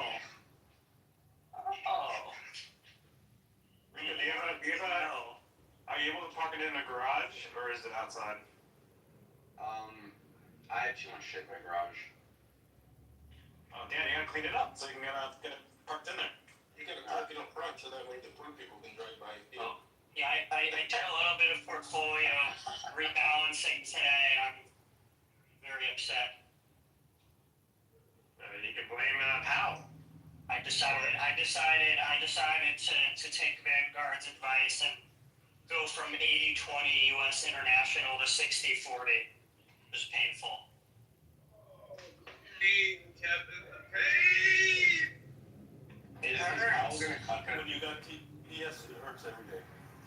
Is Powell gonna blue ball us again with rate cuts? I don't know. Well, I mean, now that inflation's picking up, I mean, I think he'd be an idiot to cut rates. For the past one. Orange man wants the orange man must get. Oh, that's what he wants. That's what he wants. He wants to juice up the economy like he did before COVID when there was no reason to do so. Wait, did you say a Jew? The Jews? That was a great time. Your relaxation. Yeah, life's really awesome when you're injecting tons of money into the already hot economy. Yeah, that's real good fiscal policy there. Well, some of us bought assets. Yeah. Some of us bought depreciating. Yeah. And some assets are still depreciating. I think John's right. The only thing that doesn't depreciate The United is States spend monthly on education. The answer is $88 billion. And John's still retarded. Taxes, gentlemen. Your home shouldn't have to pay a property tax just to exist. That's true depreciation. Property tax. Kevin, you have to be nice to John. How are you supposed to fund like You might be the next congressman. Yeah, you gotta fund your municipal government. Don't be a fucking what do you call it? Like not deadweight, fucking free rider. Don't be a free rider. Go to teachers. Have you met these teachers, Kevin? They're not teachers. I know you don't have any children. Marxist indoctrinators teaching their children nothing. Only 30% of the children can read, Kevin. 30%, that's not education, Kevin. It's just housing. Yes, I'm sure the Department of Education pension payments, the waste of money, Kevin. We're all getting suckered here. You know, McMahon is going to get rid of the I know, there's no more education department. It's great. Everything's great. What's her background? made her qualified for the education? Well, you see, she's the wife of a man that had a sex slave and would poop on the sex slave, and that's why she's qualified. Allegedly. Look it up. Look it up. It's true. That sounds very nice. It's true. It's true. Look up what Vince McMahon did. That seems overwhelming. She ran for governor of Connecticut or senator, or I forget. Kevin, why has Maxine Waters been the chair of the finance committee for 10 years? No, I don't know. Maxine Waters in charge of the Federal Reserve Oversight. Kevin, explain that one, little Kevin. Explain it, little Kevin. How did Maxine Waters become the head of oversight for the Federal Reserve for 10 years? How's that possible? She's probably more qualified than Linda McMahon. I'll give you that. We're the 22-year-old that was appointed to lead the counterterrorism, whatever. What about big balls? Most qualified, yeah. This is clearly you guys are in the position to be throwing shade about qualifications. Fucking Kash Patel. This is like the first time we've had Kevin, when did FBI your director. schmeckle dry off The and first time we've had an FBI director. This is the first time we've had an FBI director who was never a federal agent. little Kevin? This is the first time we've had an FBI director that hasn't been an FBI agent. William Barr in his book said it would be absolutely ridiculous if Ray was replaced with Patel, this guy that's never been an FBI agent, has no respect within the agency. Clearly grossly incompetent, shows up to Senate hearings without having done the readings. Was an FBI agent, stupidity exploded Russiagate. You guys are so funny. You're so funny. John, how can I donate to your congressional campaign? Put the link in the chat, little Kevin. And if he wins, he'll do you a favor. Yes, I know. Introducing tariffs and impowerments for you and your family, David. I want John to at least win his primaries, because there's no way he'd win a general. Maybe he'll name like a street after you, Kevin. Yes, can you do that? Schmeckle Way. That's what I'll call it. Little Schmeckle Way. He's got a little schmeckle, ladies and gentlemen. He hooked up with a guy at a party once, isn't that right? It was just a little kiss. And he asked nicely, You asked nicely, you never knew what could happen, It John. doesn't make you gay if you're curious, right, Kevin? No, I don't know, John. If you ask nicely, we'll see what happens, I'm about to do yoga in the sunshine in my Villa Burquin bathing suit. Tune into YouTube for all my YouTube videos so you can watch how to do yoga and get a hip stretch, hip rotation, a hamstring pull. Breathe a little, fat boy.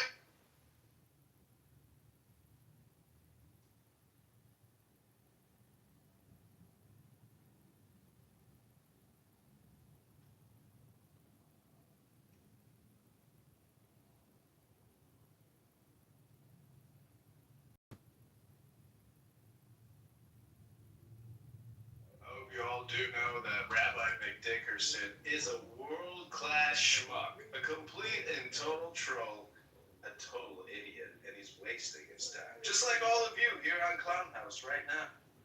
Congratulations, you've done it again.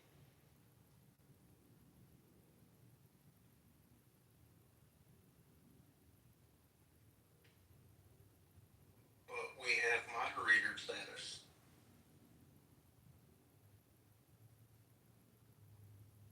That gets you into the cool club on a Friday night with a perfect 10. You think that gets you into the gym with a good body, fat boy? There's two types of people.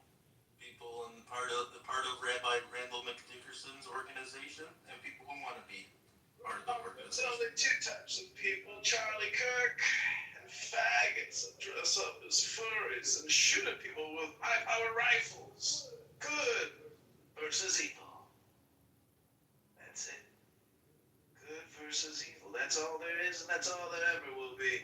Faggots and losers versus winners and heroes.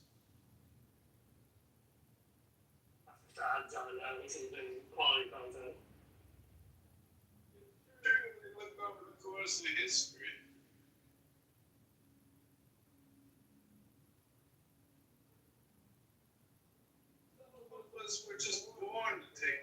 vaccines.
So, John, are you running independent, left, right?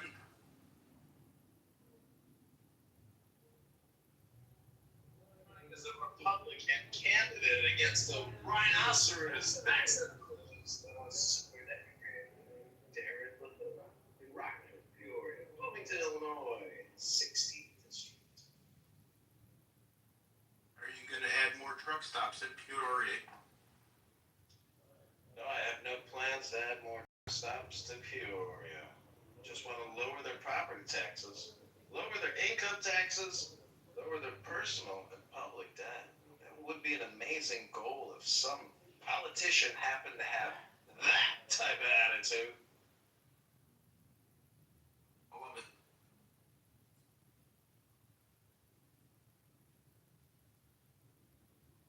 Betas don't just have to end the room. Betas also kick people from the room.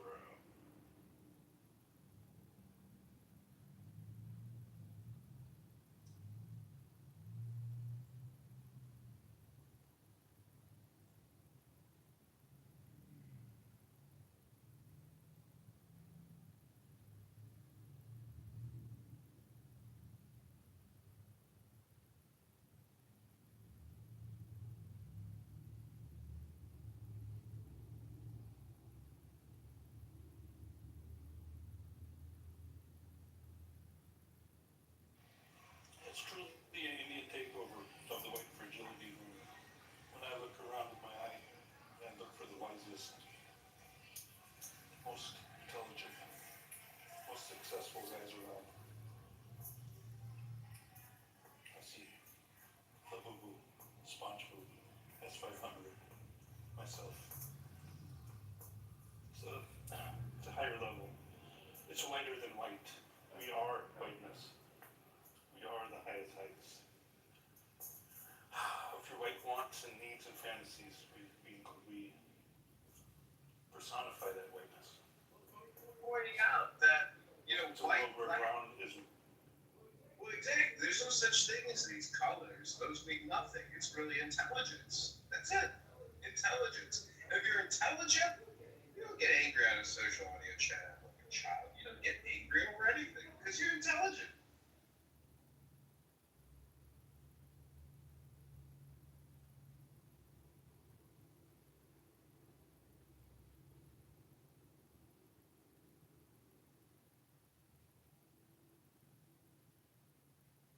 Anger is weakness. Power doesn't get angry. Power gets more intelligent. Yeah, the cry comes from the weak cuck. Like Mr. Anderson and Q, these guys in the room. It's so fun. I want the best of the whites to battle. And their white fragility makes them just lose it.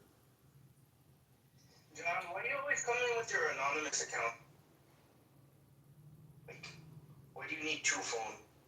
Because obviously I'm a filmmaker, content creator, an actor, producer, director. I record what I do. I don't just waste my time not recording what I do as if what I do is meaningless. It's a good answer, though. Keep it down like a memoir. Make these moments remembered one. Yeah, he's implying that by anonymously recording his interactions with strangers, these interactions are no longer meaning.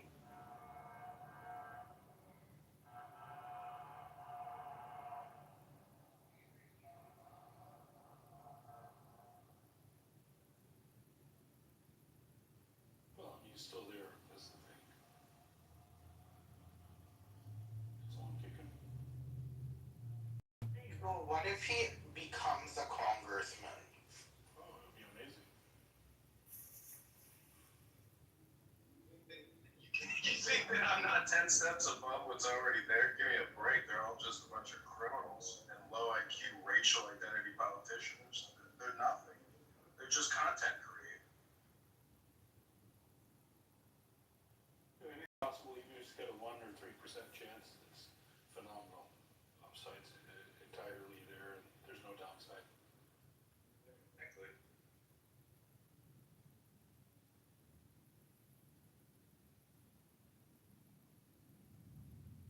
Way, the thing is, I'm doing a lot of mass media, and I'm being attacked not just on this app, but on X as well.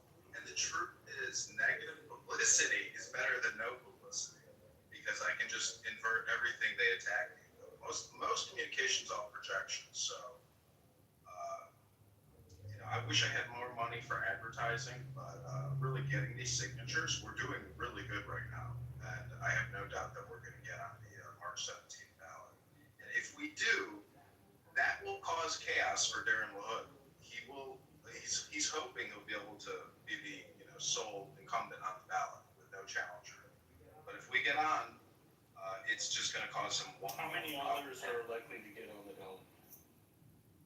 I would say that probably all the Democrats will get on, and there's one other Republican candidate. I have not been in communication with him, so I don't know if he's actually getting signatures or not. So it's possible that if I don't get on, then it's possible it's just the incumbent Darren versus, let's say, 3 Democrats.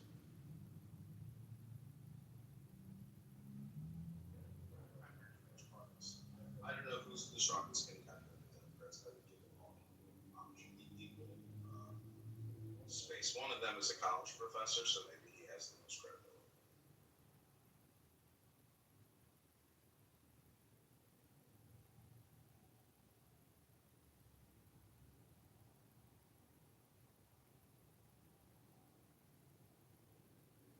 Clown world stuff. It's very amateurish, and I'm being attacked, online on X by people that I've given my time to do podcasts with, and it's just amazing. But a lot of people are fat, jealous people in this world, unhealthy, unhappy, highly vaccinated. They claim they're Republicans, but they're not fiscally Republicans.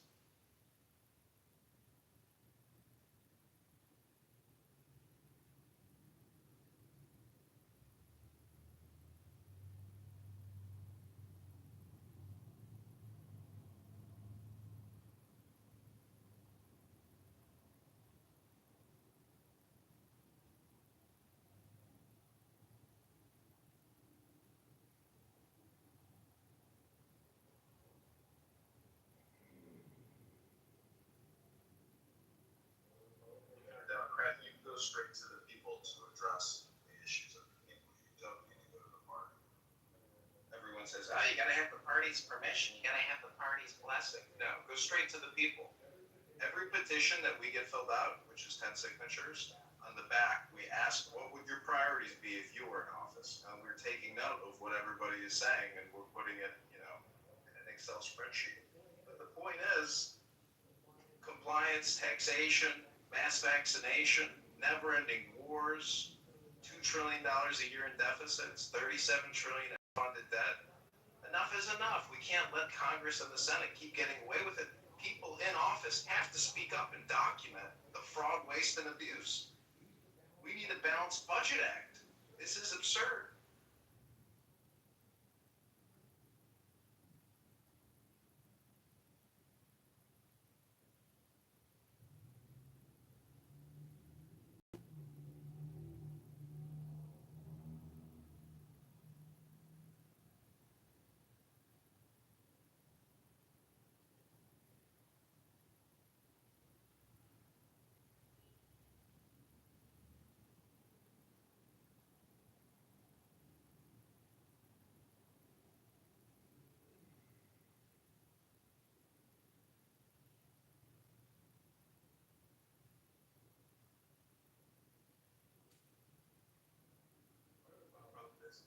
Trump is the president, so we want to help Trump so much because we love him so much.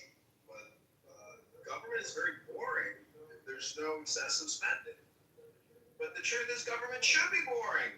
Government should be exciting. Government should be the source of an economy. Government should not be the source of all the net income across the S&P 500. It's a problem.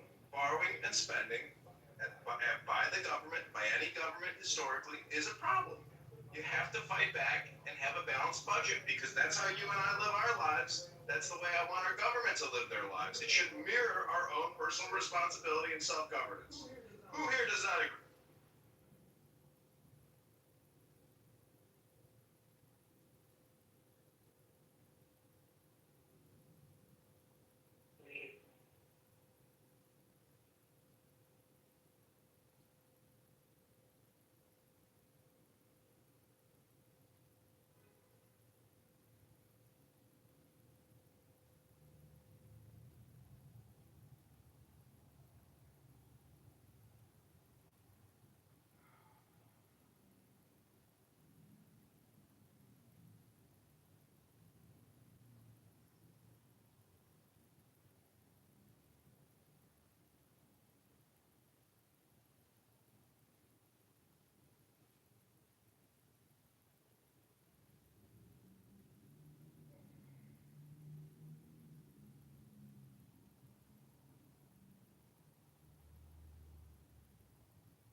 Damon is here.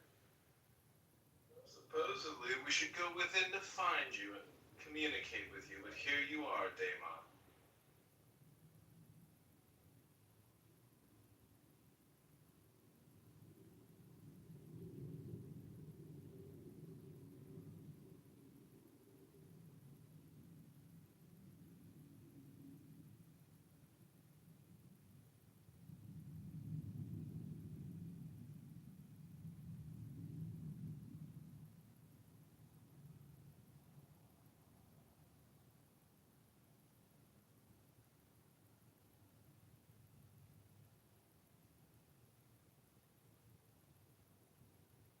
Is in the chat. If you want to give $1.50, that gets us one vote or one petition signature in Rockford, Illinois. Just $1.50. That's it. Political consultant strategists like Marshall Rankin, Stephen Bader, they would charge you $30 a signature because that's the kind of cucks they are.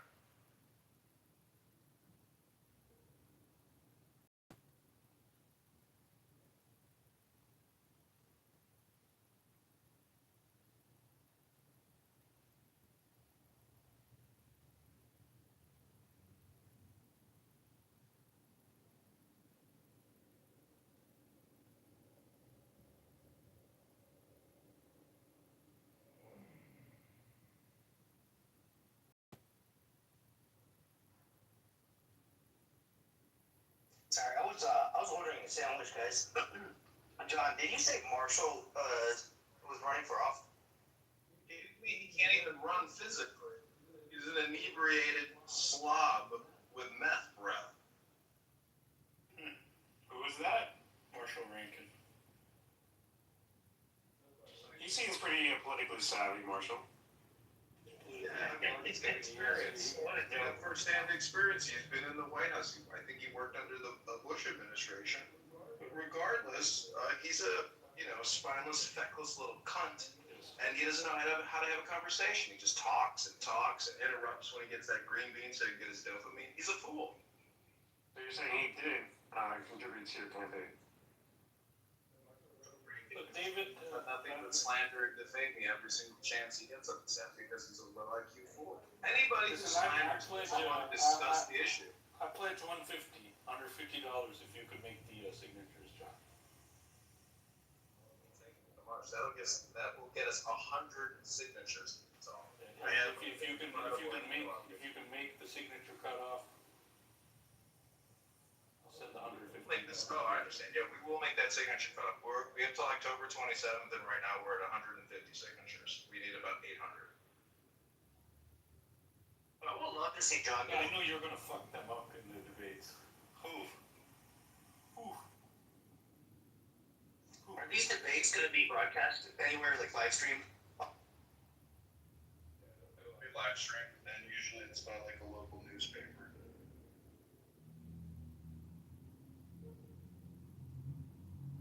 Yeah, John is an incredibly strong debater. I would love to watch those debates. So you're saying he's a master debater? No, but he is strong. He's gonna do the Vivek Ramaswamy and go scorched earth and not give a fuck. And so that's I think you may. I don't know what technique you're gonna take, John. Experience tells me that being a gentleman and being polite, but also just being accurate in my diagnosis is all it takes. Maybe throw a little trash on the other candidates, hit the weak spots. Or are you gonna take the high road? Depends on the questions, you know. Do a little due diligence. Do a little due diligence on your competitors. Ask around the community. Get a little bit of dirt on them, just in case. Just in case. I have to get to Peoria, Illinois, where Darren Hood lives and where his primary office is, and I'm going to do a Charlie Kirk style event outside of his office in the public space. Just put up a couple signs, plastic table, and we're just going to roast Darren Hood for probably like 3 days straight and gather as much gossip as we can. Because whenever I say to somebody, hey, you have 10 seconds to sign a petition to get Darren LaHood out of Congress, people grab the clipboard from me and they sign right away. A lot of people have a lot of built-up anger against this guy because he rubs people the wrong way. Just in the same way that I rub a lot of people the wrong way. John, you rub me the wrong way, but I need to ask you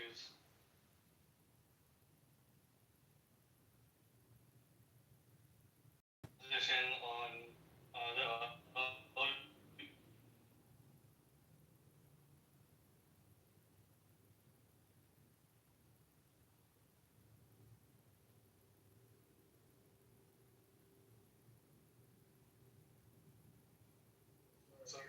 Saying something you think might be interesting.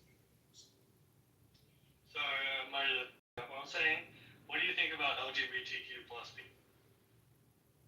I think it's primarily a political movement of the Democrat Party to harvest voters and harvest minds. I think how people want to have orgasms in their private homes is completely up to them. I don't care what words people use. I don't think the word gay means what people think it means. I think it means happy. And I think faggots means sticks. So if you want to play the semantic word game or Hegelian political dialect, we can do it all day long. It's not about how I feel about how people have orgasms. It's about power.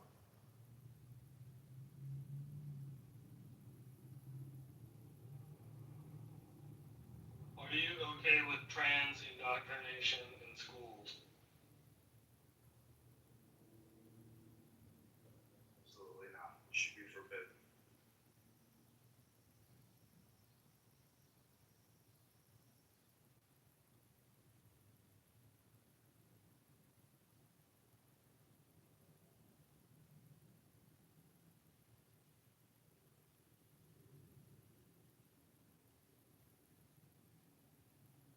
Do you think Trump should have implemented the Muslim ban? Absolutely. If only to make a point that Muslim sensitivities don't override national security priority.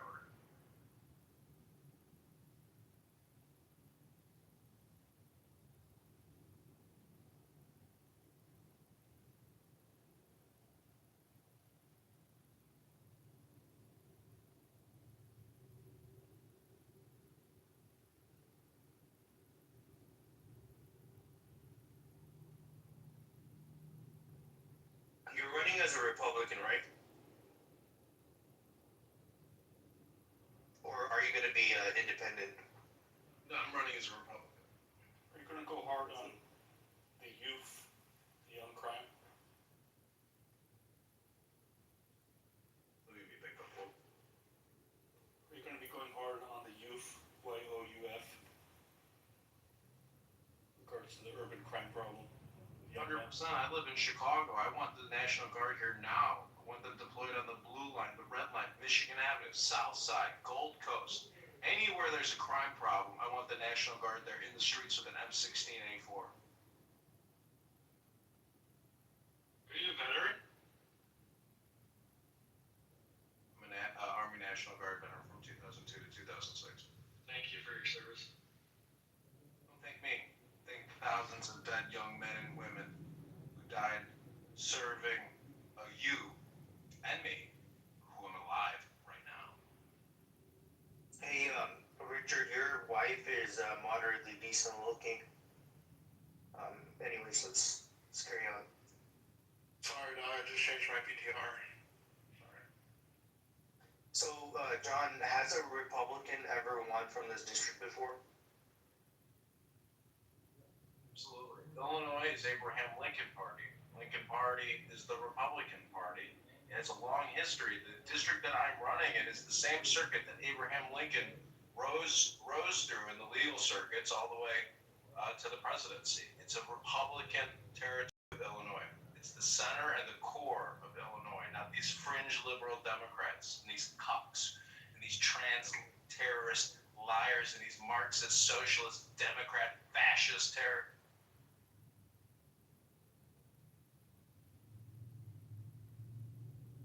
So they do a runoff vote, or what's the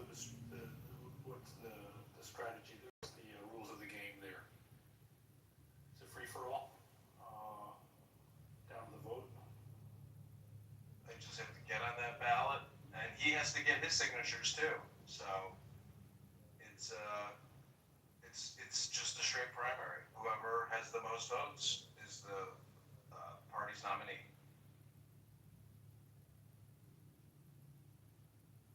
What do you do for work, John? May of this past 5 years, I've worked at the IRS, the Treasury Department, in program management, project management, facilities management. Prior to that, same thing at the Department of Commerce. And prior to that, I worked at Google and Microsoft, and Cox Communications. And I'm an artist and a creator and a filmmaker, a musician. That's a lot of things. Just drink vodka and come on here and slur and drool all night long, David. So you're like semi-retired now? I do have 2 PhDs. David. Let's do a quick diagnostic. What is 233 times 1,000? 21. That's right.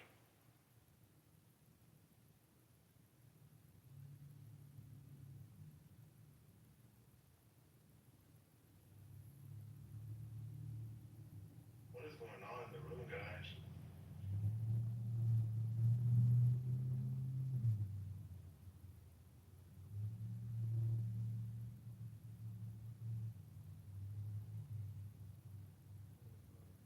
David's had about 6 cocktails. How David is always drunk. The fake news.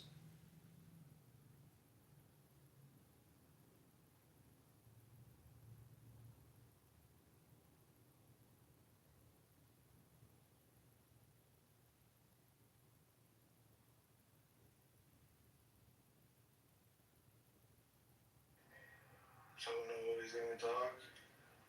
So Richard, what kind of car do you drive? I drive a 1968 Mustang. That's your daily driver?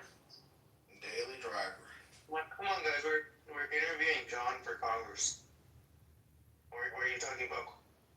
What was that? Well, the good thing about running for Congress is, you don't have to interview him. He doesn't vote for him. This room is being live streamed. This is being live streamed on YouTube right now. It is. I put the link in the chat for all of you. And If you have any other questions for me, I'd be happy to answer them. There's currently, Did David actually say anything useful or intelligent on staff? there's currently 1,400 people watching. I've never heard you say anything intelligent ever, David.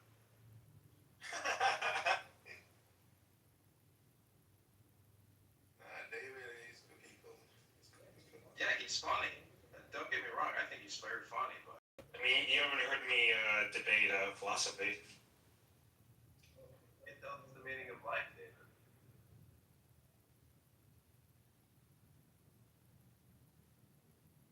Well, I wasn't a philosophy major, so I can't answer that question.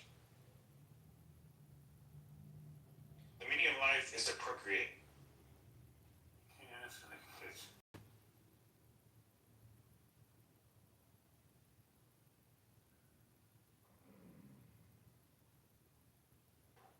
John, do you have any comments on the beheading of the Indian motel owner that took place in Texas? That's a terrible tragedy. Do you have any more detail?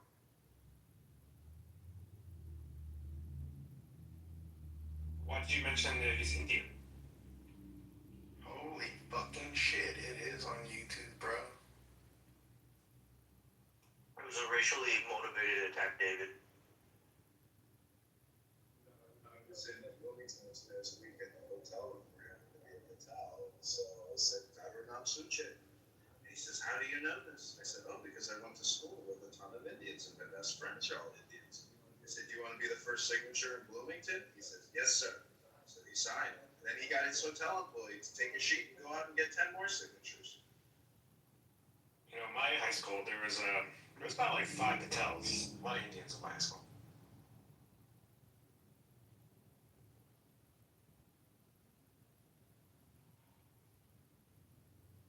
You know what, guys? Like, if you're really trying to get some views, like on YouTube and shit, I feel like we better spice this room up. So, I don't know, maybe changing the title into a little bit something more controversial.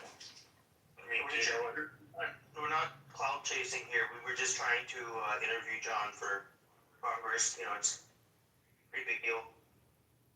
You know, Richard, before you came into the room, you should have heard what Lulu said about you. Lulu? Who? That doesn't matter, man. I don't care. Oh well, he's out. My good friend Yali here this year. She's such an intelligent, beautiful woman.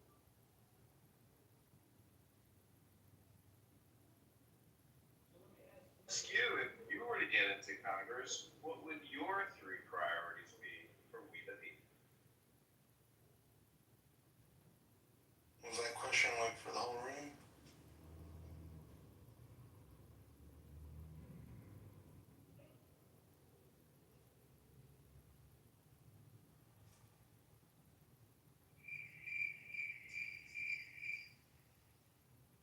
Bruh.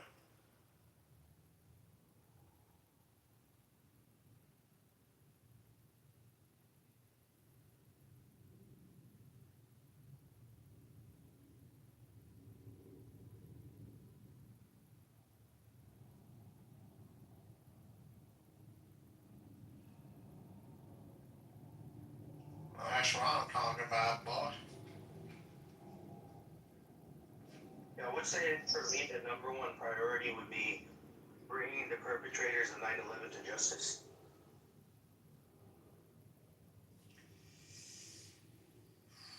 What are your thoughts on that Texas beheading thing? It's just like reading it in the news. Not Texas, Dallas. Well, it's good self-defense. That's one thing. It's probably good to carry arms if you're in a high-risk field. And it's probably good not to hire criminals who are mentally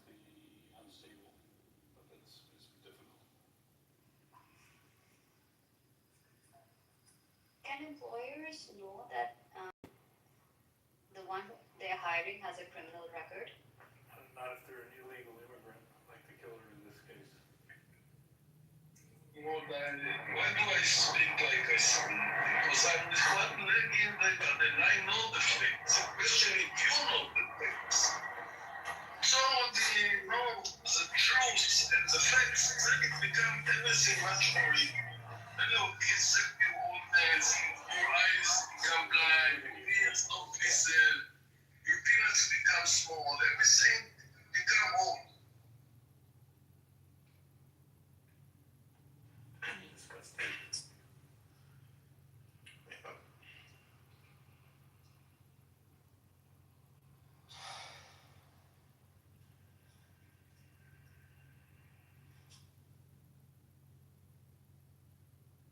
Saying, you know, haven't been in the Middle East, I've been to Israel and Jordan. I would say that they're nearly identical on both sides of the river. Everybody's extremely self-centered.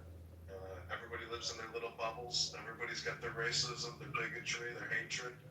Very rarely will you meet an individual who is not completely and utterly bigoted. You know, intelligence really is what separates us in terms of, you know, these bigotries and these tropes and everything else. But also politics, people are so political in everything. And, you know, I'm not a violent person. I don't want to have to do any of the killing. You know, just like you all, I want to have a good life. And I don't want to live by the sword, nor do I want to die by the sword. I want to live in peace. And unfortunately, you know, for a lot of people, they view their entire life as being a war. And that just seems to be pretty, you know, status quo. But I would suggest that that is not the way to live your life. The way to live your life is strategically. And if you want to win the war, don't die.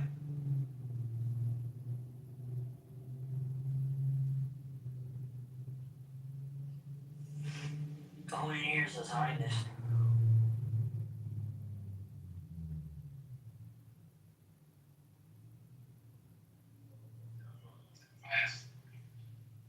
Oh my God. Zionists. And suffering a lot. What's wrong with Zionists? Is everything wrong with Zionists? I disagree.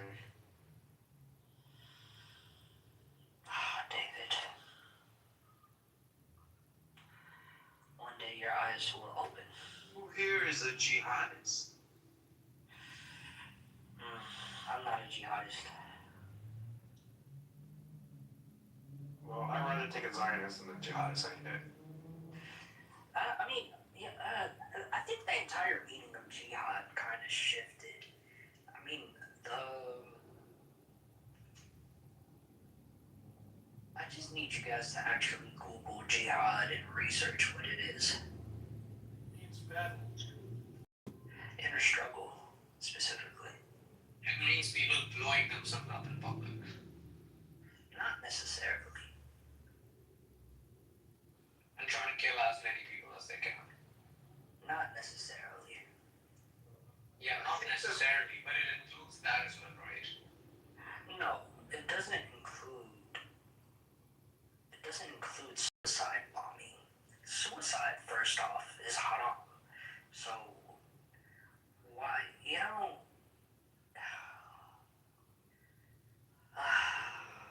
Yeah, I agree with I disagree with Nachigeta. It's not necessarily like someone blowing themselves up in public. Because remember, like back when jihad originated, they had swords and knives, right? They didn't have bombs back then. So they used to commit jihad using the sword, right? and also, jihad could be simply me writing a protest song. Jihad could simply be me fighting my own evils within me, my own jealousies, struggles, and stuff. Jihad, it's a very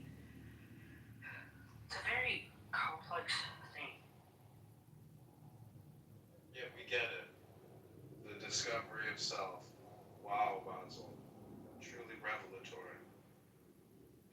if they want to kill people, I mean, that's not good. You can simply say that. There's nothing wrong with that. I mean, aren't Zionists killing people? No. Killing people? I don't know about that, David. They're killing terrorists. This is what I mean about Zionists. The truth is always negotiable with Zionists. Like with Western societies and like Zionists, the truth is literally always negotiable. So you're saying you're pro-Hamas? I'm not saying I'm pro-Hamas. So then, if Israel's killing terrorists, isn't that a good thing? I mean, are children terrorists? Some might be. Have you met any black kids? See what I mean? Like, truth is always negotiable.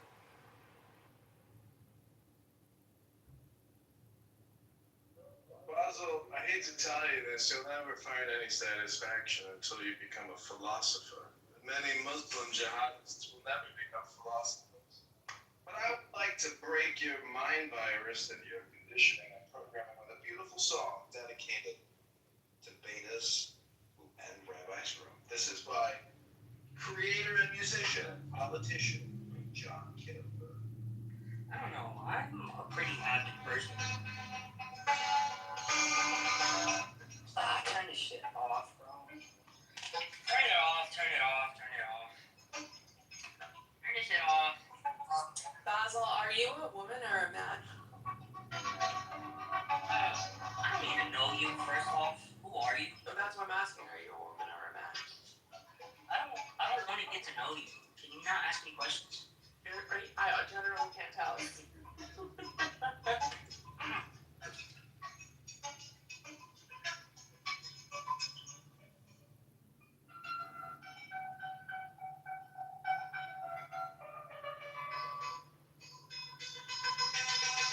Boo-boo, you need to stop hanging out with Zionists, man. Nothing wrong with that.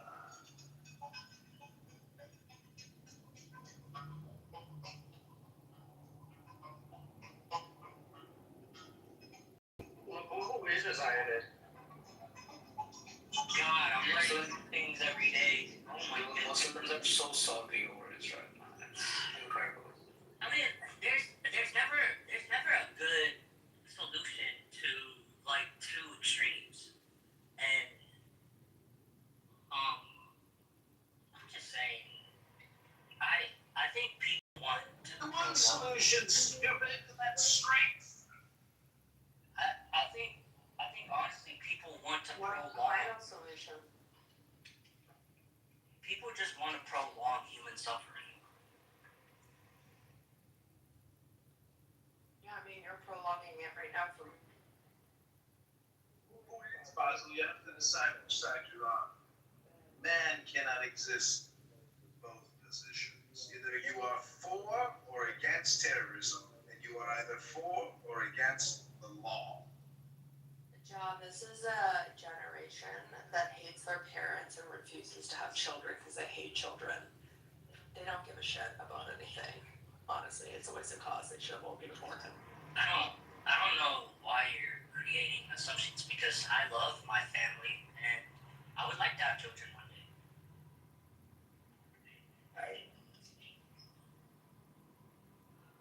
I hope your children are recruited into Hamas and killed by the IDF. You wish. You know what? Yeah, I don't think that was the right thing to say, Ellie. It's okay. That's how I felt in the moment.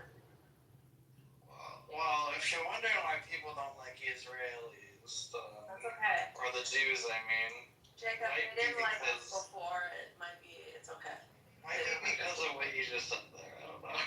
I haven't said anything mean, or I don't know. No, it's good to feel. Basil, you said you support the people that murdered my family. You said a lot wrong. I never said. When did I say that? I never said that. Why are you lying? See, you're obviously a miserable person. Do you support Hamas? Do you support Hamas? No, I You don't. said you support Hamas. I know. If you would have listened to what I said earlier, two extremes don't make a solution. So I mean, I'm just saying. Why don't you support Hamas though? I mean, Because they're terrorists, bro. So I mean, like, why would I support any type of violence? I don't care if they're trying to defend themselves. I don't care if Israel's trying to defend themselves. I mean, the whole thing is stupid. Like, at this point, it's stupid. It's been going on for like 60, 70 years. Like, it's dumb, bro. Yeah, It's retarded. how they just get along and hold hands. It's so weird. Yeah, like, literally. I don't understand why they can't just have peace. It's so weird. I just don't know what's hindering it. I mean, obviously, So what she's trying to say is that perhaps the Jews are more intellectual and developed than you give them credit for, and the Muslim terrorists are actually reprobate medieval anarchists devoted to polygamy, child rape, and political I mean, there's cases of women. No, there's actually not any cases of IDF kidnapping. Yeah, children out of their beds and then raping them and then murdering them. And then there's like parading their dead and then parading their bodies around the streets of Tel Aviv while spitting on their bodies. No, there's actually no cases of this. So shocking. I know it is shocking, but there are no cases of this. No, for sure. Like I said, the truth is negotiable. For sure.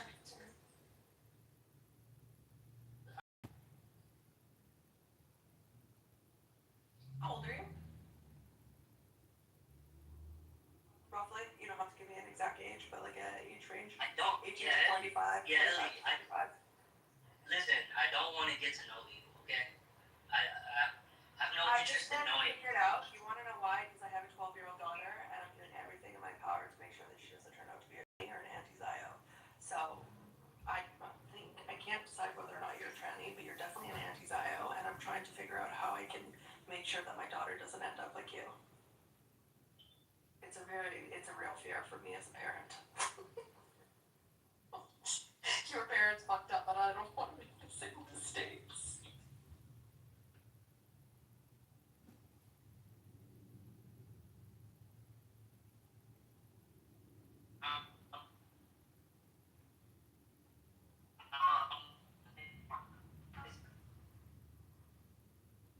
You're in the Matrix. Rico!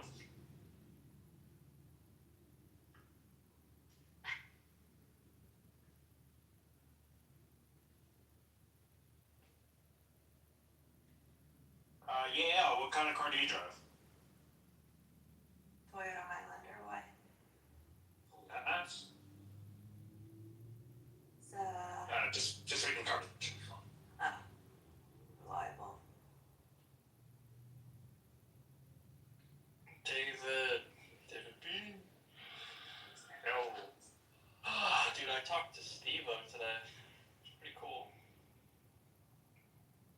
You still think that DJ Silly Kid is Steve-O? That He's is like the jackass guy? Have you ever met him? Yeah, jackass guy. Have you ever met silly guy? That's 100% Steve-O. Because he sounds like him and because he does crazy things on here? Because he is him, literally. Because Like, he said he's him? not only that, but he just is him. Okay. Like, if you understood Steve-O as well as I do, that's Steve-O. Okay. Yeah. So, but that was awesome. He was really cool. And now my life sucks because I can't talk to him right now, so. Aw. Yeah, that's what it feels like. It's like no more aura farming, you know? I can't farm his aura anymore. Which stinks. Yeah, I hate my life, guys. Dude, I'm really You try reading the book instead of coming on here and complaining all the time. Change your communication. That's all I'm saying. You should be grateful, bro. Don't hate. I mean, everybody hates their life sometimes, you know, but. John, what is it? All communication is. I forgot. Hypnosis. Hypnosis, thank you. Proven without being conditioning. It's called suggestion. Communication is a form of control. Dun, dun, dun. Well, have you ever been hypnotized? No. Professional hypnotist. I can put you into a trance state immediately. I'm scared. I'm like too scared. Wait, are you gonna turn Jacob trans? Scaring me now, dude. Deepest breath of the day. Hold it for 10 seconds.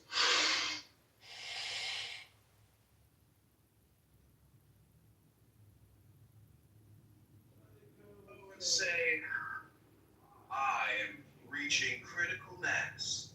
I am reaching critical mass. In like space. And like space, Free. I'm free. I'm a flower. I'm a flower. Fresh. I'm fresh. I am a mountain. I am a mountain. I am strong. I am strong. I am solid. I am solid. I am balanced. I am balanced. I am at peace. I am at peace.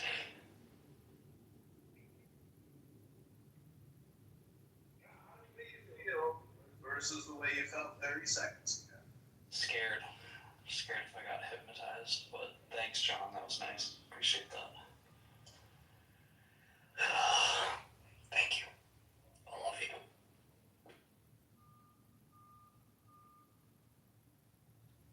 What am I doing? What am I doing on here?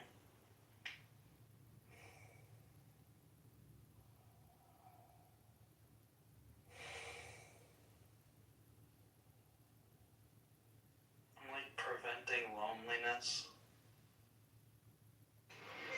Does anybody On my YouTube channel, I'm live streaming you. Anybody in here love driving?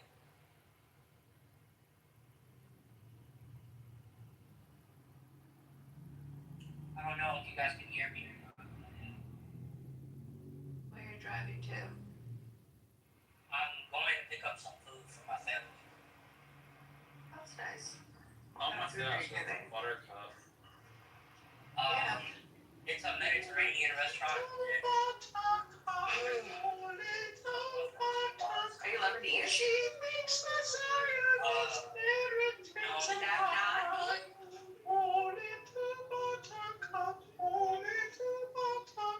She will cry all the time.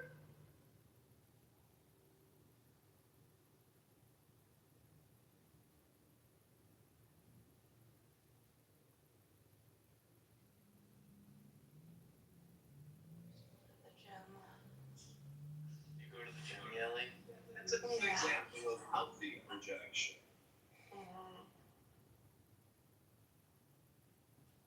I haven't been to the gym in a while. It's good. It's good for mental health. Yeah. You mean going or not going? Going. Okay. It's felt good for me not going. Actually, I hike today. So I don't know if I'm on the inside. But something. I'm outside. Jacob, you really scared me today. I woke up in the room and you were the only one there and you were breathing very heavily. Well, I'm sorry. I didn't want to scare you. I wanted to feel like I was your protector. No, I wasn't. I wanted to feel like I was your protector. Okay, thank you. It was so cute when you woke up. Okay. Yep, you were like, I was like, this is awesome. Passed out. I was awake all last night. Well, hopefully you felt comfortable in your sleep today. I did, thanks. Where are you from, yo? Canada. Oh. May I ask where? Vancouver. Okay, I'm gonna look that up. It's right above 2 hours from Seattle. Oh. So, like, the other side of the country. Pacific Northwest, yeah. Yeah. So,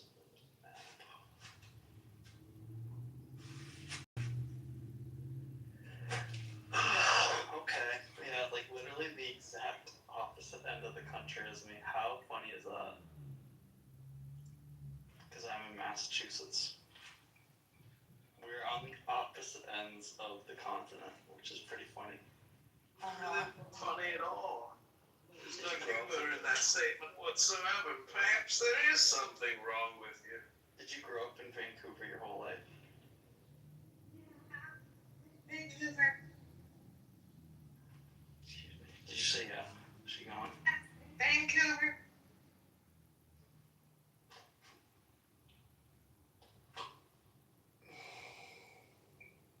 So, Jacob, when do you think your penis fell off and your vagina grew in? It didn't. Then how did you become such an effeminate person? Such a beta cock? I don't think I am, man. Oh, cutesy girl in a dress at the PTR. You come here and you tell us your life is miserable. That sounds pretty beta to me. I don't know, like, why you're here, what your purpose is. You got no objective. You're asking. Every day You live. it still When feels like did your penis fall off and your vagina grow in? I gotta start asking God what to do again, I guess. I don't know. Ask God what to do. You need to read a book, you dummy. I read a lot of things. Go ahead, read us something good for the next 10 minutes.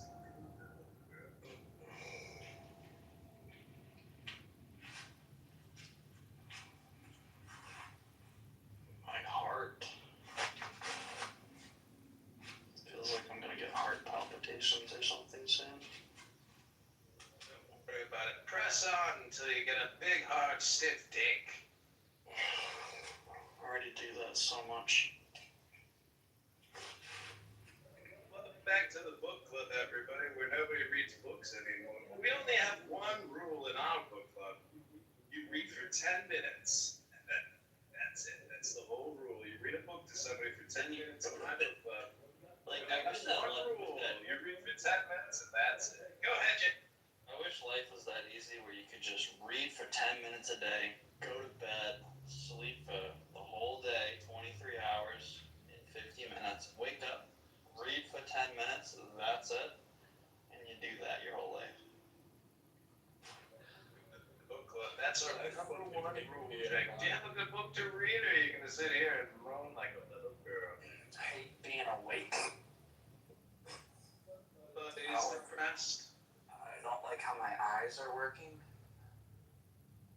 I'm not depressed. More like I feel like I'm just, well, maybe I am depressed, you're right, but like I feel like I'm just like scared of a lot of things. And it's affecting. Just read books. That's it. 10 minutes. Do you have a good book to read? No, I don't got a good book. I do, but I don't want to reach it. Okay, that's the reason why you're depressed. You're not reading anything. You're just coming out there and talking, wasting your time and energy. No focused attention, no goal, no objective. Not reading from a script, not doing any new reconditioning of programming. Dude, Just a woman with a vagina, moisture in between her legs. That's okay, Jacob. One day you'll become a man and join my book club. I've been learning so much. I'm done. I don't want to learn anymore. I'm done. Hi, baby. I'm done. I don't want to work anymore. Literally. Am I just going through the stages of grief right now with Charlie Kirk? I'm on depression. That's probably what I'm doing. Literally, we lost our fucking shield. Oh, God.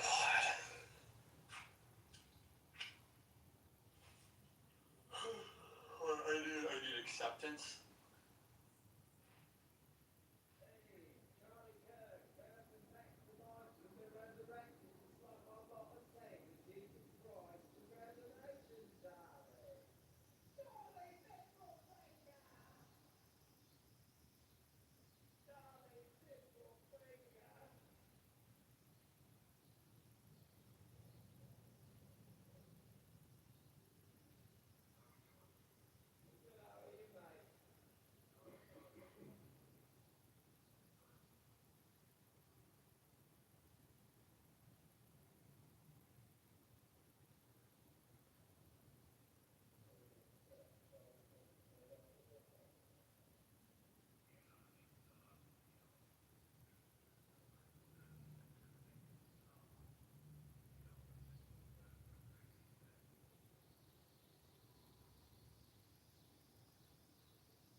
enjoyed the show, this YouTube Live is coming to an end. We're going to jump back into Patty's Politically Correct, where we have created a new room called African American versus Charlie Kirk. Hashtag Democrat. Hashtag liberal. Hashtag LGBTQ. Live here on Clubhouse. Hope you're enjoying the show. Lou, you should have joined the campaign. We could have used you. Instead, you chose the coward's way out. But I'm sure that's normal for you. You're used to being a coward, running from your fears. Could have been big in the political racket, Lou. You could have made it big off my campaign. Could have gone somewhere, done something with your life as an AI campaign strategist. Instead, all you do is listen to T-Rob say the N-word. What a life. God, how did your father raise you, Lou? What happened to you?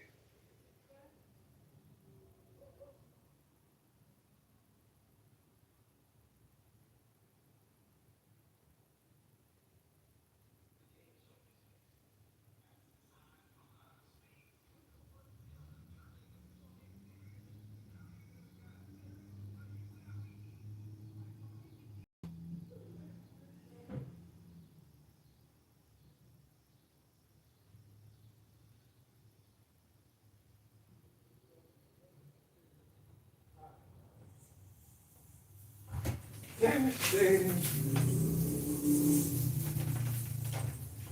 Woo!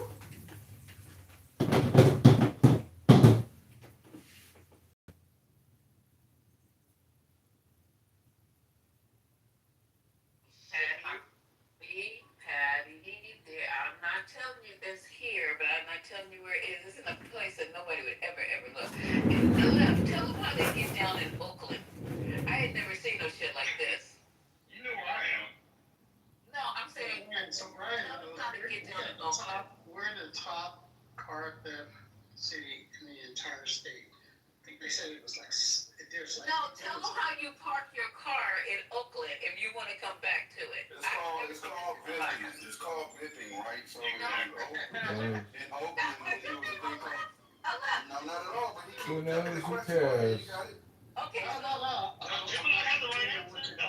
It's serving its purpose. I'm serious. I don't know about where you could park your car safely in Oakland. That's not what I'm talking. So now I know Oakland really does not. That's why I was cutting in right there. Oh yeah. Oh. No, you can't, because when I Who first knows? got here, Who I cares? was He's serving wondering his why purpose. is everybody's What are you motherfucking gonna do? windows down? In the Because they don't want They their can't cars. run I away. was about to say that. Yeah. Everybody. As the sun went down, hold on, baby. As the sun went down, people were leaving all their fucking windows down. And some people had the trunks open. So I asked them, I said, what is going on? They said they're leaving their windows down to show that there's nothing in the car. And the trunk is open, so don't even bother going to the trunk. I have never, am I correct or no? You're correct, and also cars get stolen in Oakland, So. This is a crazy act. We've been in Atlanta for forever. So I think Oakland. Really? I think Oakland capital for it though. Yeah, if you live in Atlanta, everybody knows you either roll you roll it. Well, we don't roll our windows all the way down. What you do is you crack them so they can see. You can put your hand in there. There's nothing in there, and they'll just leave your car alone. Everybody that's especially when I stayed in Midtown. Yeah, I never lock my door. I make sure, and if I do lock my door, I go and make sure I unlock it and crack my windows halfway. Well, I was trying to tell Lisa earlier, it's called bipping. They got a name for it. It's called bipping, right? Right. Bipping is when they pull up on the parking lot and they're going to hit almost every car that look like it's worth a shit in that parking lot, and they do it quick as fuck. They break the windows, they rummage through the car. There's another car there. It's always with another car. They don't do it on bikes, don't do it on nothing else. They have for this car pull up. Then one person hops out, and then they break out the windows real quick. They run through the car and grab everything they can grab. And they'll do a whole parking lot. And people will be outside watching, and they don't care because they strapped. So they basically right. But they go we don't run through this shit no matter what. And that's not just Oakland. Yeah, they got the thing to break the window real quick. But the thing.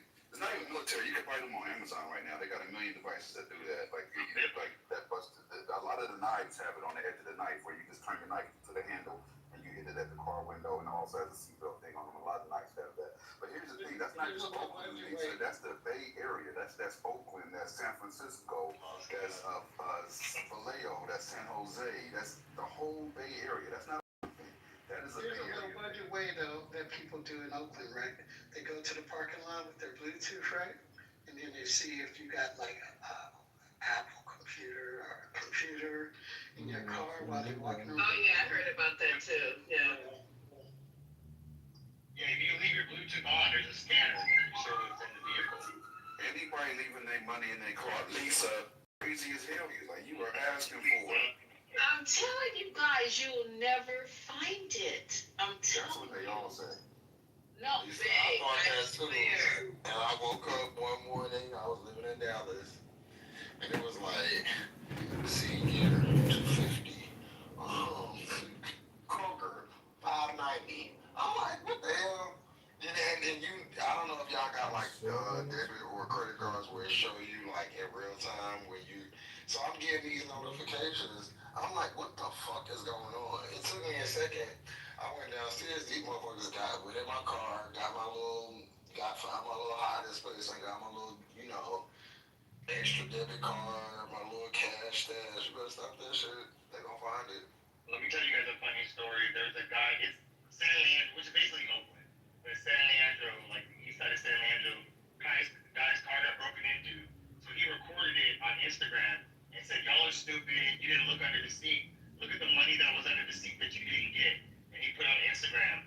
Then the same night, it could have been the same person, but somebody came back to get it, and he shot them and while in his car. So he set them up to think there was going to be more money in the car. They were stupid to follow up on that. That was in San Leandro. Well, let's see how this goes. It's not a lot of money if they want to do it, but it's gonna be hard to find. This took me.